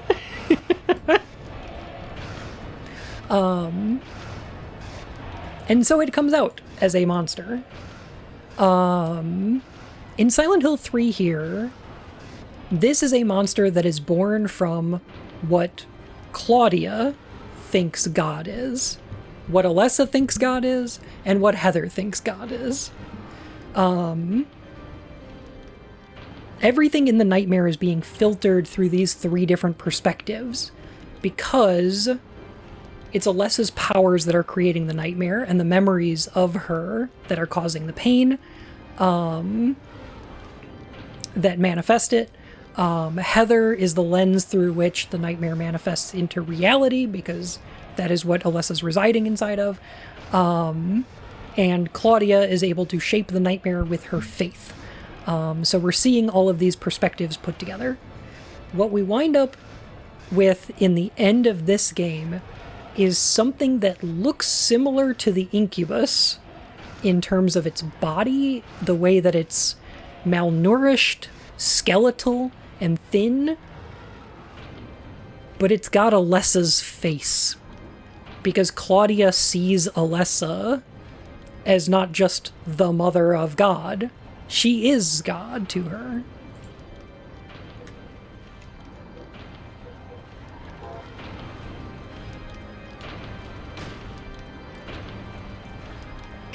SH3 literally said, attack and dethrone God. Literally, yes.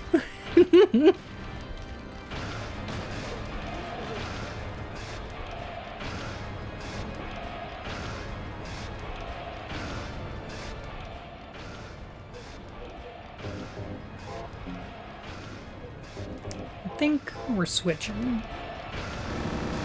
to the machine gun.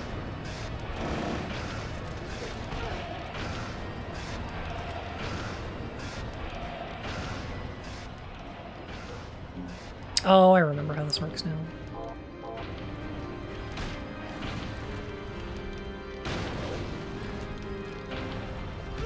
Woo! Fire attacks. That's right. I think Claudia had things about her she didn't fully understand yet. Oh, totally. Yeah.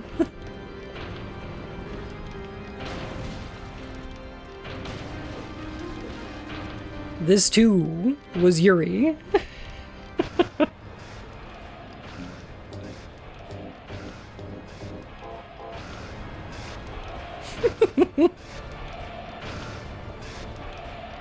Also, I'm really annoyed at people who are like, oh, the combat in Silent Hill is bad on purpose. Or like, ooh, it's janky and bad and it needs to be fixed. It's like, this ain't bad. This feels fine. I can run around, I can strafe, I can lock on. Like, I got everything I need.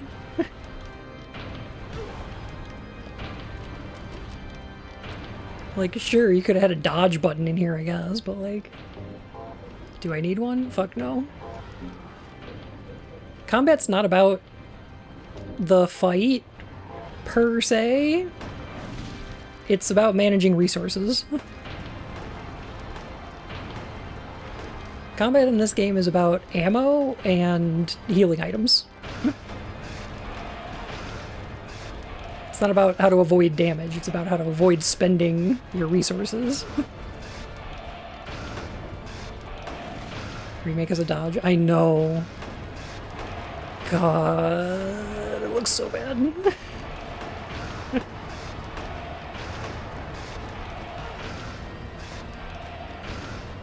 It's the element of an unfinished project. Claudia doesn't have the power to complete God, so the design lets us know what was first on Claudia's mind. I think I agree with that, yeah. Come on, take a swing. And then become vulnerable.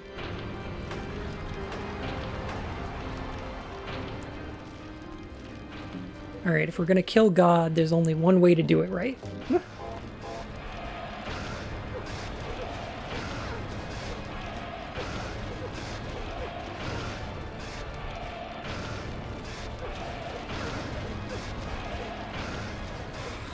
Yeah!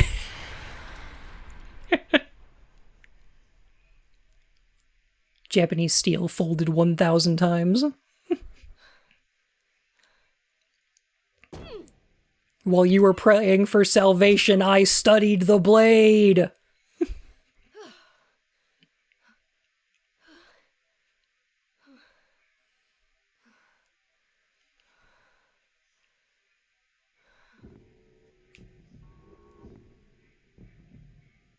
Is that the end? I guess it's time to roll the credits.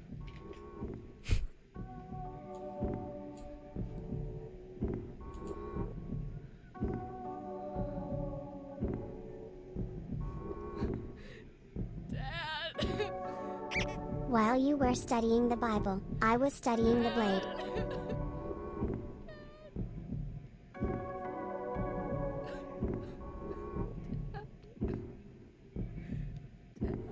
She's been able to make it this far just by being angry about her dad's death. And now that she's got nothing left to be angry at, all she is sad.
you're still alive.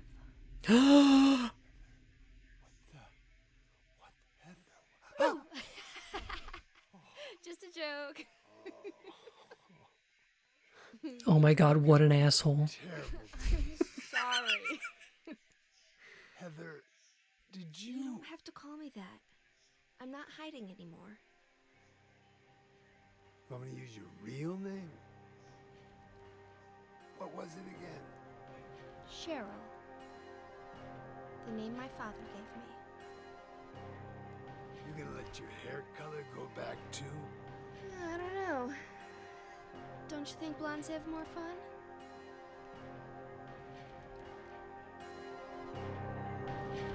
What an ending. What an ending.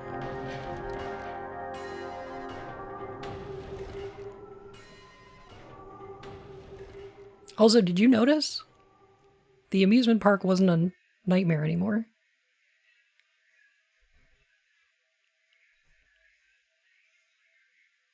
That was her, enjoying her blonde hair.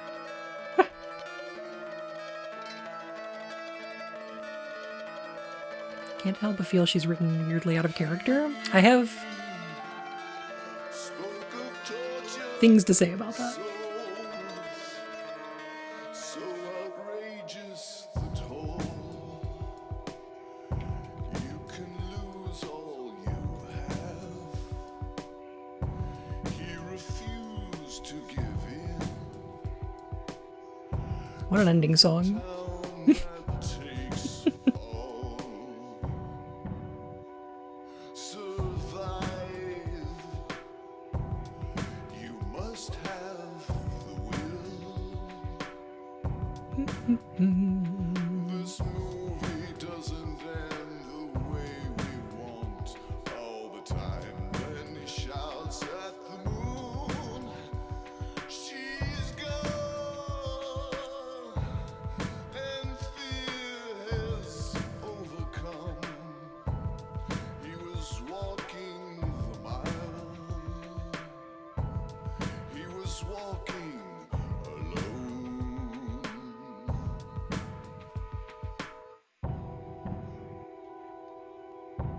And to go ahead and important question. I went back and saw. I did. Would the other members of this church be able to see this thing? And why not just let it live under the church and serve it? So, one, yes. Anybody who's in the room with the thing can see it. That's one of the things about... An idea David Bowie recorded for this game too. Right? It's one of the things about the monsters in these games is anybody can see them.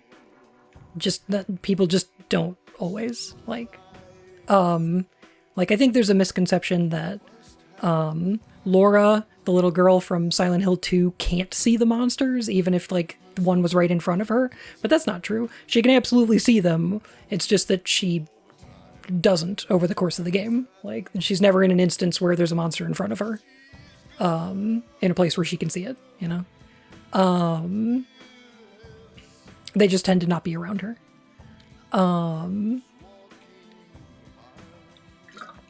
So yes, the answer is yes. The other thing, though, is why not let this thing live?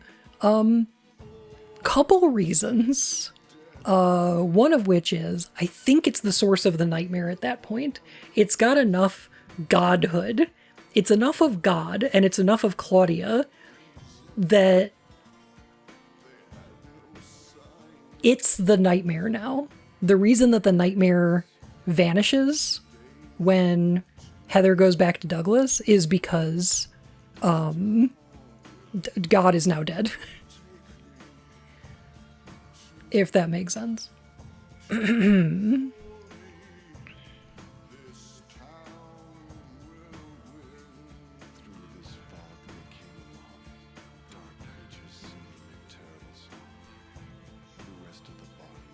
Very Nietzsche, yeah. Here's another thing, is that Heather goes through a couple of personality shifts. I don't know, I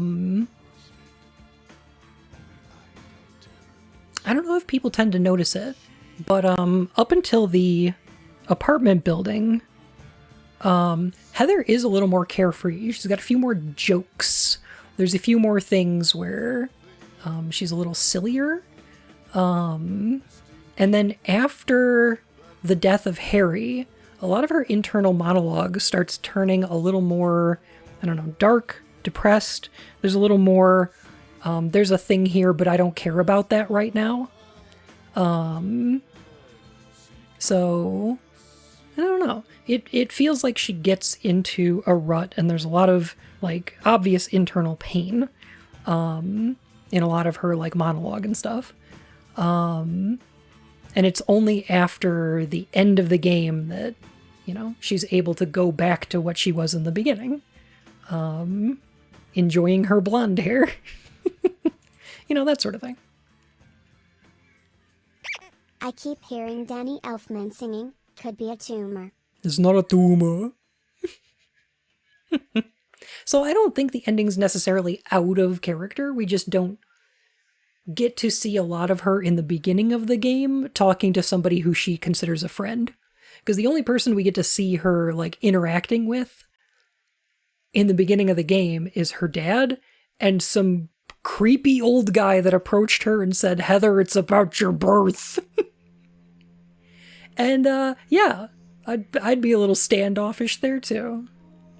So I think the end of the game is when we get to see more of Heather being her real self. The way she is around her friends.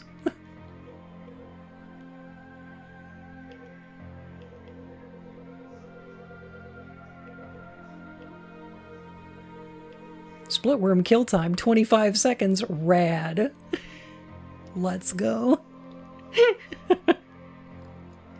It's a flawed, failed manifestation, which makes it more vulnerable for Heather to defeat, but also possibly implies that left to its own devices could fully form into something much worse. That's certainly possible. I think the thing is that the god at the end of this game... Censoring all of the sexiest cartoon rabbits. Thank you, Anonymous. It's about your birth. It's vor. No. No, that's unbirth. Oh my goodness.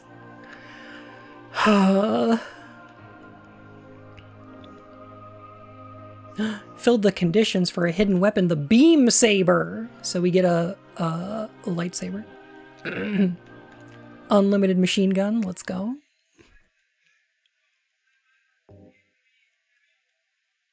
Bean saber. So.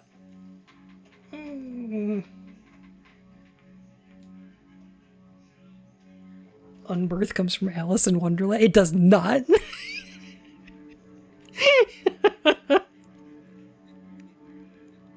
The Disney one? Yes. Everyone knows that everyone has one birthday, but you have 364 unbirthdays. And a quarter.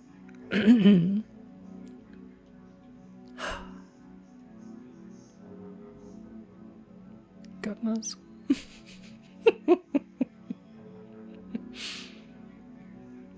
Silent Hill 1 got circumcision where Alice in Wonderland got unbirth. Oh god.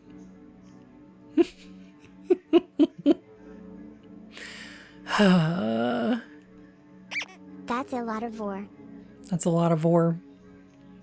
So, what else do I need to say about this game? Oh, there is one other thing we need to do.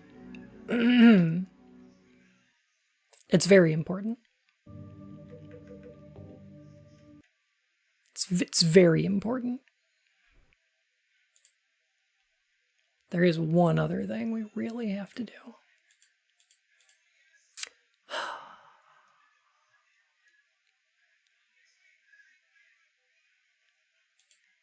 So, yes, I think that Silent Hill 3 is one of the best games in the entire series. I fucking love it. I adore the way that it answers questions with more questions, that it refuses simple explanations, and tries to create doubt in the audience through direct contradictions, unreliable narrators, and just general vagueness. I adore every single second of it. Even with its unanswered questions, even with, like, its outright lies that some of the characters are telling you, it's still an understandable narrative that works. You can play that game and not understand it and still have a good time of it.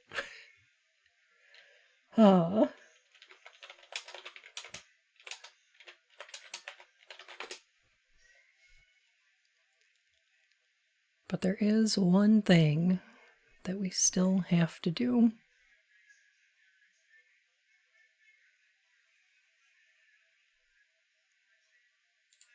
And that's, on a second playthrough of the game, you have to kill at least 31 monsters using the Heather Beam to unlock the Sexy Beam attack.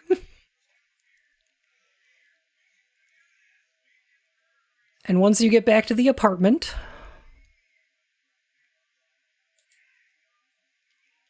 we get to see the UFO ending.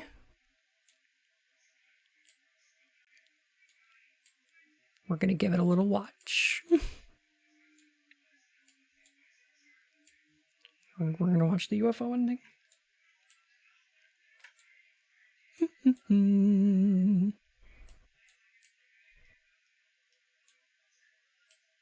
The most canon of endings. So you could make that argument, I think, because Silent Hill 1, 2, and 3 have UFO endings that fit together chronologically. In Silent Hill 1, there's the UFO ending where Harry gets abducted. In Silent Hill 2, Harry's PlayStation 1 model shows up and says, "Hey, have you seen my little daughter? Little girl, about 7, black hair?" And James is like, "I don't know what the fuck you're talking about." And then he gets abducted too. And now we get to see the thrilling conclusion. I'm home, Dad. Listen, something crazy is going on. Cheryl, you're back. What happened? Well, it's like this. James, what are you doing back there? And that's about it. Oh, my poor little Cheryl. I can't believe that. I'm going to Silent Hill. And I'm gonna bust some heads. Yeah, Harry. Dad, you're the coolest. You get him, Harry.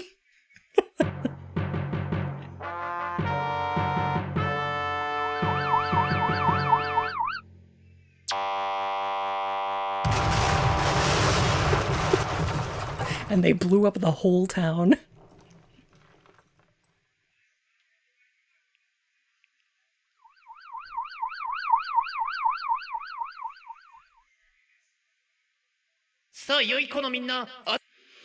Oh, this video doesn't have the whole thing? Oh my god, this video doesn't have the whole thing? Let me find one that does. We need the credits. It's the most important part.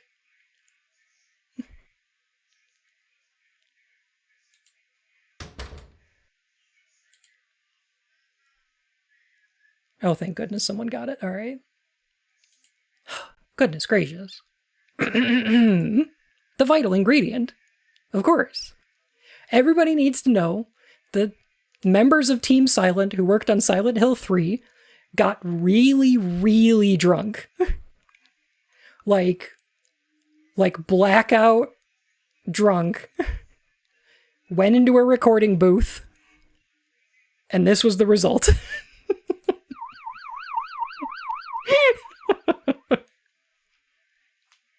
さあ良い子のみんな集まれ。良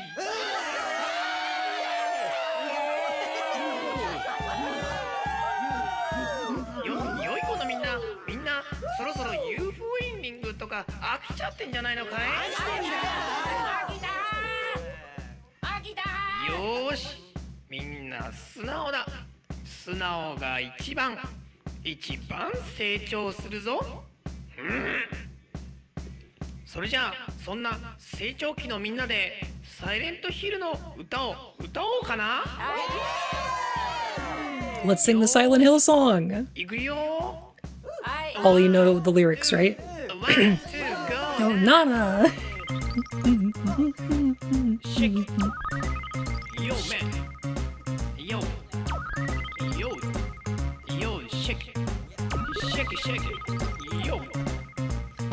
Silent Hill の歌、みんなで歌う。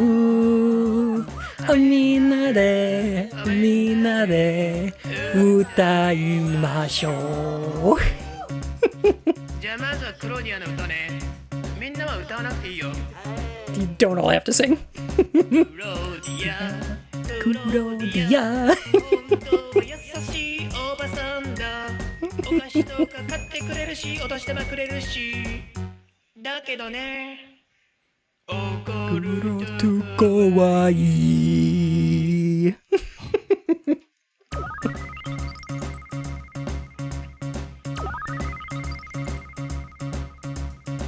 Silent Hill の歌、みんなで歌う。みんなで歌いましょう。そういや、ベンセントいくよ。Gotta hate him. ベンセント、本当優しい親思い。横断歩道でおばあさんの手とか引いてるし。だけどね、わがままだよ。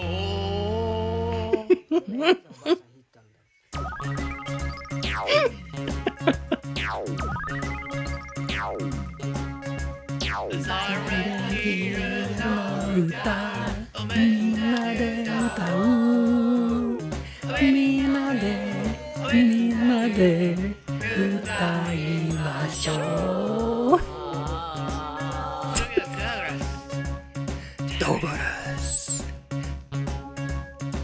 ドゴルス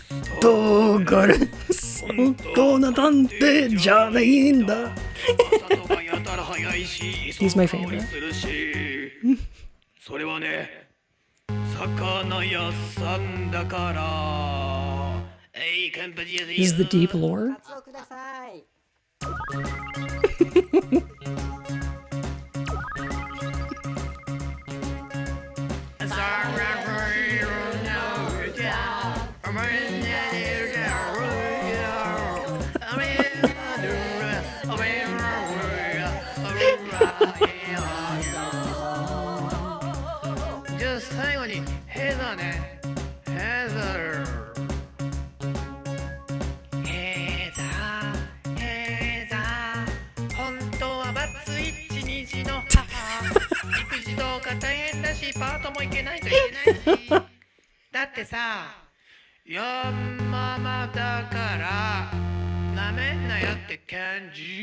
They sound so sober. Silent Hill の歌、みんなで歌う。みんなで歌いましょう。みんなで歌う。みんなで歌いましょう。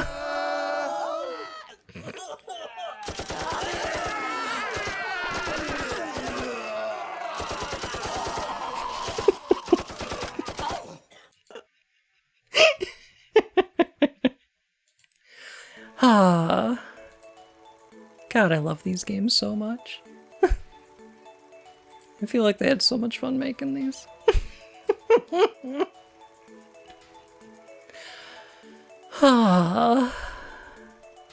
Heather divorced with 2 kids. I guess, yeah. Lena Hart was the voice of the confessor in the booth? Ooh. No.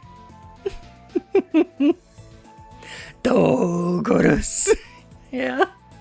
Oh, my favorite.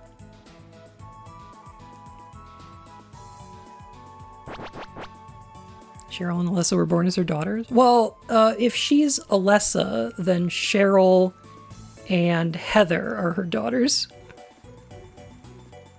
I think that's what they meant.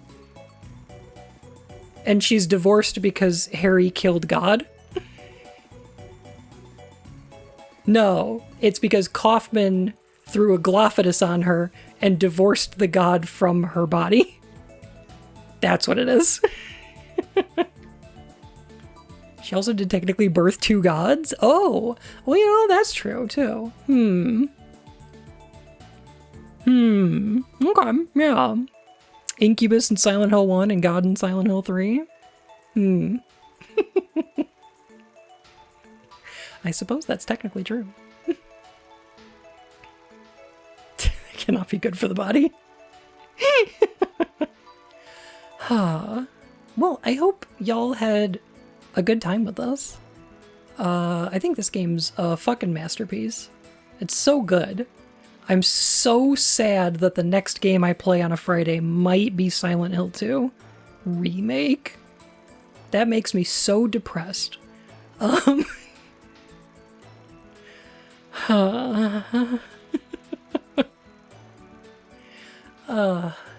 guess the good news is they might not give me a key. In which case, I'm not going to play it. I'm not going to play it until they send me a review key. So, you know, maybe that. I don't know. I guess we'll see.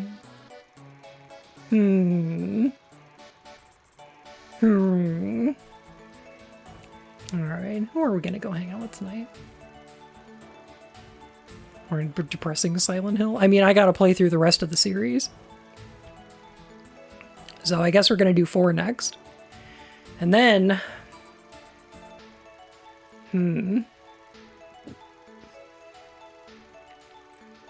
Origins? Homecoming? Shattered Memories? Downpour? Arcade? Orphan? 1 through 3? Play novel? Book of Memories? The pachinko machine? Short message? PT? Townfall? Ascension? We already did Ascension, thank God. I'm not doing that again. Born from a Wish? I did do Born from a Wish. I posted a video about it. I made a YouTube video about Born from a Wish already. Better be a UFO ending in the pachinko. There's a UFO ending in the arcade one? Pretty sure? Could be wrong. But yeah. Y'all, thank you so much for hanging out. When are you gonna do the comics? God, I did do a stream reviewing the comics. I did. I did review the comics in a stream once. I don't know if I'm gonna do it again. Maybe. I'm gonna say maybe. I might do it.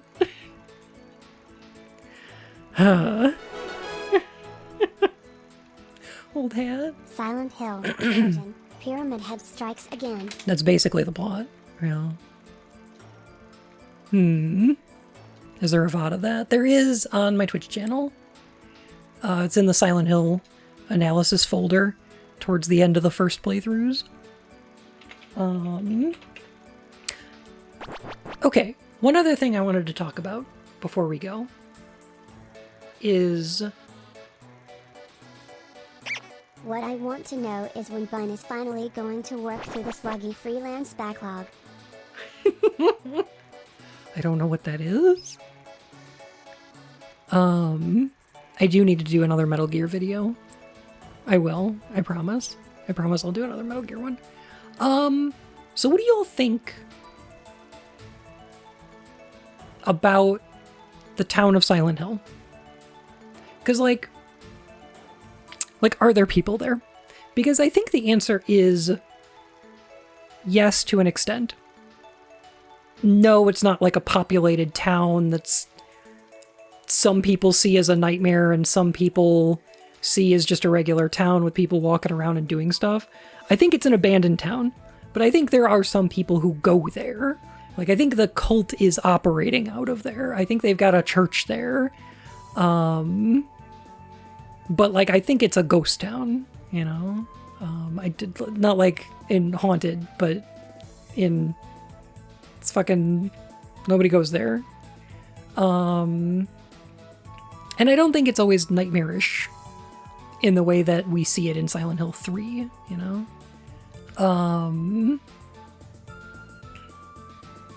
I don't know if the nightmare is really manifesting all over the place. Because we see in Silent Hill 2 that it does, but, I don't know. Like, I don't necessarily think the cult sees monsters all the time. I just don't think that's a thing that happens, necessarily. Yeah. I don't know.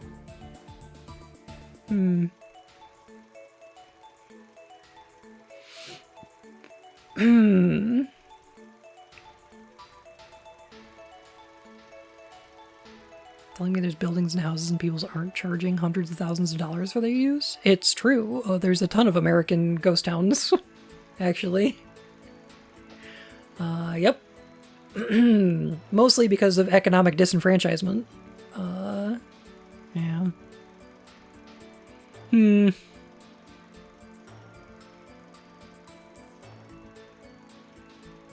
Alright, I think we're gonna go hang out with Liz tonight. Thank y'all so much for spending some time with me. Thank you so much for hanging out. Y'all are wonderful. I hope you have a great night.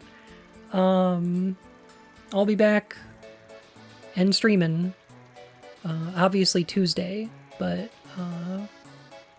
maybe we'll do something over the weekend over on Discord or something. I'll think about it. Y'all are wonderful. We'll see you soon. Have a good night. And goodbye.